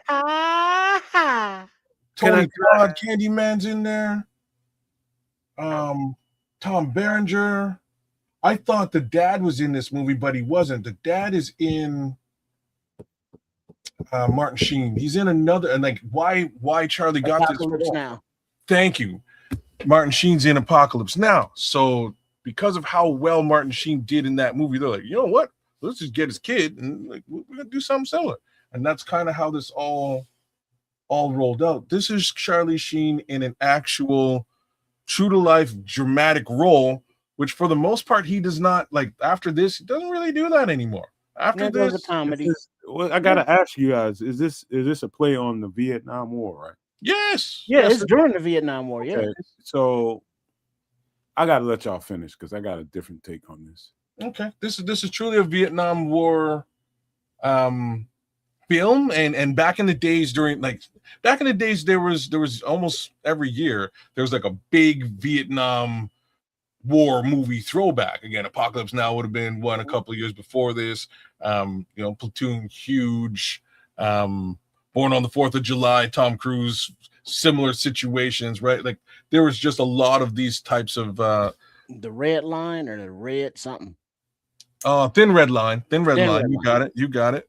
But yeah, there's a lot of movies like that. Cool Hand Luke is another one that's kind of, oh, nah, that's not like this, but that's Yeah, that's a Western. that's a Western. That's a different situation. But yeah, this is a badass movie, man. And again, when you sort of go back and you look at all the folks that are in this movie, um, and sort of seeing their trajectory out of this movie, it's kind of wild, man. It's kind of crazy. I did not even really realize that Johnny Depp was in this film, nor did I realize that like that Candyman was in this film. Like he's in this film. Keith David, I recognize that Keith David's in the movie. Keith David, like what's he famous for now? Keith David is You know you fucked up. No, that's oh no, no, no. that's not Keith David. Keith David was in a lot of shit. That was Bill Duke that I was thinking of. There's But something Keith like David has been in Trips, you Trips keep your thinking pecker about hard and your powder dry, and the worm will turn. there's something very specific I'm thinking of, and that might have been it. But I think he's a director too, also, isn't he? He directs some stuff. He's a voice actor in a lot of stuff as well. Oh, he's But one of those comic characters. he's got it. There's a comedic role that we all know him for, and I'm trying to remember what it is They right now. Like, Live, The Thing, The Lowdown Caroline, Rick and Morty. oh, snap! He's the president in Rick and Morty. I didn't even clue into that until this minute. I love that show. It's one of my favorite shows on They're TV. presidents. Yeah, I know exactly who you're talking about, Trips. Armageddon. He was the general or in Armageddon. He's a man. Listen, that guy's a great actor. So the Armageddon role, yes, he's a great actor. But there's like I keep like flashing back to Adam Sandler, but it's not Adam Sandler. Spawn 21 Bridges. He was in that. That's Mr. a good and movie. Mrs. Smith. Great actor. He's in all kinds of shit. He's in shit that's going on right now. Yeah, The Quick and the Dead. He's good in that movie as well. Chronicles of Riddick. Tyler Perry's got him doing shit like Greenleaf and all kinds of other shit. You know, but back then he was just another dude.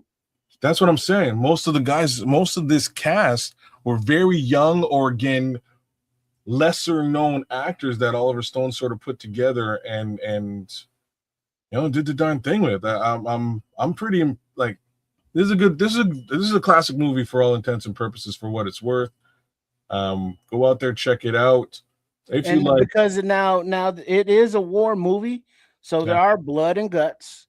You know, many of your favorite characters aren't gonna make it, but it's not just that violent aspect of it. It deals with the psychological aspects of, the drug use that was rampant amongst the soldiers then. It touches on their geopolitical views and discussions about, the politicians and their actual missions there. And then, I am reality, as Tom Berenger said, of just this is war. Our job is to unalive. This is what we do. So you had the internal good versus evil and all of that layered into it. I gotta say my piece on this because I have watched this, and the more and more y'all talked about it and the actors, I'm starting to picture guys and scenes and different parts of that movie. I got definitely a different take on it, and it's because I'm me, and I see what looking back on that now, and I see what they did to those people over there, and it's very upsetting to me right now, and it's has nothing to do with politics. It has nothing to do with anything other than the mistreatment of people. And the basically, I like how they put it in very raw, very descriptive terms in this movie. It was very raw. The emotions, the mental health stuff. The reason why it hits me in a different way is because I've treated different people old people that have been through this. they still suffering the ramifications of this. Yeah. War is hell. PTSD is real. Yeah. Because there are soldiers, people in the military just doing their job, and they don't enjoy having to unalive people, and it messes with them, psychologically in the head, and they just can't deal with it. They can't just get over it and move on. And it messes with them, for years and years down the line. But then on the flip side of that coin, you got some soldiers out there that love it way too much. And they still have to come back to the world, if you will, and live amongst society. So you get extremes on both sides that are very precarious in their daily keeping it together. I have a serious issue living amongst people that would run to that. I have a serious issue with that, and that's just me personally. My peaceful mindset is that people who run to that kind of damage, destruction, evil, in my opinion, need to be expunged from society. Some way they need to be contained, because anybody that has a mind like that shouldn't be walking amongst us. I'm trying to understand there's what not you only mean by that, that, but though. it's the actions and the activities of being in a physical battle of war that skews the mental of people who could be normal, regular, good, decent people going in, but after that experience, they come out, of what you described as, kind of effed in the head. So, well, hold on a second. Like, who are you talking about? Are you talking about the soldier, or are you talking about the potential viewer of a movie like this? No, I'm talking about the soldier that would. There's Oh, people there's people walking amongst us that sees an opportunity in a situation like this. They're being told that these are certain types of people and shouldn't be looked at as human. They are these its. well, that's And, program. and so hold on. Yeah. And so they would take something like that, young giddy. Yeah, I'll go over there and do it. I'll line them up. That kind of mindset sets fire with my spirit. And a movie like, fair enough. So in a movie like this, they're gonna show you guys like that. They're gonna also show you draftees who are like what the hell am I doing here? I'm completely out of source. I don't want to do any of this. They're gonna give you this is why Platoon's actually a good film. It gives you sort of the full spectrum of what they were shipping over to Vietnam to go do this thing, right? Like they Fresh meat give for the you all of mind. that, right? So you get the benefit of seeing those guys who are like semper fi or die. We were in the army to begin with. We were soldiers to begin with, and that's how we're gonna attack this thing. And then you have the other guys who were like, they just told me I had to show up, and now I'm here fighting I for mean, my life. Because now look at it from the perspective of, have you seen Full Metal Jacket, Nomad? I have. All right. And so you look at Gunny, rest in peace, how he was training these guys to go to war. What's your war face? You will choke yourself. All that fun stuff. And that's another Vietnam era movie. But point being, some of the recruits are going in. It's like, hey, this is our job. We're going to unalive everybody. And then they get in that first battle. And then reality hits them in the face and blood and guts from their buddy. And they're like, oh, shit. And now they don't have a taste for it no more. Whereas others go the other direction and lean into it. And so it's just the fact that they are there in the first place, I think, is the main thing, because the ones that send them there are never the ones that go fight. Exactly. They stay back in Washington fighting the war with one hand tied around their balls, as the expression goes. Exactly. And so they send all these young kids out there into the grinder, and then they're ground up, spit out, and then they're come back, and labeled as baby unalivers. And it's like, well, technically that could be true. and they were following orders. Some of them, are like cool with it, whereas others are like internally it's just eating them up, and they're unalived inside, but And they're still walking around living. there's a certain level of morality that comes with anything that you do. I don't care how long you live this life. There's a certain level of morality. There's some will you do or will you won't do in life. And the people who, I mean, the movie is a great movie now. They're just giving you an accurate description of a depiction of what happened in that movie and what happened. They say this is probably the most realistic vision of what happened during that time. And the thing I take exception to is the types of people that would run to that. I have nothing for people like that. You have to have some objectivity to you. You got to say, there's got to be a part of you that says, no, Well, you're not remember, doing that it's shit. not like they had a choice. No, they had a choice. You always have a choice. No, I disagree with that. You always have a I choice. disagree with that, man. And like you You can't disagree with that. Everybody has a Right. choice. Well, then you get sent to the prison or you get shot. And that's what it is. no, That's what it is. look, it's you have to have a broader view of this, and I'm strangely I'm not one to even consider putting myself in those shoes in that type of situation. I'm not one to suggest my kids do either. But for other people, I get it. Structure, the way that the army sort of works all together. Like I worked very closely with a soldier for many years, and I was like, bro, I could never be one. Why? Like, how did he's now a civilian in sales, and I'm like, how did you survive all those years? And he's like, dude, I was deployed in war torn situations, and I've had to do some crazy things that I don't ever want to tell other people that I've had to do. But at the same time, my life has been structured. I crave and require the structure. And this is a guy who now, for life, he wakes up, at 5 o'clock in the morning, puts on a 50-pound weight on his back. He goes outside, he runs. This is what he does. He gets his workout in early in the morning, gets back to the house, does his chores, does what he needs to do, jumps in the car, gets to work.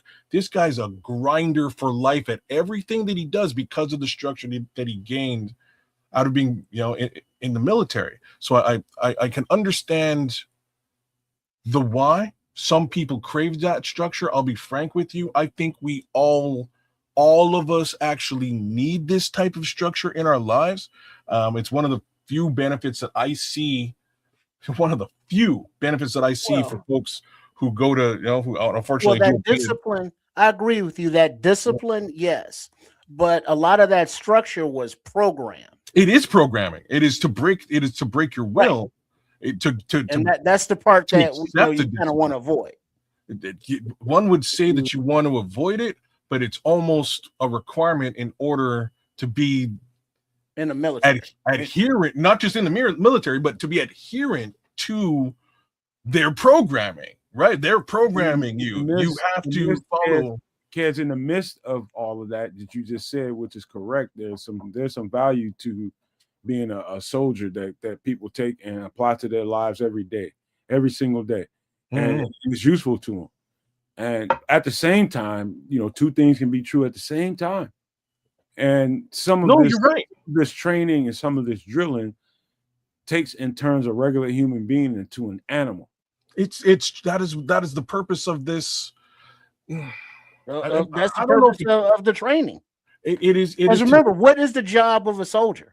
Yeah, to do what you're effing told, bro. Right? Like you do what you're told. You go out there and you do that. Right? So they need to prepare you to take orders and exact them. The problem is, Kez, and this before we get ready to get out of here, the problem is, I don't have a problem with the movie.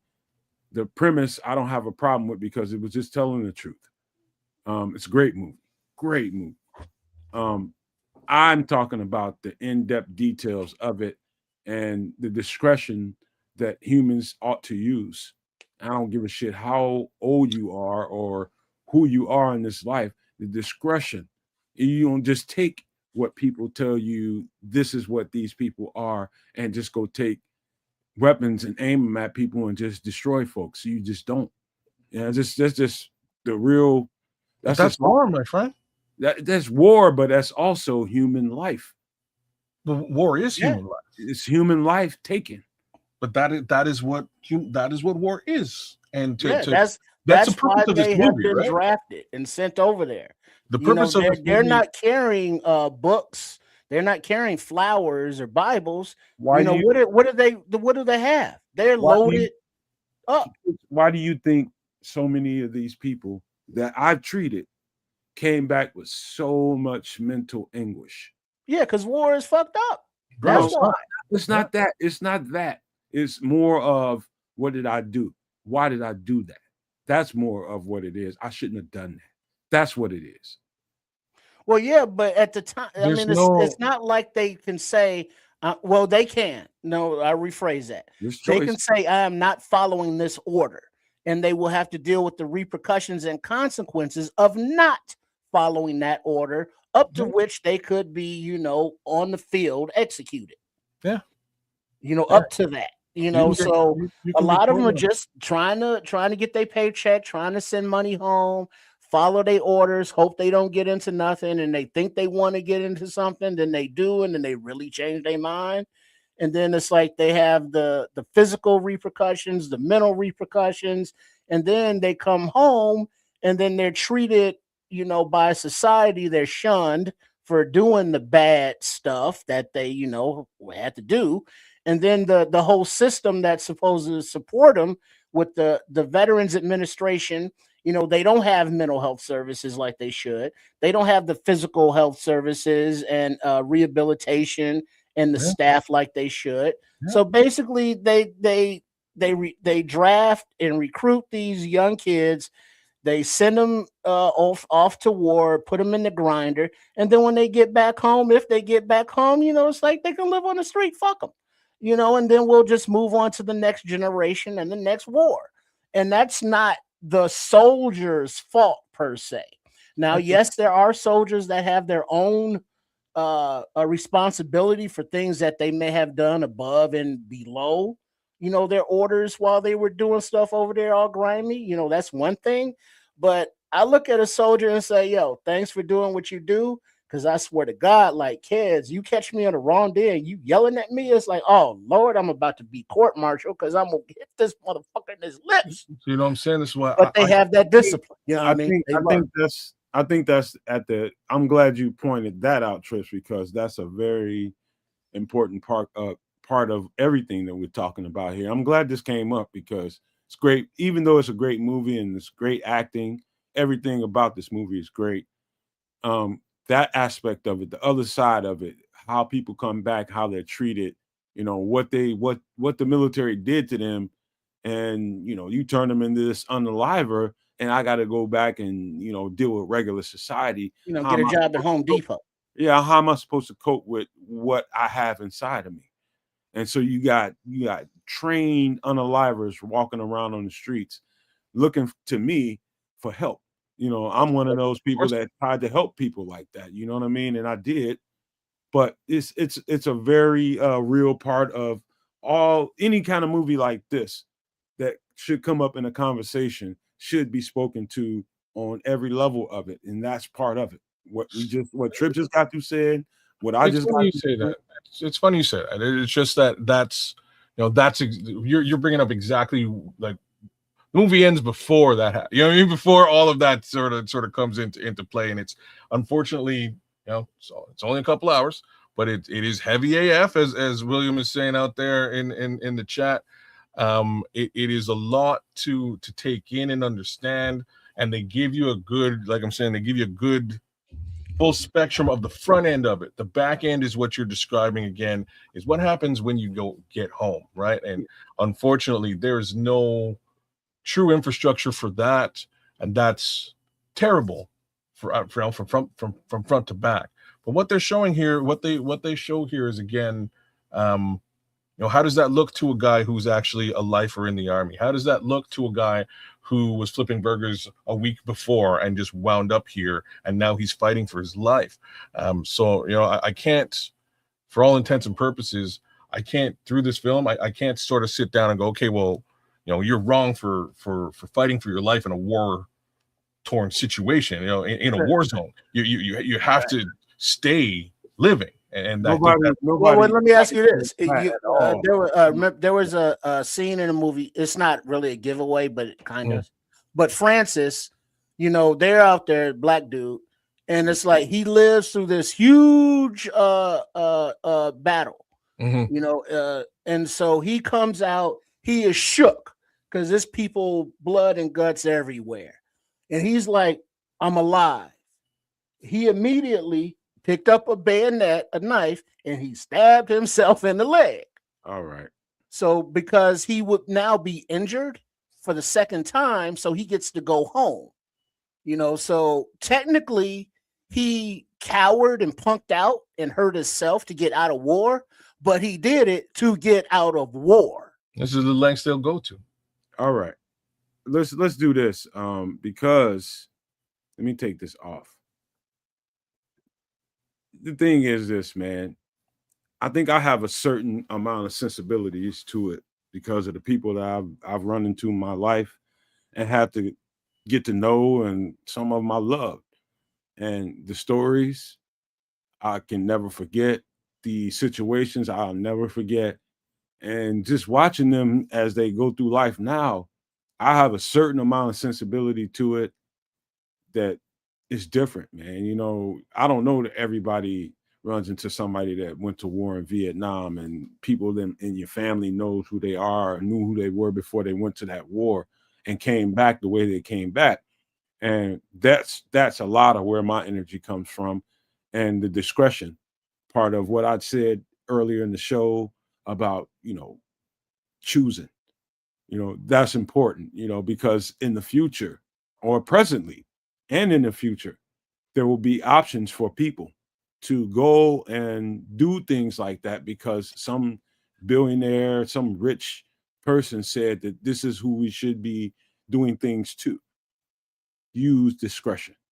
That's my point. There's no such thing as I don't have a choice. You always have a choice. It might not be the best choices in the world, but you have a choice. You can do or you don't. And whatever the results are, be damned. Well, this is what it is, man. And we got to get ready to wrap this up, kids, because I want to shut the show down too, but I don't. One of the kids that my son's grown up with, I've known this kid his entire life. Played football with my son for years. He hollered at me a little while ago, maybe a couple of months back, and he said, hey kids, would you do me a favor and would you be a reference for me? And I was like, oh, sure, no problem. I'll be a reference for you. I've known you your whole life. No problem. And then he sent me the link, and it was like, to the armed forces. And I was like, oh, wow. I would never have thought about,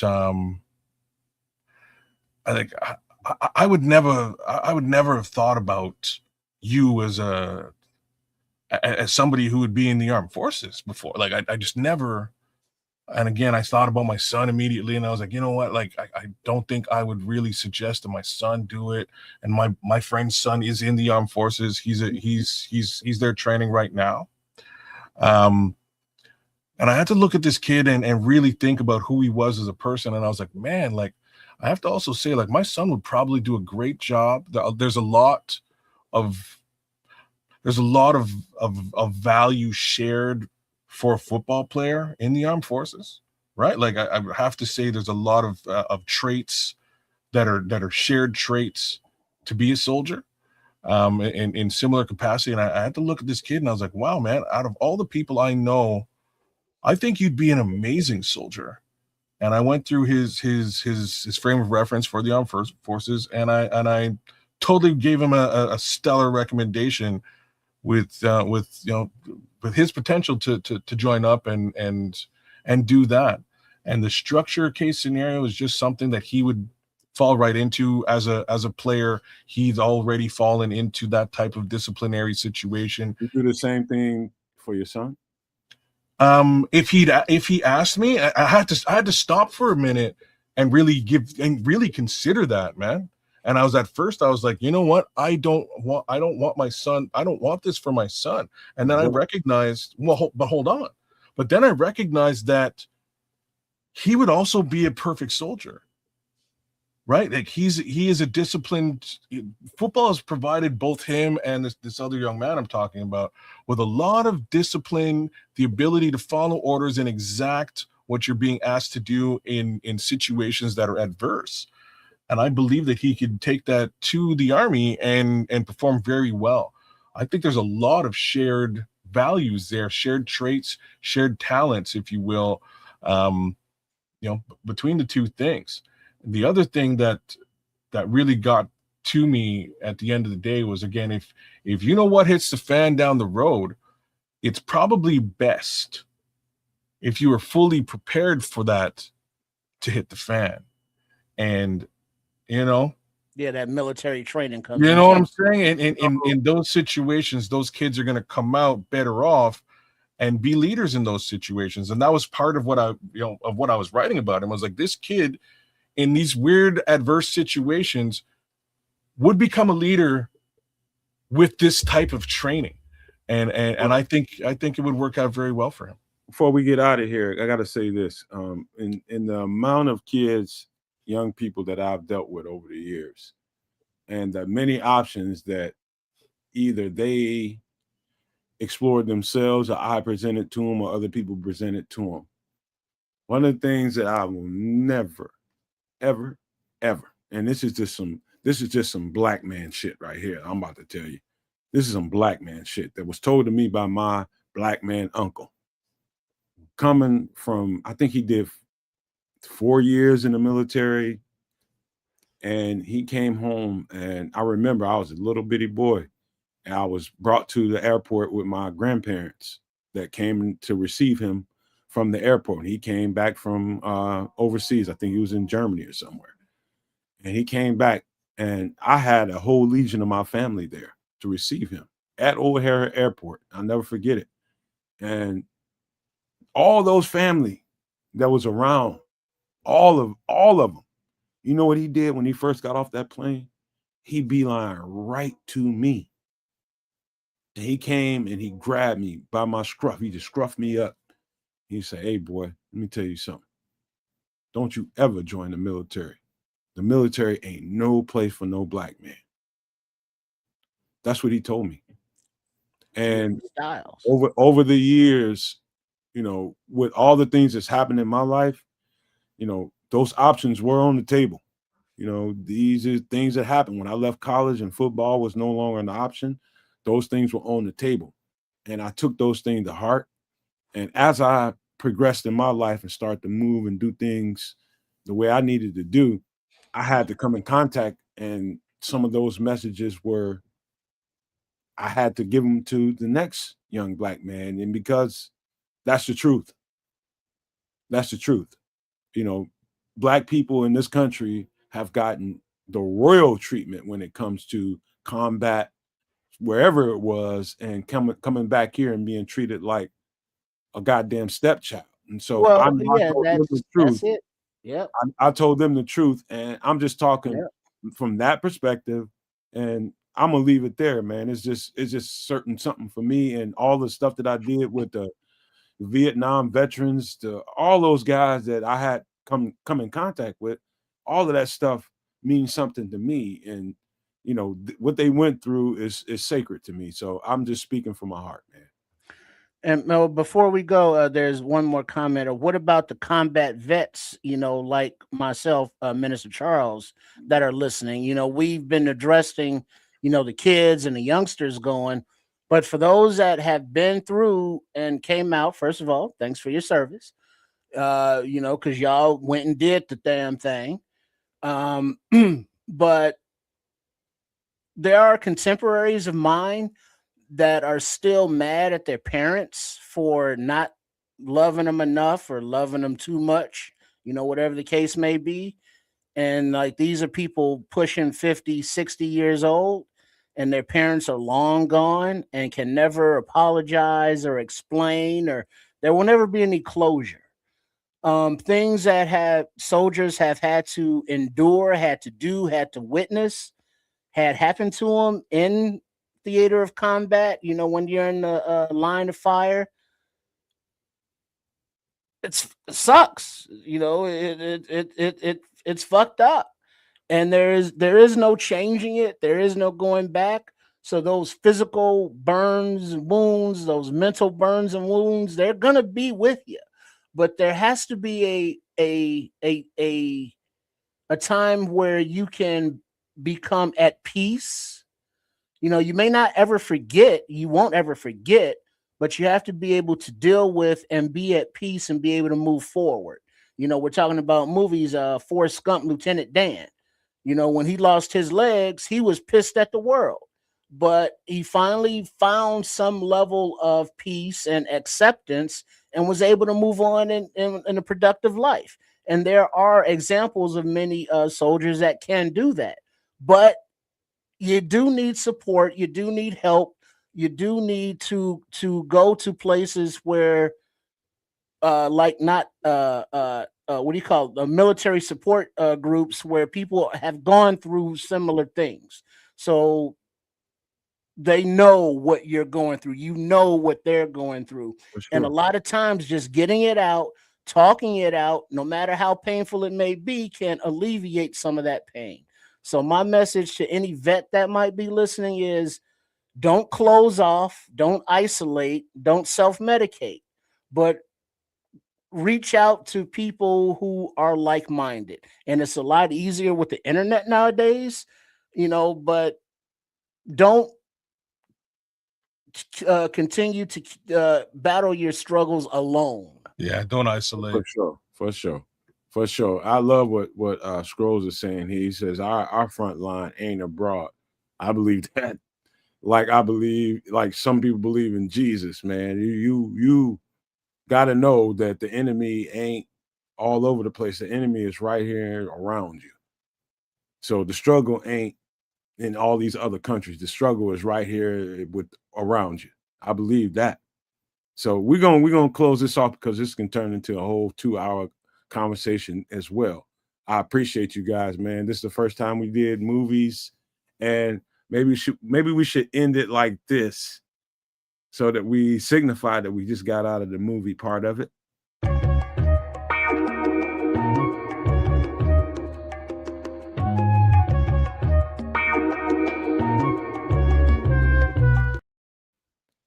That was a very interesting conversation. All the movies, but how personal it got with the very end of Platoon and the whole thing with war and what that got interesting.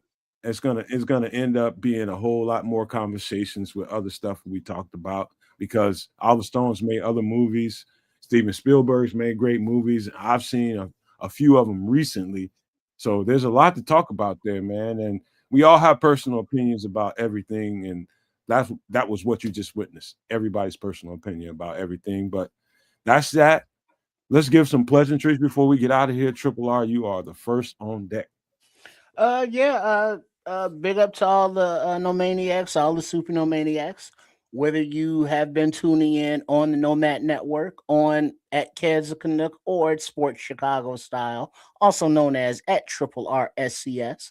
A shout out to all of the uh, previous subscribers, but as well as the new ones, because I believe at the last time we were together or on Extra Sauce, I said that, hey, we had gotten up to like 135 or so subs. Kids, Nomad, 141. Oh, That's where it's nice. standing at All right, now. all right, all right. So much appreciation on the your support of the content by subscribing, and on to a million. But I think I got to get to 200 first. But milestones, you know what I mean, and goals. Young So much Trip. appreciation to those that have subscribed, and if you have not, please do so, please and thank you. Everything he said for sure, times 2, if not 3. That's me. I'm Keza Canuck. By all means, check me out at Keza Canuck right here on YouTube. Give me a like, share, subscribe, and we will continue rocking and pushing out this type of content. Come check us out this weekend for Bears v Packers Part 2. That's French for 2.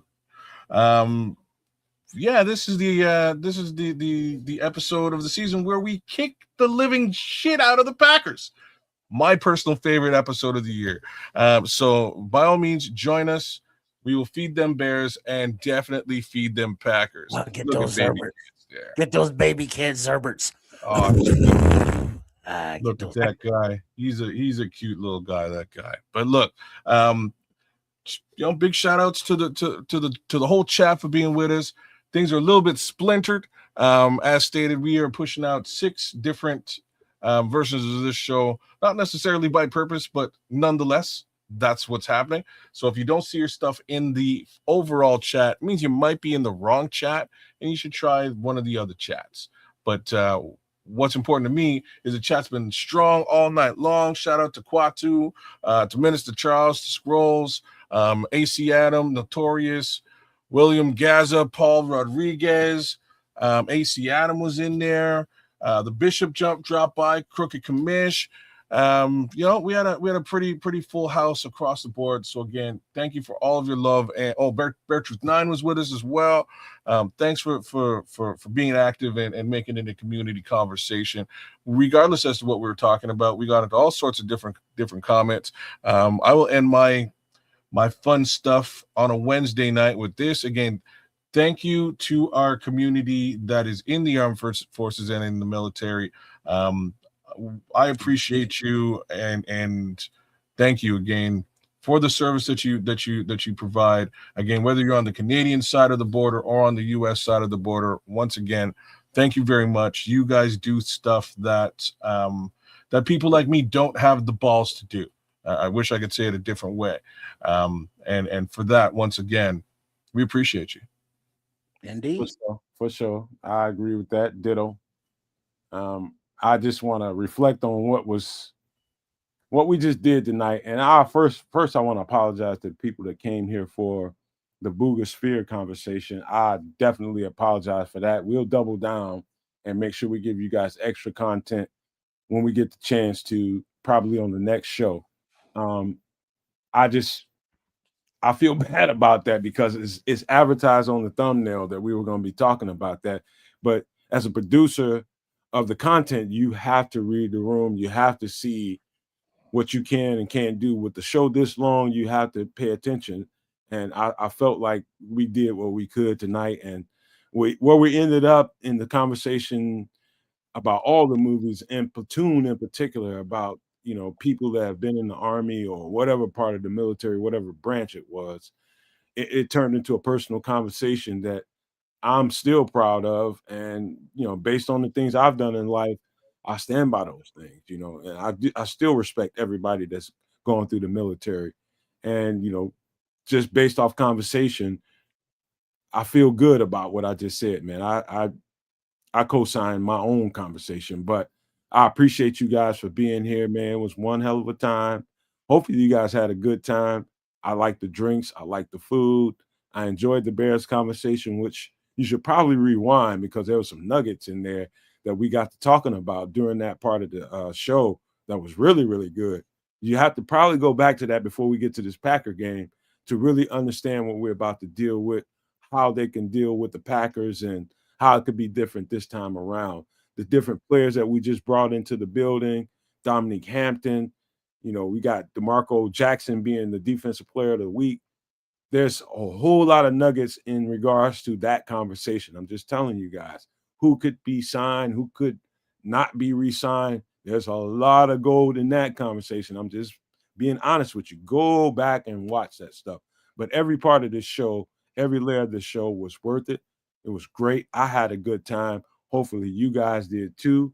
I appreciate these two guys that rock with me all the time, every week. It's getting better and better. I feel it.